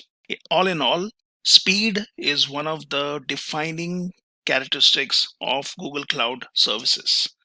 The cable has connections over US West Coast, main cities in Japan, and even major hubs in Asia. This speed enhances performances and leads to customer satisfaction. Now, when we talk about customers, any or every customer would prefer to have low latency, high throughput based services. They would want to use higher speeds to process their data in as less time as possible. Google provides a low latency network infrastructure. In fact, you can say that when you are using Google Cloud services, you are using the services from the same infrastructure which Google uses for its popular services such as Google Search or even YouTube, which is one of the second largest repository which can be accessed for videos. Now, when we talk about big data is data which is very complex, has a lot of other characteristics such as your volume, you have velocity, you have variety, you have veracity, validity, volatility, virality, and so on. So if an organization is working on big data, Google Cloud can be a better choice because Google has many innovative tools for cloud warehousing, for example, such as BigQuery, and even real-time data processing tools such as Dataflow. BigQuery is a data warehouse that allows massive processing of data at high speeds, basically working on your structured data. Google also has launched some new machine learning from artificial intelligence tools. Now, there are various other services which we can use from Google Cloud Platform. But let's understand what is Google Cloud Platform and what are some of the services. Even the services which are not listed here can be found in your console from Google Cloud. So what is Google Cloud Platform? GCP. It is a set of cloud computing services provided by Google that runs on the same infrastructure, as I mentioned, that Google uses for its end user products like YouTube, Gmail, and even Google Search. The various set of services offered by Google Cloud Platform are, so you have services which are specific to computing requirements. And again, in computing, you have various different options available. You have machines which are compute optimized, machines which are memory optimized, machines which are storage optimized, and also we have certain machines such as preemptive, which basically means that you could get a machine to work on at a far lesser price than any other machine. But when we talk about preemptive, these are the machines which can be requested on demand and they can be taken back by Google at any time. You have networking related services which can be very useful when you are setting up your applications or your services across globe. You also have different services which are specific to machine learning, and organizations which would be interested in working on machine learning or artificial intelligence would be really interested in using these services. There are also innovative solutions to work on big data and big data related technologies. Now, when we talk about Google Cloud Platform domains, so we can break down these services into specifics, such as you have compute. Now, the compute service allows for computing and hosting the cloud. Now, when you talk about computing, here there are different services such as App Engine, you have Compute Engine, you have Kubernetes, you have Cloud Functions, and Cloud Run. When you talk about storage and database, so the storage and database service allows application to store media files, backups, or other file-like objects. Now, various services under this are as follows. You have Cloud Storage, Cloud SQL, Cloud Bigtable for unstructured data. You have Cloud Spanner, Cloud Data Store, Persistent Disks, and Cloud Memory Store. When we talk about networking, the networking service allows us to load balance traffic across resources. Now, as I mentioned earlier, resources could be your different resources which you would be using from a cloud platform, such as your devices, your instances, memory optimized or CPU optimized instances, or other resources, creating DNS records, and much more. So various services under this are VPC, that stands for Virtual Private Cloud. You have Cloud Load Balancing, Cloud Armor, Cloud CDN. You have Cloud Interconnect, DNS, and Network Service Tiers. When we talk about the big data service, this allows us to process and query big data in cloud. Now, various services under these are as follows. You have BigQuery, Cloud, Cloud Data Proc, Cloud Composer, Cloud Data Lab, Cloud Data Prep, Cloud PubSub, which is publish and subscribing system. You have Cloud Data Studio. Now, you also have the developer tools, and developer tools service includes tools related to development of an application. Now, various services under these are as follows. That is, you have Cloud SDK, Software Development Kit, you have Deployment Manager, Cloud Source Repositories, and Cloud Test Lab. When we talk about identity and security, which is one of the primary concerns for any organization or any user who would be interested in using a cloud platform, Google Cloud really has taken care of this. So when you talk about identity and security domain, this deals with security services. Now, various services here are Cloud Identity. You have Identity and Access Management, that is Cloud IAM. You have Identity Aware Proxies. You have Cloud Data Loss Prevention API, Security Key Enforcement, Key Management Service, and many more. You also have cloud services which are related to Internet of Things. So very much would be used by organizations who would be working on IoT devices or the data generated by these devices. So various services here are Cloud IoT Core. You have Edge TPU and cloud IoT. Also, when we talk about cloud AI, that is artificial intelligence, this comprises of services related to machine learning and much more. So you have Cloud Auto ML, Cloud TPU, Cloud Machine Learning Engine, Job Discovery, Dialogflow Enterprise, Natural Language Cloud, Text to Speech, and much more.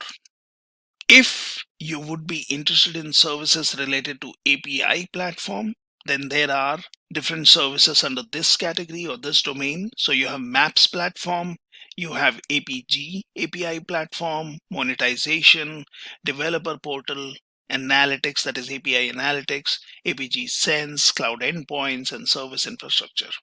So these are some of the listing of services under each cloud platform domain. Now let's look at Ferrero use case, and let's also understand what was done here. So Ferrero is one of the famous chocolate and ranks third among worldwide chocolate and confectionery producers. It was found in 1946 in Italy. I'm sure you would have seen the Ferrero chocolates when you would have gone out to buy some chocolates. So the challenges here was that Ferrero, as we know, is sold in every supermarket and is known for its quality. Once the business grew, some issues arose, right? And that's what happens when the business grows. You have issues popping up, which could be related to the volume of data, the speed with which the data is getting generated, the variety of data, and also looking at your platforms which support different dynamic applications or your scalability requirements, performance requirements, and so on. So it needed data storage, processing, and analysis system for a wide customer database. There was a huge gap between the company and the people who bought its goods because the company relied on data-given sales outlets. Now that's one of the challenge. Ferrero wanted to create a digital ecosystem where there was a point of contact with its customers and also a foundation for an innovative data-driven marketing strategy. What was the solution here? So one of the service of cloud platforms or Google Cloud Platform is BigQuery, and this was an answer to Ferrero's challenges since it was capable of hyper-fast and efficient data analysis as a solution. Now, as I mentioned, BigQuery is a data warehouse which allows you to store structured data. Now, this could directly be used as a service where you could store in any amount of data and you would not be paying for storage. So there are different pricing models, and for data up to 1 terabytes, you would not be charged anything. And if you would be accessing the data, that is reading the data or processing the data from BigQuery, that's where the pricing model kicks in. Now, using Google Cloud's BigQuery, business analysts of Ferrero were able to store and analyze massive data sets in a very reliable, fast, and affordable manner. Consumer behavior and sales pattern data reports were easy to build and automate. And the analysis also followed Ferrero to adopt advertising across various marketing channels to serve the customer needs in a better way. What was the result? They could divide their database into real-time, actionable consumer clusters to generate more accurate user profiles. Ferrero was also able to personalize its marketing strategies to match the user needs. Now, Google Cloud Platform completely tailored the website, mobile content, and advertising, and created a very cost-effective media buy strategy. Now, these were some basics on Google Cloud. Now, as I said, you can always find a lot of details about pricing, about services, and also all the services are accessible in your free trial account. Now, let me just walk you through here. So one is you could always find details on documentation on each of these services. So if I would click on getting started, you have quick start, which basically shows you short tutorials. You have trainings and you have also certifications. Now, if we click on quick start, now that takes me to this page, which shows me quick starts or if you would want to understand about different projects, if you would want to look into the documentation of creating a Linux virtual machine or storing a file and sharing it, deploying a container, Docker container image, and so on. So you have a lot of quick starts here. You can also look at Cloud Minute. On the same page, on the right side, you have docs. And once you click on that, it takes you to these links. Now this shows you build solutions, which shows you top use cases, best practices, all the solutions. It's always good to learn from these use cases which are available. And here you have different featured products and all the different services which Google Cloud offers. Now you can click on featured products, and that basically shows you a list of these products. Now here we have all the solutions which you can look at: architecture, database, enterprise level, big data and analysis, gaming related, Internet of Things, and so on. Now if you go down here, it shows you featured products, and that shows you some of the important products such as Compute Engine, which is belonging to the compute domain. You have Cloud Run, you have Anthos, which is for migration, and basically cloud adoption. When organizations would want to move from on-premise to cloud-based solutions, you have Vision AI, you have cloud storage. Now that basically allows you to store any kind of data, whether that's an object. So this is acting as an object storage. You have Cloud SQL, which is basically a ready-to-use service where you would be using MySQL, Postgres, or any other SQL Server database services.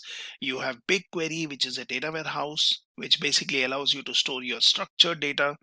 And then you have your AI and machine learning related products. So you have AutoML, Vision AI, Video AI, text to speech, speech to text, and so on. Now you also have different platform accelerators which can be used. And in any of these cases, for example, if I would click on Compute Engine, which is a featured product from Google Cloud, now that shows you basically your quick starts using your Linux machines, how-to guides, which tells you completely working on a VM instance or working on storage, working on persistent disks, and so on. And it shows you the documentation here. Now you also have products and pricing option, which you can see for GCP pricing. And you could straight away go to the pricing. You could be looking at solutions, which talks about infrastructure modernization. Now this is something which organizations are interested in when they would want to move from their on-premise solution to your Google Cloud. Now here I can say, for example, I click on infrastructure modernization. You can always find some case studies. What are the different solutions we have here, right? When you talk about Google Cloud, so you can always click on See Solutions, and you can look at VM migration or SAP Cloud, right? Why Google Cloud, what it can be used for, VMware as a service, or HPC, that is high performance computing. And about these services, we will learn in detail later. Now I can go back on the same page where I was clicking on the services. So you have quick starts, you have how-to guides, you have deep understanding of different concepts, right? And here, if I click on all how-to guides, so that shows me what are the different ways in which you can work with Compute Engine and working with different instances. Although it's quite exhaustive content, but then if you follow steadily, then you can learn a lot about Google Cloud. Now here I can just go back. So this is just giving you some idea on the different products which are available from Google Cloud, looking into different sections, finding right documentation here, right? And you can always look into each one of these in detail for each product which Google Cloud offers. Now, if we scroll down, we could see all the options or all the domains which we see here, right? Let me just go back because we got into solutions. Now we have quick starts, right? And then you can basically scroll all the way down to look at Cloud SDK, which can be set up on your Windows machine, like I have set it up on my Windows machine.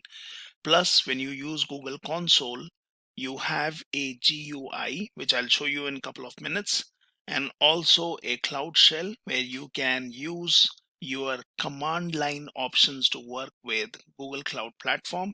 You have Cloud Console, which is nothing but your GUI to access your resources. Now you can also look at in-depth tutorials, pricing, and you have different other options. So let's just click on pricing here. And then we have your price list, which basically gives you details of different services, what are available, and what are the services or what are the prices. So for example, if I click on Compute Engine, right, and this shows me the pricing aspect of Compute Engine, which belongs to Compute Domain.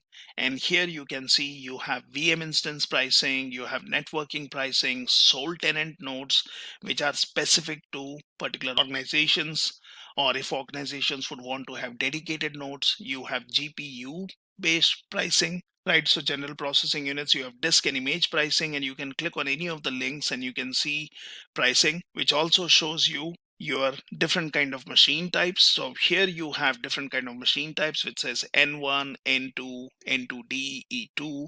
You have memory optimized machine types, you have compute optimized, you have premium images, and you can basically look at all the categories. You can look at disk pricing, which involves your persistent disk pricing for SSDs or HDDs. What are the kind of images, what are the different network services, right?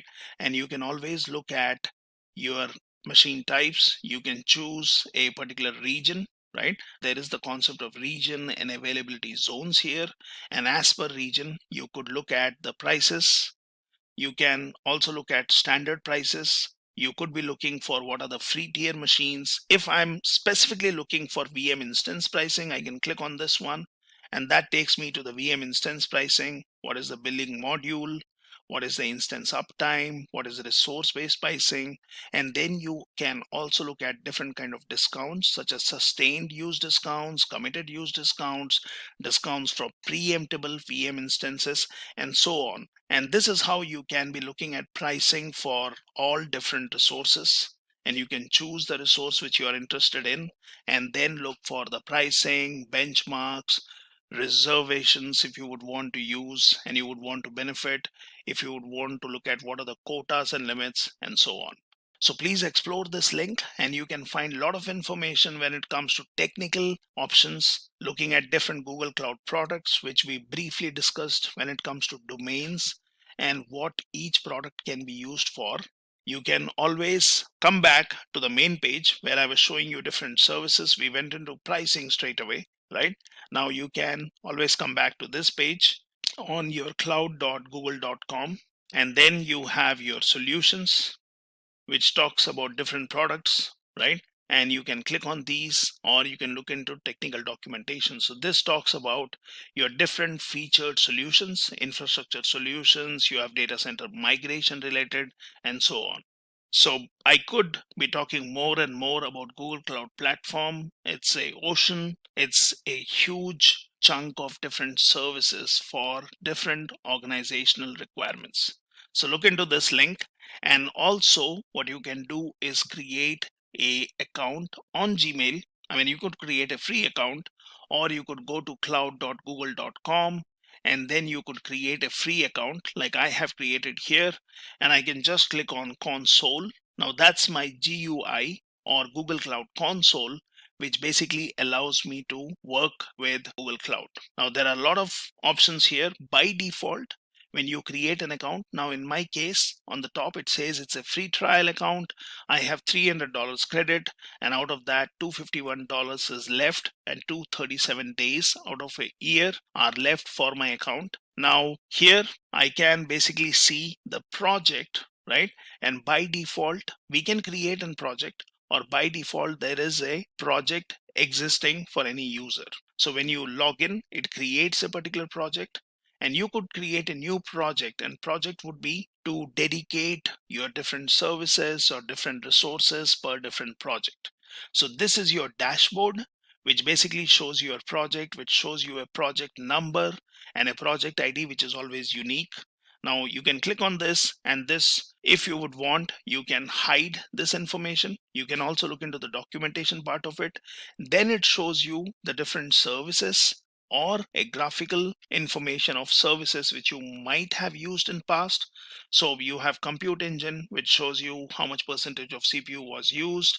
You can always go to compute engine as a service. You can look at your Google Cloud Platform status and look at the Google Cloud status. Now this is billing. Now since this shows me the billing period for April month, and I can always look at detailed charges. I can look at reporting. I can look at different APIs which Google offers. And for your different kind of work, you can always go to the API overview or the API link and enable or disable any API. Now, once you enable or disable any API, then you can use that. So you have news section, you have documentation, and you have getting started guides, which tells you how to work or enable different APIs. If you would want to deploy a pre-built solution, add dynamic logging, monitoring errors, deploying a Hello World app, and so on. Now this is your dashboard. I can click on activity, and that would show me what kind of activity I would have done in my cloud platform. I can always choose the kind of activities by saying activity type. I can choose the resources. Now it shows me that I created some VM instances, I deleted them, I updated some metadata, I basically worked on instances, I changed some firewall rules here. I have then also worked on some other services or APIs. So I created some buckets, which is for object storage. And again, I have been working with some instances and creating some firewall rules. Here, I have granted some permissions. I am setting up a policy, right? So this activity gives me a history of what things I have done over the past couple of months while working on Google Cloud Platform. Now, on the top left corner, you have the hamburger menu, which you can click on this. So that's your navigation menu. And when you click on this, this shows you home. It takes you to the marketplace. It specifically takes you to billing. You can always look at APIs and services. So here in API services, I can pretty much go to a dashboard and I can see a report on the traffic or errors or latency and the kind of APIs which are available. So you have Compute Engine API, you have BigQuery API, BigQuery Data Transfer API, BigQuery Storage, Cloud Data Proc. So these are some of the APIs or services I've used in past. Might be I was evaluating a product, might be I was using a particular product. So you have, whenever you would want to use a particular service from Google Cloud Platform, you would be enabling these APIs. So here we see some APIs for data proc. You have logging, monitoring, you have resource manager API, you have cloud SQL, which allows you to directly use MySQL or Postgres, you have cloud storage, right? And so many APIs. So if I would want to enable a particular API, which is not right now required, but then it's good to know, you can always click on this one. You can search for an API. So for example, if I would say data proc, right? And that shows me the cloud data proc API, which manages Hadoop based clusters and jobs on Google Cloud Platform. So I can spin up a Hadoop cluster and I can start running some jobs on a Hadoop cluster on demand. And as I'm done with it, I can just get rid of it. So this is an API which I would have to enable. And then for every particular service, you also have an admin API, which you would enable. Now, going back, so coming out from this API library, I got into API and services.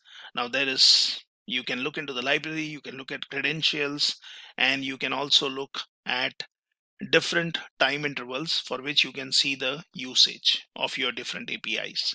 Now, going back to the menu, you have support, wherein you can always reach out to the Google support team if you are using a paid version. Even with free trial, you can try to reach out and you will find someone to help, but it is always good when you have a billing cycle, reaching out the customer care. You have identity access management and admin, and this is required when you're working with different APIs or services, when you would want to have relevant access. You have getting started, you have security related options, you have Anthos, which is mainly for migration.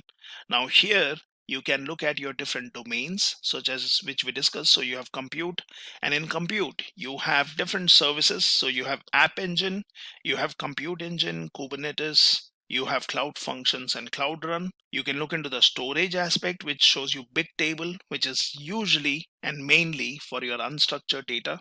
Bigtable, which is something which gave rise to popular NoSQL databases like HBase and Cassandra. You have Data Store, which can be used. You have Firestore, File Store, Storage, which can be used to put in data of any kinds. You have SQL for structured data. You have Spanner as a service. You have Memory Store, and you have Data Transfer. Now, when it comes to the networking domain, you have all these services such as VPC, Virtual Private Network, network related services for your load balancing, for using a cloud-based DNS or cloud-defined network.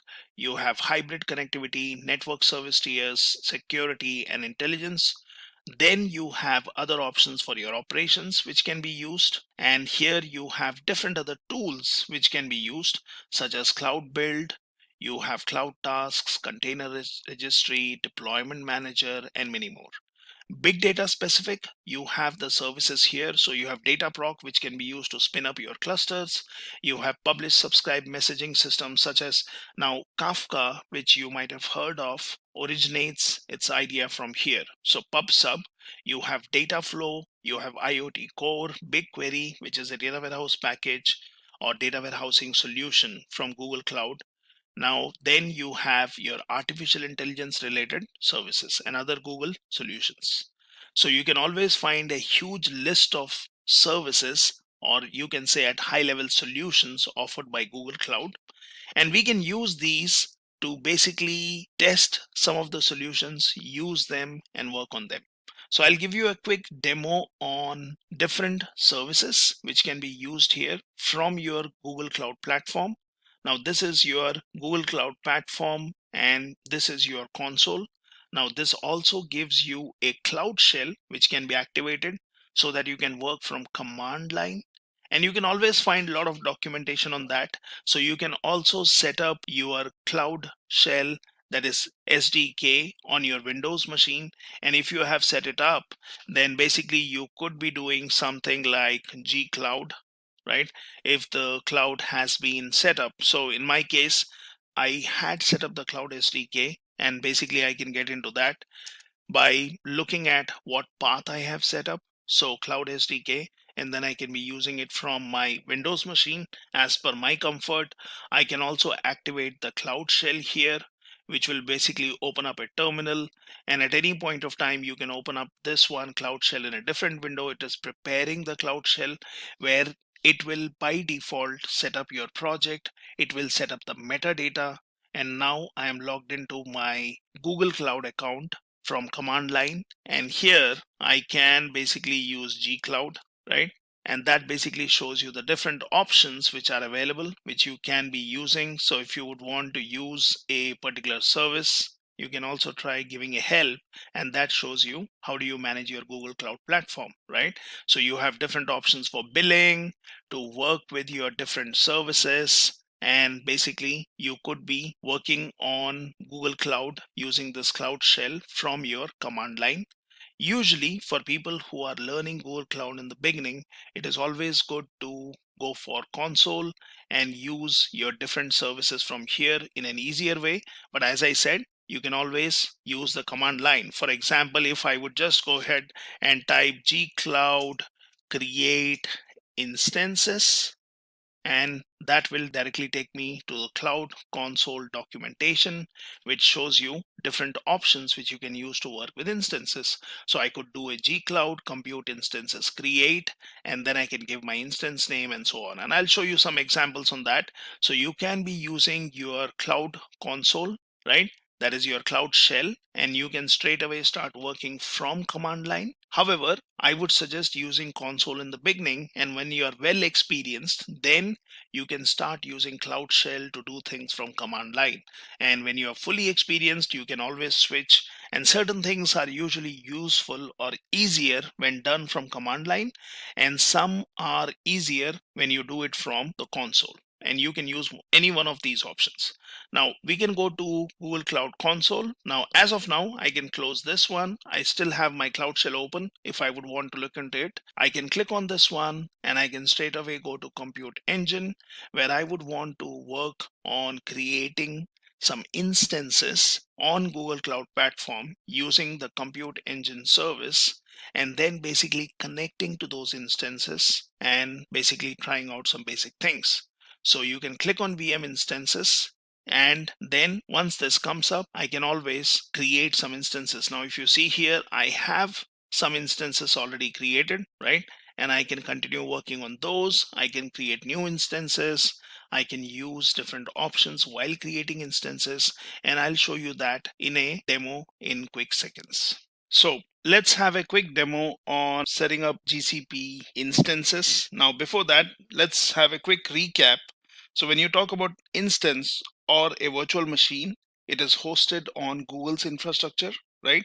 And you can create your Google Cloud instance using this Google Cloud Console. That is by clicking on this and then going to Compute Engine and clicking on VM instances. Now you can also do that from Google Cloud command line tool, that is Cloud Shell, and you can be doing that using Compute Engine API.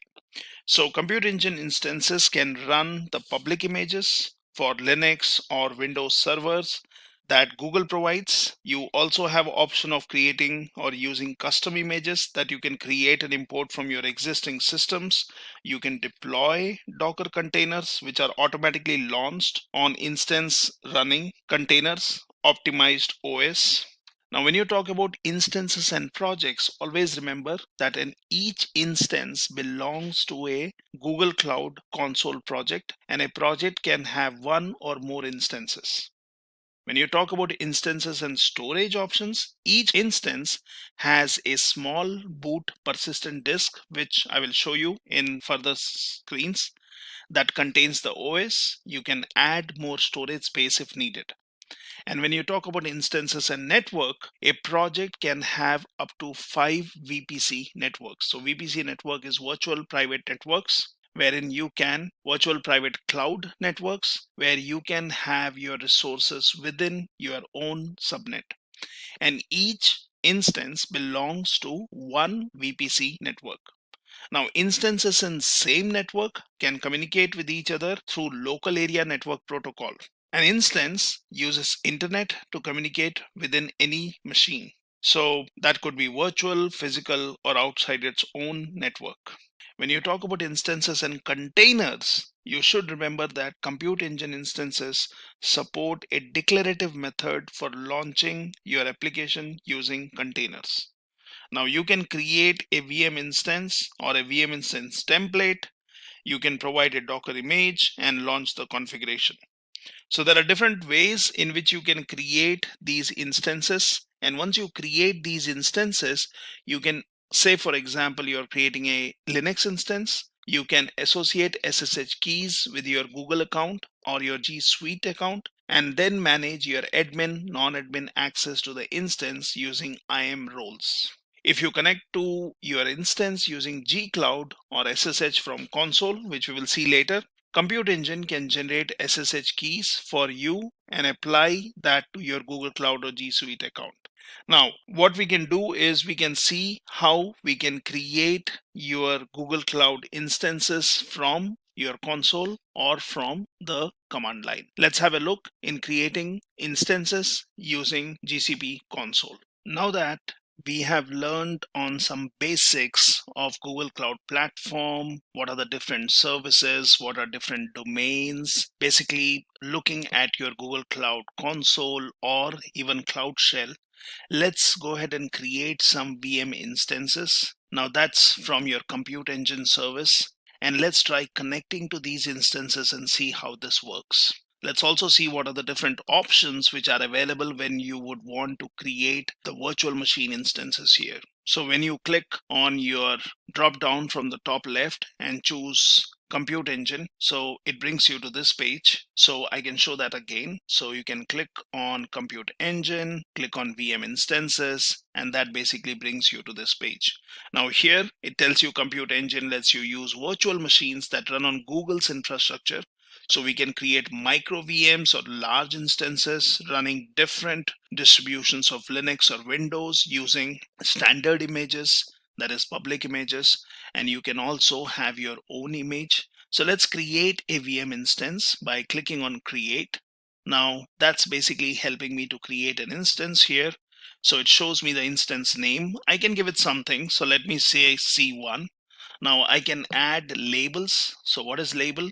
It basically allows you to organize your project, add arbitrary labels as key value pairs to your resources. So this is basically categorizing your labels in projects if you have multiple projects. Now remember, if you have your Cloud Console and if you have created your free trial account, it will allow you to do these things. If not, you may have to go back to the billing section and see if the billing is enabled. Which also means that when you're creating your Google Cloud account, it will ask you to key in your credit card details, but they do not charge anything, or they might be $1 or 1 rupee depending on your location, and that's also refunded, but that's just to verify your card. Now, once I've given the name, I can choose a region. So I would basically choose Europe. Since I'm in Europe, I would be clicking on Europe West 3, and here I can choose an availability zone. Availability zone is basically to make your services or instances or any other resources highly available. So you can choose one of the availability zones. Now I would choose say West 3. Now this one, we can scroll down and here it says machine configurations. You have general purpose machines, you have memory optimized machines, which is M1 series, and you can always go back to the Google Cloud page and see what a particular kind of machine specializes in. So I would click on general purpose, and in general purpose you have different categories. So you have N1, which is powered by Intel Skylake CPU platform, or you have E2, which is CPU platform selection based on availability. So let's have N1 selected. Now this one shows me the machine type, and if you are using your free tier account, then you can start with correcting a micro machine, which is 1 virtual CPU core. You can go for a G1 small, which is 1 virtual CPU core and 1.7 GB RAM. You can even go up to a high-end machine, and then you can basically see if you're using a free account how many of these machines you can use. If I would be selecting 8 virtual CPU cores and 32 GB of memory, then it would allow me to create at least 2 instances by this configuration. We will use N1 standard, which is 1 virtual CPU core, 3.75 GB memory. Now, then we can also deploy a container image to this VM instance. If you would be interested in deploying a container image, let's not get into that right now. Here it shows you the boot disk and it shows you Debian GNU 9 Linux 9. What I would do is I can go for this distribution, or I can choose a Linux distribution of my choice. So here you have public images, you have custom images, you also have snapshots if you have created backup of your previous images. Here I can choose, for example, Ubuntu, and then I can choose a particular version. So let's go for Ubuntu 18.04. You can go for the latest one also. 18.04 would be good enough. And here it tells me what is the boot disk. So you have SSDs, or you have standard persistent disks. Now SSDs are little expensive in comparison to your standard persistent disks or your SSDs, but then SSDs are faster. So as of now, we can choose standard persistent disk as it is, and we can let the gigabyte be 10. Now, depending on your requirement, you can increase this. You can even add disks later. That's not a problem. Click on select. Now here I have access scopes. So here I will say allow default access. You can also set access for each API, or you can give full access to all cloud APIs. So that, based on your requirement, you can anytime change later also. We will also say allow HTTP traffic, and we can also choose allow HTTPS traffic. That basically allows me to access this machine or services which are HTTP based accessible from this machine. Now I can just click on create. However, it would be good to basically enable connectivity to this machine. Now we can do that in different ways. One is when you bring up your machine, it will have an SSH access which you can log in from the cloud platform here itself. Or what you can do is you can create a private and a public key using some softwares like PuTTY or PuTTYgen. So for example, if you do not have that on your machine, you can just type in download PuTTY. That takes you to the putty.org page, and here you can click on download PuTTY and scroll down, which shows you for your 64-bit machine, which I have in my case. You can download putty.exe, which is basically your SSH and Telnet client to connect to your machines. You can also use PuTTYgen, which will be allowing you to create a private and a public key, which I have done in my case. Let me show you how. So what you can do is you can go to PuTTYgen to begin with, and here you can click on generate. Now then, to have this key generated, just move your cursor on the top here in the empty space, and that creates your key. You can give it a name. So for example, let's give a username. I would give HDU. Now I can give a password for this one. So let me give a simple password. And what I can also do is I can copy this public key from here, and for my later usage, I can just keep it in my notepad file, which I can use later, and I'll show you when. So now we can save this private key, and this will basically allow me to save my private key. I can choose desktop and I can give it a name. So let's say new key, and that will be getting saved in a .ppk file. So let's save it, and that's done. So we also have our public key and we have saved our private key. Now we know that when you would want to connect using SSH, you need your private keys to the client, and public key also has to be existing. So let's take this public key. So let's do a Control A. I'm going to copy this, and I'm going to come back to my Google Cloud Console, and here you can click on security. So you can click on the security tab here, scroll down, and just give your public key. Once you give that, it resolves and shows you the name, and this is good enough so that I can use my SSH client to connect to this machine. I can click on create, and this will basically create my VM instance. It will take some time, and then your instance will have an internal IP which will show up here, external IP, and it will also show you options to connect to these machines. So this is my internal IP, this is my external IP, which I can use to connect from a client. I can easily connect from the option here which says SSH, and I can say open in a browser window. I can even open this in a custom port. I can look at the gcloud command, which you can give from Cloud Shell, or you can use another SSH. So let's first do a open in browser window, and let's see if this connects. So we can easily connect to our instance, the Ubuntu 18 instance, which I just set up here easily in a couple of seconds. Now this is trying to establish a connection using your SSH keys. And when you do that, it also basically brings up this web browser. So I'm already connected. It shows my username, which is my cloud account username, and I have been connected to this machine here using SSH. It did not ask me for any password, and basically now I can just check what do I have in my Linux file system, right? And I can anytime log in as root by doing a sudo su. For example, let's try installing a package, and I can say apt-get install vim, or apt-get install wget, or apt-get install open SSH, and all these packages are already existing, so not an issue. Now I can start using this instance. I can just look at the disk, what is available. Okay, now we gave around 10 gigabyte, out of which we see 8.3 gigabyte here for the dev SDA1, and then 1.8 gigabyte available. And you can continue using this machine. This was the easiest way of connecting to a VM instance using SSH. Now what we can also do is I can just leave this, and I will now try to connect using an external SSH client, right? And here you can copy the public IP. So when you want to connect to an instance, you will have to get the public IP. Also remember that if you select and stop this machine, which will stop your billing counter. And if you start it again, the internal IP will remain same, but the external IP is the one which will change. I can obviously select this machine anytime, and I can do a cleanup and I can delete it. I can do a start of the machine if it is stopped, and I can even import the virtual machine to be used later. So there are different options which you can always use.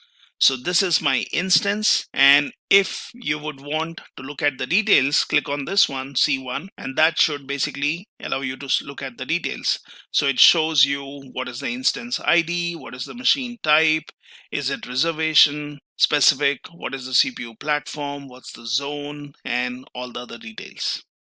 At any point of time, if you would want to edit, you can always click on edit and you can change the details as you need. Now you can also look at the equivalent REST command to basically use the REST API to connect to this instance. For now, I have copied the public IP and I would want to connect it using PuTTY. So let's go in here and let's give it the host name. So I can give Ubuntu, I can give my IP address. So that's in my session. Now I will click on SSH. I would go into authentication. I'll click on browse. And this is where I need to choose the PPK file. So this is the one which we created, new key. Let's select this. And then I can come back to session. I can even save this and I can call it as my instance one. Let's save it. And you can create any number of instances. So you see, I have created different instances here for my Google Cloud or Amazon related instances. And I can click on open. It says the server's host key is not cached in the registry. That's fine. Just click on yes. And basically it says no authentication method supported. Now this could be because we have not enabled your SSH access. So let's look at that. So now let's see if we were trying to connect using PuTTY. What was the issue here? So if I go back to my PuTTY, select my instance, load it. It says port 22. I'm giving the username, which is Ubuntu. Or sorry, that's the wrong username we gave, and that might be the reason. We had set up the user as STU. So let's save this again. And now let's try connecting to this one. And it asks for my password, and you are able to connect this. Right now, if there was any other issue related to network connectivity, then we could look at the rules, the inbound and outbound rules, which allow us to look into the machine. Now we are connected to our machine here using HDU user. I can log in as root and I can continue working. So not only from the SSH within the Cloud Console, but you can use an external SSH client and connect to your machine. So this is your Ubuntu machine, and we can basically look at the space, and that basically confirms we are connecting to the same machine, which shows 8.3 gigabytes here and 1.8 gigabytes here, which we were seeing from the SSH in the browser. Now let's close this and let's go back to our instance page. Now here you can always look at the network details, and this will show you your different kind of rules, that is ingress or egress rules, which basically allows to connect to this machine from an external network or for this machine to connect to an external network. So here we have different firewall rules, which shows default allow HTTP, that's your ingress rule. And it tells you apply to all. It shows me what are the IP ranges where I can specifically give the IP of my machine. It shows the protocols. It shows what are the different ports which you have used for these services. For example, RDP or SSH, which shows 22. You have ICMP, HTTP and HTTPS. Now, anytime if you would want to make a change to these rules, that can be done by going into your network details. And say, for example, you would want to work on firewall rules. So we have these firewall rules here. You can click on this one. So right now we are looking into the network domain and we are looking into VPC network, right? And this shows me what are the different rules we have. Now, if I would want to create a different firewall rule for a different protocol, I can always click on create firewall rule. I can give it a name. Okay. I can say what if you would want to turn on the firewall logs. You can basically say what is the kind of traffic. So ingress applies to incoming traffic and egress applies to outgoing traffic. And you can then basically choose what are the IP ranges from where you want that connection to be coming in or to going out. You can choose a particular protocol. You can give a protocol here with comma separated values, and you can create a firewall rule. So this might be required depending on the services which you are running, wherein you might want to enable your access to your machine from an external service or to an external service. So you can always go to network details. From here you can then go into firewall rules, create a firewall rule, apply that to your instance, and restart your instance. So as of now, we don't need to create any network details here because my ingress or egress rules are already available. Right now I can basically then have my instance stopped and removed. So I can just do a stop, or since this is running, the ideal way would be to do a stop. I could also do a reset. Now what does reset do? Reset does not basically delete the machine. What it does is it does a cleanup of the machine and it brings it to the initial state. So sometimes we might have installed certain things on our machine. We would want to clean them up, and at that time reset can be useful. I can basically click on delete, right? And I can select this and I can do a cleanup. And this is good always when you are using a free trial account. Try to use different services, play around with them, and then you can clean up so that you do not waste your free billing credit, right? And you can use it for meaningful stuff. Now I have clicked on delete, and within a few seconds my instance which I had created will be deleted. Also to remember is if you are creating multiple instances, then you can connect from one machine to other machine using SSH by using the private file. So for that we can learn in detail later. So this is just a simple example of using your compute engine, creating your instances, connecting to it from an internal SSH or from an external SSH client such as PuTTY, where you have already created your private and public keys. Now I can click on the browser here, and then I can basically come out and I can basically be looking into any particular service. So we just looked into compute engine, right? You have different other options. You have instance groups, you have instance templates. For example, let's click on instance templates here, and that basically shows you that you don't have any instance template. And this basically facilitates, say for example you are working as an admin and you would want to create an instance template, so that using that you can describe a VM instance, and then you can basically use this template to create different instances. You can go for sole tenant nodes, you can look for machine images, you can also look at your disks, you can create a snapshots, and you can look at different options here. Now let's come back here and let's click on home, and that should take you back to your home page, which basically shows you if a particular API which you have used recently, which shows me in the graph here. So I can go to the API's overview, right? And that basically shows me if there were any errors, if I was using the compute engine API to basically create a VM instance, and that's why we were seeing some spike in the graph. So this is a quick demo of using your compute engine service provided by Google Cloud, wherein you can create VM instances and use those VM instances for your application installation, for any other purpose. Now that we have seen how you use your Cloud Console to create an instance and also clean it up, let's also understand how you can do using your command line options, and let's see what it takes or what are the different commands which you can use to create your instances. Now you can always, when you're creating an instance, you can use compute engine which provisions resources to start the instance. So instance basically has different states which we can see when we are creating the instance. So you basically start the instance moves into staging, that is prepared for your first boot. Finally it boots up and then it moves into running. So when you look at instance states, which we will create instance and see, it will basically have different states such as provisioning, where resources are being allocated for instance, but instance is not yet running.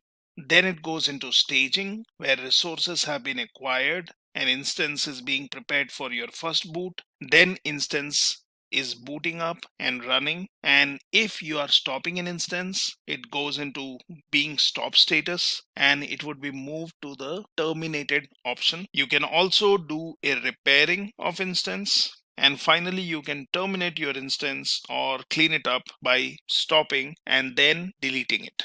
Now, when you say stopping and resetting an instance, you can stop the instance as I showed earlier if you no longer need it. But if you need for future use, you can just use the reset option, which will basically wipe the contents of instance or any application state. And then finally, you can stop it and have it terminated.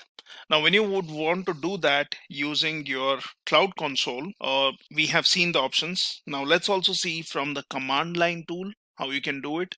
So here I have the Cloud Shell, which I brought up from here, and I basically opened it in a new window. So command line tool enables you to easily manage your compute engine resources in a friendlier format than using your compute engine API. Now, gcloud, which is part of Cloud SDK, is the main command here, and then you can always autocomplete the different options here. So when you would want to create or work on gcloud, you can just type in gcloud here, and then, for example, I could just say help to see different options of gcloud, which will show me different options which you can use here. Now we would be interested in compute instances, so I could also do a gcloud compute instances, and then I can basically say create, and then I can do a help. Now that should show me different options which work with gcloud compute instances create command, which is expecting an instance name. So your Google Cloud SDK, which we can set up on our Windows machine or even on your Linux machine, is a set of tools that helps you to manage resources and applications hosted on your GCP, that is your Google Cloud Platform. Now here you have options such as gcloud, which I'm showing you right now. You have gsutil, and then you have bq. So that also can be used. So you can set up a Google Cloud Compute if using gcloud. Now what we can do is, if we are setting up our SDK on our Windows machine, then we would have to do a gcloud init, which basically initializes your configurations for gcloud. Now here we are using a Cloud Shell which was started from the console, and we don't have to basically give your gcloud init command because it's already initialized. Now you can always look at your default zone, you can look at your region, what is being used. All those things are coming from the metadata which is being used. So for example, I could be looking at the metadata for my particular project by just doing a gcloud, and then I can say compute, and I would be interested in project info. So I can just do a project minus info, and then I can do a describe, and then I need my project ID, so I can say minus minus project, and I can get my project ID from here. So you can click on this one, and that's my project ID. So I can click on this one, and here I can just do a right click, and if it does not paste, then you can do a Control V, and then I can try to look at my project info. So this basically will give me the metadata which is by default set, and we can always look at what are the regions or what is the zone which has been set. So if it has been set, so I'm looking at my details, it is showing me my SSH keys, and then it can be using your default region and your default available zones. It also shows my username and other details.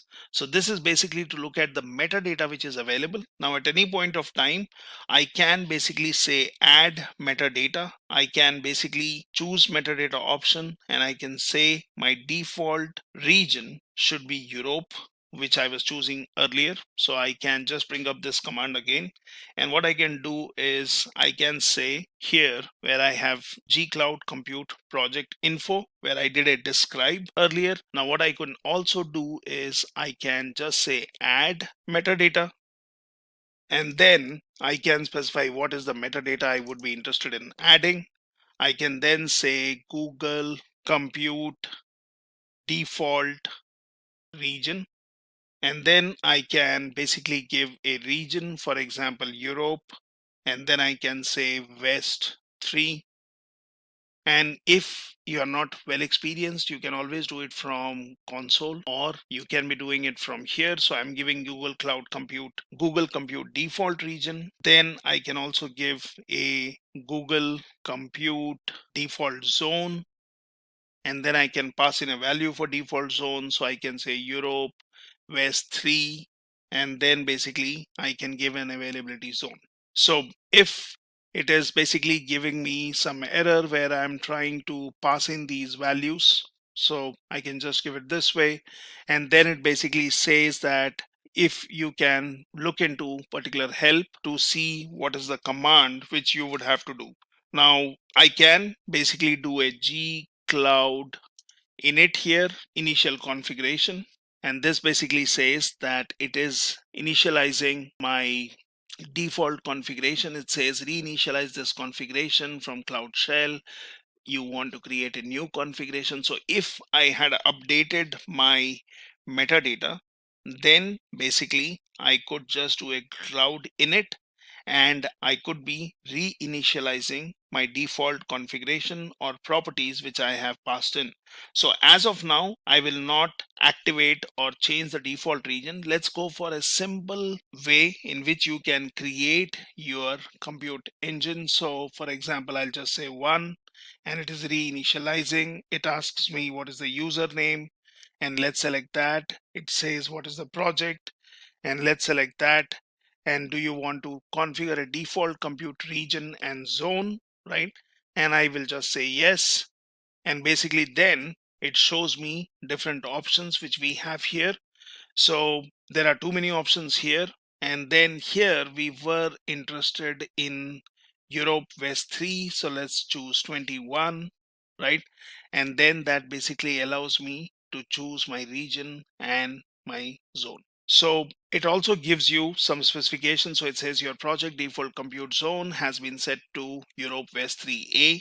You can change it by running gcloud config set, and you can give a compute zone, right?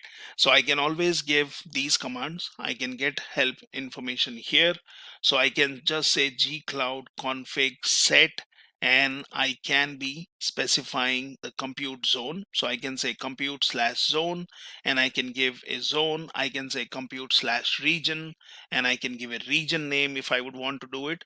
Or the easier way is like what I did right now. So you can basically do a command gcloud init, and then basically it allows you to change your configuration or set default things here. You can all the times you can say gcloud config unset to basically remove a compute zone or a compute region.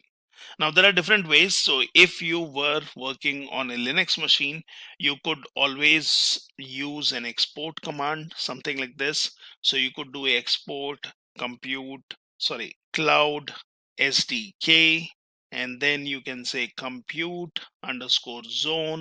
and then give your zone name, or compute_region and give your region, or you could add it in your bash rc file, right? Now that is when you have your cloud SDK set up on your Linux machine or on Windows machine, and you would want to specifically set a zone and a region for all your compute related resources. So we don't need to do that. The default settings are already given here, right? And what we can do is we can start by quickly looking into gcloud compute instances options. So I can say gcloud compute instances, and then I can just do a list. At any point of time, if you would need help, you can just do a gcloud compute and then say --help, or I could just do a gcloud compute, and that shows me different options which I have here from which I use instances. I can always type instances and again hit enter, and it shows me different options what you would want to do. So I can initially just type list, which should show me what are the lists or what are the instances available. And as of now, we don't have any instances. I can always do a list, and then I can specify minus format, and then try to get the information in a JSON format or YAML or minus format text. So you can always do a list, you can do a filter. So there are different options with your list, and you can try doing a help here, and that basically shows you what are the options. So for example, if I do a help and it shows me with list, what are the things you can do. So you can give a name, you can give a regular expression, you can say in particular zone, you can use a minus filter. So there are different commands which are available, and you can always find all those options here as I showed you earlier. So now what we would be interested in is basically going for your compute instances. I can always do a SSH, and I can create an instance. I can add and remove metadata, right, for my instances by giving a particular zone, by giving a particular region, and if you would want to do that. Now here what we can do is we can basically create an instance by just giving a name to that particular instance, and we can then go back to our console and see what has it done. So I can say here create, so that's an option. Let's see what does the create do. So it says, okay, you are giving a create option, but you would have to give a name. So let's say, let's call it E1, and that will be the name of my instance. And this one is an easy command from your Cloud Shell, which basically creates an instance. You see the zone which has been set. It is the standard machine type. It is not preemptible. It has an internal IP and it has an external IP. Now I have created an instance, and here I can just go back, and then I can just do a refresh on this page, and that already shows me the instance which I have created. And then you can use the same method to connect to it using an SSH. So I have an instance created from my Cloud Shell, and what I can do is I can basically look into instances and see what are the different options with instance. So if we did a create, right, you have an option delete. We did a create, you have an option delete. You can be then deleting the instance from the command line, or you can use other options. So you can do a list, you can do a stop, you can start. So I can basically do a stop, and let's say even let's go ahead and do a stop. Commands are pretty easy here to remember, or you can always use the help option. And now I'm trying to stop the instance, and then basically I can go ahead and delete it. So this is a simple way where I created a instance from the command line or from the console which I showed earlier. And similarly, you can be working with other options. So now I've created stop the instance. Let's do a listing to see if my instance shows up. It shows up, right? And it says the status is terminated. So you have stopped it. It's in the terminated status. And now what I can do is I can go ahead and delete it. So it says this will be lost. Are you sure you would want to continue? Just say yes, and that should take care of deleting your instance. So this is a quick demo on creating your instance. We have already seen how you can connect to these instances using SSH. Now that we have created instances, let's also see how to use Google Cloud's storage service, which can be used to load data or upload data. So for this, we will have to look into your Google Cloud storage options. And here you can look in cloud storage. So let's go back here on the top, which shows me different services which we have here. And let's look into storage. So this one shows me your storage option. Now you can click on browser, and that basically shows me your storage browser, which shows me on the top you have options for creating a bucket. Now Google Cloud Storage allows you to store any kind of data here. The easiest and the simplest way would be by using Cloud Console, although you can again use Cloud Shell, and in that you can use your gsutil command. And gsutil basically has different options where you can be using, say for example, I would want to work on buckets, so I can be using MB, and then I can use my command line option to create buckets. I can put in data there, I can browse it, and I can access the data from command line. So let's create a bucket here. Let's click on this, let's give it a name. So let's say my data important, that's the name. Now I can click on continue straight away. I can look into all of these options if I'm interested in. So you can basically be looking at your monthly cost estimate in the beginning. Now I can click on continue, or you can say choose where to store your data. And this one shows you different options. So you have region specific. So let's also give the bucket name with all lowercase. That's what is required. Yeah. So coming back to the location type, you can choose multi-region, which basically allows high availability. So your bucket or your storage option will be accessible across regions. You can also give dual region and high availability and low latency across 2 regions. I can also say region specific. So for our use case, we can just give region specific, which can keep our cost low. But in business use cases, you would be going for multi-region. Now here you have location, and I would again go for, say, Europe. And let's choose Europe West 3 Frankfurt. It is always a good practice that when you create your instances, when you create your storage, or you use different services, try to have a geographical region chosen, and then you would try to put things or your services within the particular region, within a particular zone, unless you would want to make it accessible and available across regions. Now I can then choose a default storage class. So when you say default storage class, there are different storage class, and each one is for a different use case. So you have standard, which is best for short-term storage and frequently accessed data. You have nearline. So this is basically best for backups and data access less than once a month. You can also have cold line. So these are basically like your cold storage or freezing storage, which you might have heard generically as terms. So you can choose one of these storage classes depending on what will be the use case for this particular storage bucket. So let it be standard. Now how to control access to objects. So you can basically say specify access to individual objects by using object level permissions. Now you can give permissions to the bucket. You can just say uniform access to all objects in the bucket by using only bucket level permissions. So you can choose that. You can also go into advanced settings, and here you can see different ways in which you can have configuration set up. Now you can also have a retention policy to specify the minimum duration where that this bucket's object must be protected from deletion, and you can set a retention policy. We'll not get into all that. We will just first try creating a bucket. So just click on create, and that should create your bucket wherein I have my bucket.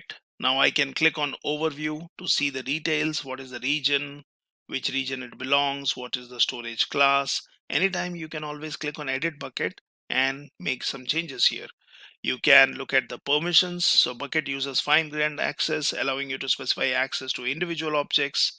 And then you can basically look at who has access to this. So in my case, editors of the project, they basically are the bucket owners of project, viewers of the project, right? And you can basically choose what kind of access you need. So for this, you can always go into cloud storage, and then you can decide what kind of access you would want to give, whether that's a storage admin, it's an object admin, object creator, object viewer, and so on. You can always look at storage legacy, and for any other services, depending on what APIs you have enabled, right? You can always control your permissions. So right now it is storage legacy bucket reader, and that's fine. And this one is bucket owner. And then might be I was using some other services like Dataproc, which uses cloud storage, and that's why I've given Dataproc service agent also. So these are some of the members. You can remove, You can view by specific members. You can view by roles. So what are the different roles which have access to this? So it says storage legacy bucket owner.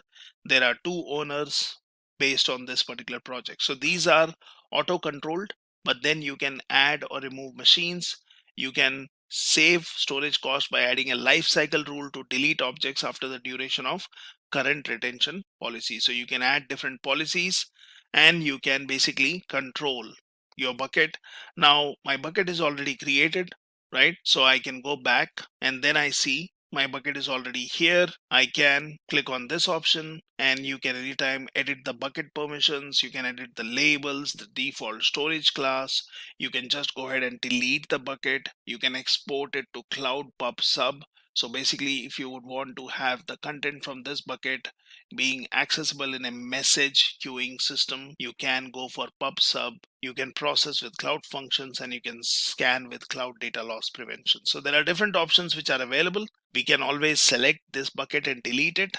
Now I can click on the bucket and that basically shows me different ways in which I can upload some data here. So I can just click on upload files. And here, then I can choose some files. So for example, I'll go in here, I'll go into data sets, and I have different data sets. So for example, let's choose this one, which is a CSV file. And then I'm just uploading this to my cloud storage, right? It's as simple as this. So you can drag and drop your files, or you can just upload your files, and my file is uploaded here.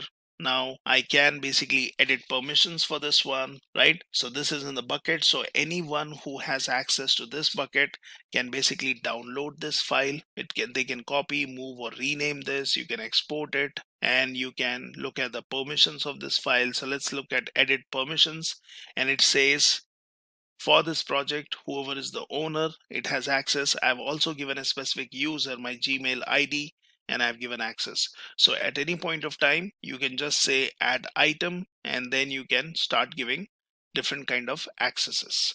So let's click on cancel here. Now my data is already uploaded into this particular bucket, and that's a simple usage of your cloud storage.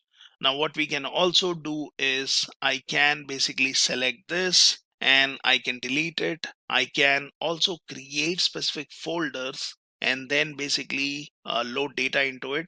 I can click on this one. I can just do a download and then I can download it anywhere on my machine. So let's go to desktop and let's download this file. So we not only uploaded some content in the bucket, but we also downloaded that in a different location, which will be accessible. Now, what I could have also done is I could have created a folder here and I could have specified, say, for example, immediate data. Okay. And I'm clicking on this one. So that's my immediate data. I can click on this one. And now I can upload my data specifically to this particular folder. By using the same mechanism, you can just do upload file. Let's choose air passengers. Let's do a open and my file will be uploaded. So you can always choose what is the retention expiry date for this one. So as of now, there is nothing, right? But you can be deleted. Objects can be deleted or modified until they reach their minimum duration. You can control all of that. You can basically download it, right? You can copy it and you can move it and rename it. So this is a simple example where I created a particular bucket, right? Now, if for example, you click on this transfer, so it says cloud storage data transfer products have moved. You can now find storage transfer service, on-premise data and transfer appliance in new data transfer section, right? So you can always go back to cloud storage. You can also look at transfer options, which are mainly when you are using an on-premise service and you would want to upload data in a Google Cloud, right? So this is my bucket here. Now I can go to Cloud Console, and here what I can do is if I would be interested in working, so I can just say gsutil, right? And then we have, for example, let's try a help, okay? And that basically shows me my gsutil. Now you can always go to quick start gsutil tool, and this is one more way wherein basically you can do it from the command line. So working with buckets, so you can do a gsutil mb -b and then on a particular zone if you would be interested in, and then you can say gs colon and give a name. So my awesome bucket, this is how you will create a bucket, which will show you it is creating a bucket. And then basically you can upload an image or some data from internet. You can just do a wget, download the file, and then you can just do a gsutil copy command, and that basically will pick up the file from your Cloud Shell location, put it in your bucket. Once you have done that, you can always do a copy, right? So here you are doing a copy from your local machine, that is your Cloud Shell machine, to your bucket, and you can do the reverse of that. That is, you can do a copy and you can point your bucket and the file and download it to your desktops. So you can just download that using the command line, and you can copy the object to a folder in the bucket. So that is by creating a particular folder, and you're pushing the file into a particular bucket. You can list the contents of a bucket using ls and then give your bucket name. So gs colon. So we can just try this one to be simple, and rest you guys can try. So here you can just do a gsutil, you can do a ls gs colon / and then I need to give my bucket name. So in my case, the bucket name was my data important. So let's try that. So let's say my data important, and I'm trying to list the bucket and the content it has, right? And then you have a folder, and then you can look into the folder and look into the files.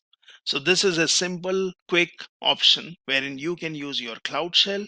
You could be using your Google Cloud SDK from your local machine, or you can be using Cloud Console to create a bucket, upload some data on it, download the data, see if the data is accessible, and that basically shows you the power of cloud storage, where you can easily upload any kind of data. Now, what we can also do is, as you're using a free account or even a paid account, unless and until you would want to keep the bucket, you can select it and you can just go ahead and delete it. So this will basically ask you to key in the bucket name, and let's say my data important.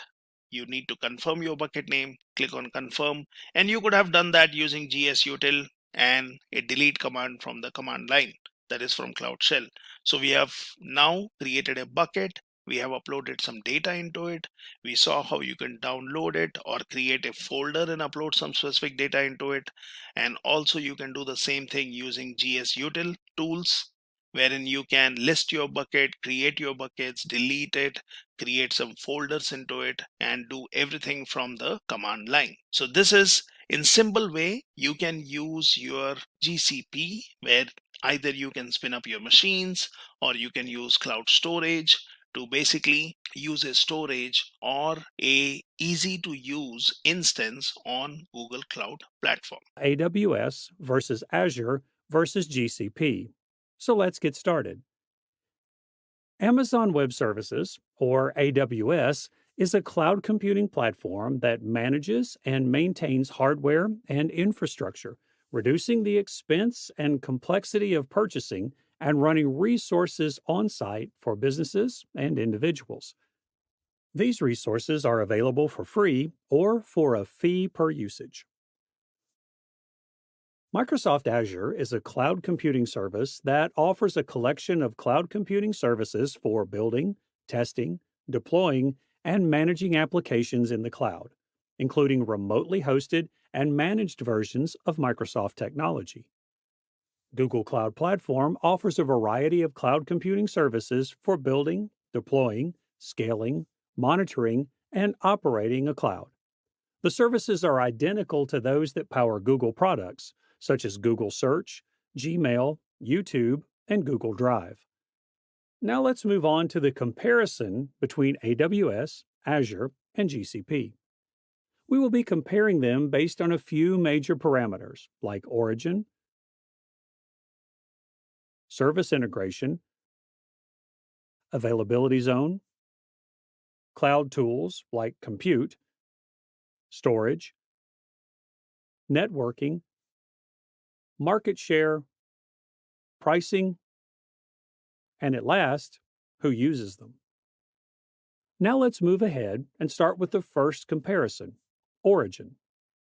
In the year 2006, Amazon Web Services, or AWS, was introduced to the market. And in the year 2010, Azure launched its services, whereas on the other hand, GCP was established in the year 2008. From the start, AWS has been supportive of the open source concept, but the open source community has a tense relationship with Azure. On the other hand, GCP, similar to AWS, provides Google Cloud with managed open source services that are tightly linked. AWS offers services on a large and complex scale that can be manipulated, but Azure's support is comparatively low quality, whereas GCP's monthly support price is almost $150 for the Silver class, which is the most basic of services and is quite expensive. Now let's move on to the service integration of these cloud platforms. Service integration is a set of tools and technology that connects different applications, systems, repositories, and data and process interchange in real time.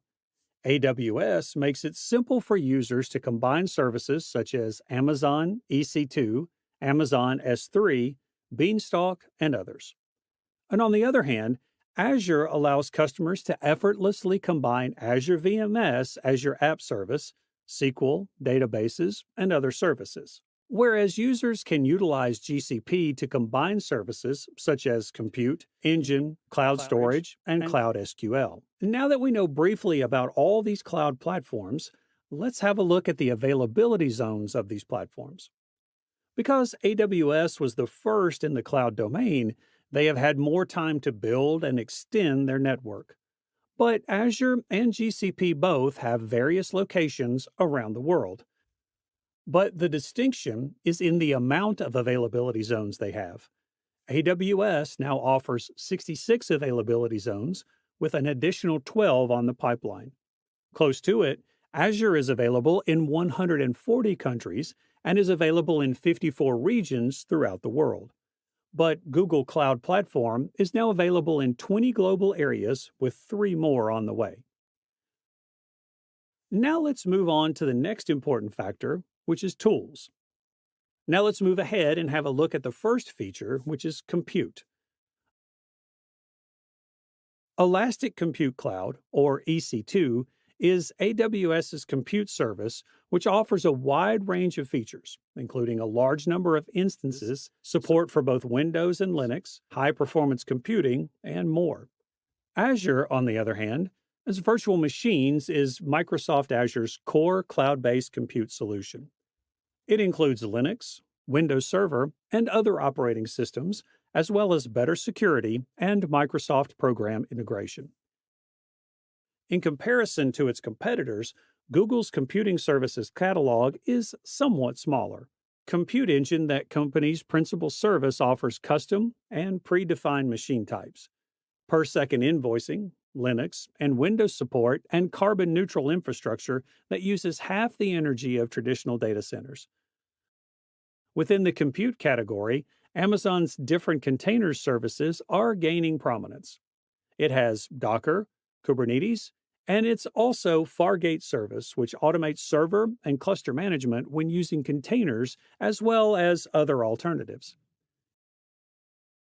Azure, unlike AWS, uses virtual machine scale sets of 2 container services.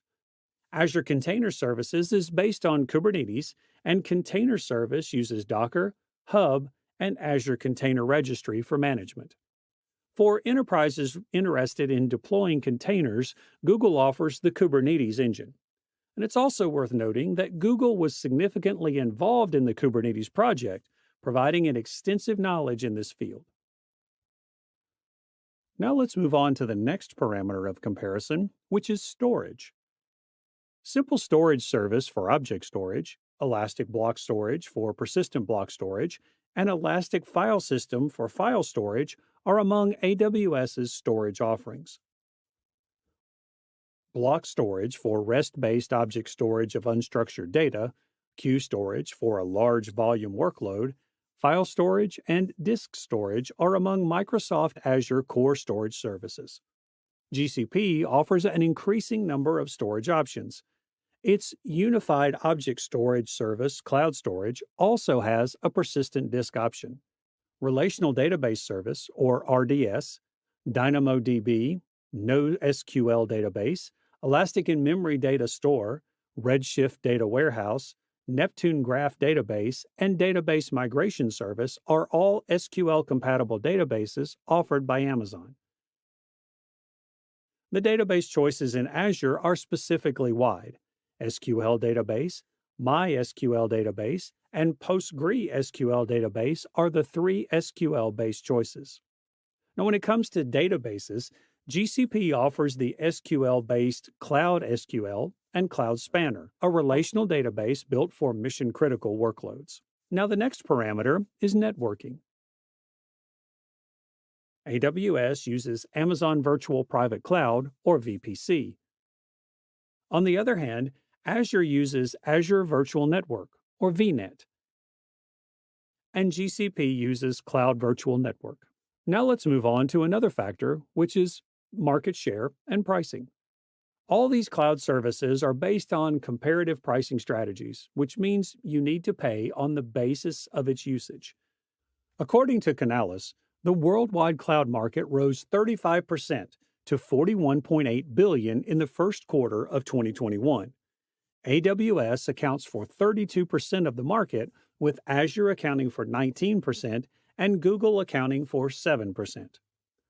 On one hand, Amazon charges on a yearly basis, and on the other hand, Microsoft Azure and Google services charge on a minute basis. And also, all of them provide you a standard price for you to access these services. AWS charges roughly $69 per month for a very basic instance with 2 virtual CPUs and 8 gigabytes of RAM. And AWS largest instance with 3.84 TB of RAM and 128 vCPUs will set you back roughly $3.97 per hour. But in Azure, the same type of instance, one with 2 vCPUs and 8 gigabytes of RAM, cost roughly $70 US per month. And Azure's largest instance has 3.89 TB of RAM and 128 virtual CPUs, and it costs about $6.79 per hour. Compared to AWS, GCP will supply you with the most basic instance, which includes 2 virtual CPUs and 8 gigabytes of RAM for 25% less. And as a result, it will set you back roughly $52 every month. And the largest instance that includes is 3.75 TB of RAM and 160 vCPUs, and it will cost you about $5.32 per hour. Amazon, other than this, also provides spot instances, reserved instances, and dedicated host where you can look for multiple offers and discounts.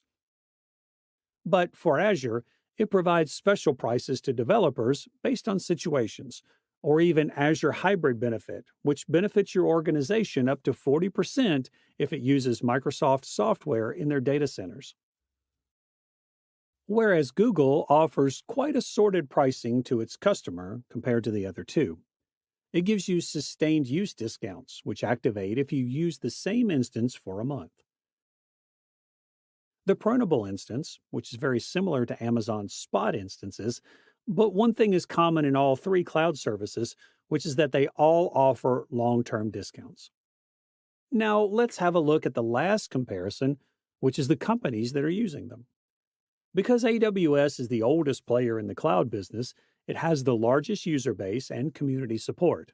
As a result, AWS has the largest number of high-profile and well-known clients, including Netflix, Airbnb, Unilever, BMW, Samsung, Misinga, and others. With time, Azure is getting a large number of high-profile customers. Azure currently boasts around 80% of Fortune 500 firms as customers. Johnson Controls, Polycom, Fujifilm, HP, Honeywell, Apple, and others are among its key clients. Google Cloud, on the other hand, uses the same infrastructure as Google Search and YouTube, and as a result, Many high-end enterprises trust Google Cloud. HSBC, PayPal, 20th Century Fox, Bloomberg, Domino's, and other are among Google Cloud's many clients. Now, cloud computing is one of those technologies that's rapidly rising, and with any technology that's growing rapidly, it comes with several job opportunities for the people who are skilled in it. So before we get into it, let's have a brief look at what is cloud computing. Cloud computing refers to services like storage, databases, software, analytics, machine learning, artificial intelligence, and so much more, all of which made accessible via the internet. The cloud tech services market is expected to grow 17.3% in the span of 2018 to 19, which means there's a growth from $175.8 billion to a whopping $206 billion in 2019. And as of 2020, it's expected that 90% of all organizations in the world would be using cloud services. Not to mention, several organizations around the world suggest that using cloud computing services has enabled their employees to experiment a lot more with technologies like machine learning and artificial intelligence. So here's what we'll be going through today. Firstly, we'll be talking about who is a cloud computing engineer, the steps you need to take to become a cloud computing engineer, and the cloud computing engineer salaries. So first off, who is a cloud computing engineer? Now, a cloud computing engineer is an IT professional who takes care of all the technical aspects of cloud computing. Now, be it design, planning, maintenance, and support. Now, a cloud computing engineer can take up a number of different career paths. This could be that of a cloud developer, security engineer, a full stack developer, SysOps administrator, solutions architect, cloud architect, and so much more. Now, let's have a look at some of the major cloud computing roles. First off, we have solutions architect. Now, these are individuals who are responsible for analyzing the technical environment in which they are going to produce the solutions, the requirements, and the specifications. Secondly, they are required to select an appropriate technology that satisfies said requirements. They need to estimate and manage the usage and the operational costs of the solutions they provide, and they need to support project management as well as solution development. Next, we have SysOps administrators. They are involved in deploying, managing, and operating highly scalable and fault-tolerant systems. They need to select an appropriate service based on compute, security, or data requirements. They need to estimate and manage usage and operational costs, and they need to be able to migrate on-premises workloads onto an appropriate cloud computing platform. So among both of these roles, there are certain requirements that are remaining constant. Now let's have a look at the steps you need to take to become a cloud computing engineer. Your first step is to gain proficiency in a cloud computing platform. Now the first step is to become proficient in at least one of the three major cloud computing platforms, be it AWS, Azure, or the Google Cloud Platform. Now there are a huge number of resources that you can find on the internet. It could be YouTube videos, articles, virtual or physical classrooms, and so much more. Now after you're done learning, you can get certified by Microsoft Azure, AWS, or the Google Cloud Platform. Now for AWS, you have a number of different certifications which can be divided into three categories, which are the foundational, which is just the basics, the associate level certifications, the professional level certifications, and the specialty certifications. Similarly, with Microsoft Azure, you have certifications that enable you to become an Azure Developer Associate, an Azure Administrator Associate, an Azure Architect Professional, and a DevOps Engineer. Now, most cloud computing platforms have a free tier that you can take advantage of. These provide a number of free services for a period of time, some of which are free forever. So you can use these platforms to your advantage and do as much practice as you can on them. Now, if you want to learn more about cloud computing, you can also check out Simplilearn's YouTube channel. Then you can go on to the playlist section right here, and you can find comprehensive videos on a number of different cloud computing platforms, AWS and Microsoft Azure. Our AWS tutorial videos talk about what exactly is AWS, how you can become an AWS Solutions Architect, Amazon EC2 S3, some of the other services, and so much more. We also have detailed tutorials on Azure, which talks about what exactly is Azure, the certifications provided by Azure, some of the services like machine learning, Azure Active Directory, and so much more. And now we're at step 2, being experienced in at least one programming language. Unlike general purpose programming languages like C, C++, C#, and so on, cloud computing requires ones that are a lot more data oriented. Now, some of the major programming languages that are used in cloud computing are Go, Python, Clojure, and Java. Now, as I said before, there is a wealth of resources that you can learn from. There are free websites that you can practice your code on, like Quick Code, Code Academy, and several others. There's also resources like YouTube videos, as well as there's the option of online or offline classes. Now, we're at step 3, specialization. You'll also need to be well versed with a number of key concepts. These are storage and networking. Now, with storage, you need to know how data can be stored and where it can be accessed from. You need to know how it can be accessed from multiple different resources. You'll also need to have some experience with the services provided by Azure and AWS, like the Amazon S3 in AWS and the appropriately named Azure Storage from Microsoft Azure. With networking, you need to have a strong understanding of the networking fundamentals as well as virtual networks. Next up, we have virtualization and operating systems. With virtualization, you need to know how virtual networks, which are just a combination of different virtual machines, can be used to emulate different components in a particular system. With operating systems, you need to have a very strong understanding of operating systems like Windows and Linux. Next up, we have security and disaster recovery. Now, you need to understand how data, application, as well as infrastructure can be protected from malicious attacks. With disaster recovery, you need to be prepared for any unexpected circumstance by making sure your systems are always safe and are regularly backed up to prevent any sort of loss of data. Then we have web services and DevOps. Now, you need to have a strong understanding of APIs or application program interfaces and web services. Some amount of experience with web design also can be of great help. With DevOps, you need to have a strong understanding of how cloud computing is able to provide a centralized platform on which you can perform testing, deployment, and production for DevOps automation. Moreover, with DevOps, you understand the synergy that the operations as well as the development teams have with each other and for the success of any project. And finally, you're a cloud computing engineer. Now, let's have a look at the salaries of cloud computing engineers. In the United States, cloud computing engineers earn around $116,000 per annum. In India, a cloud computing engineer is paid approximately 6,66,000 rupees per annum. Now, how can Simplilearn help you become a cloud computing engineer? So let's head on to Simplilearn's website.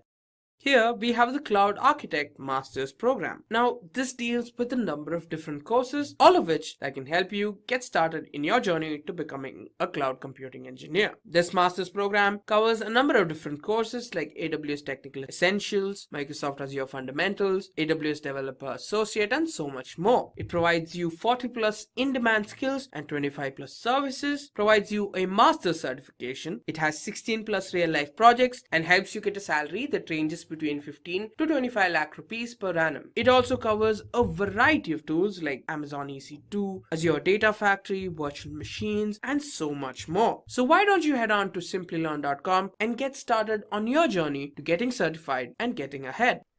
And with that, we have come to the end of this video on Cloud Computing Full Course. I hope you found it useful and entertaining. Please ask any questions about the topics covered in this video in the comment box below. Our experts will assist you in addressing your problems. Thank you for watching, stay safe and keep learning.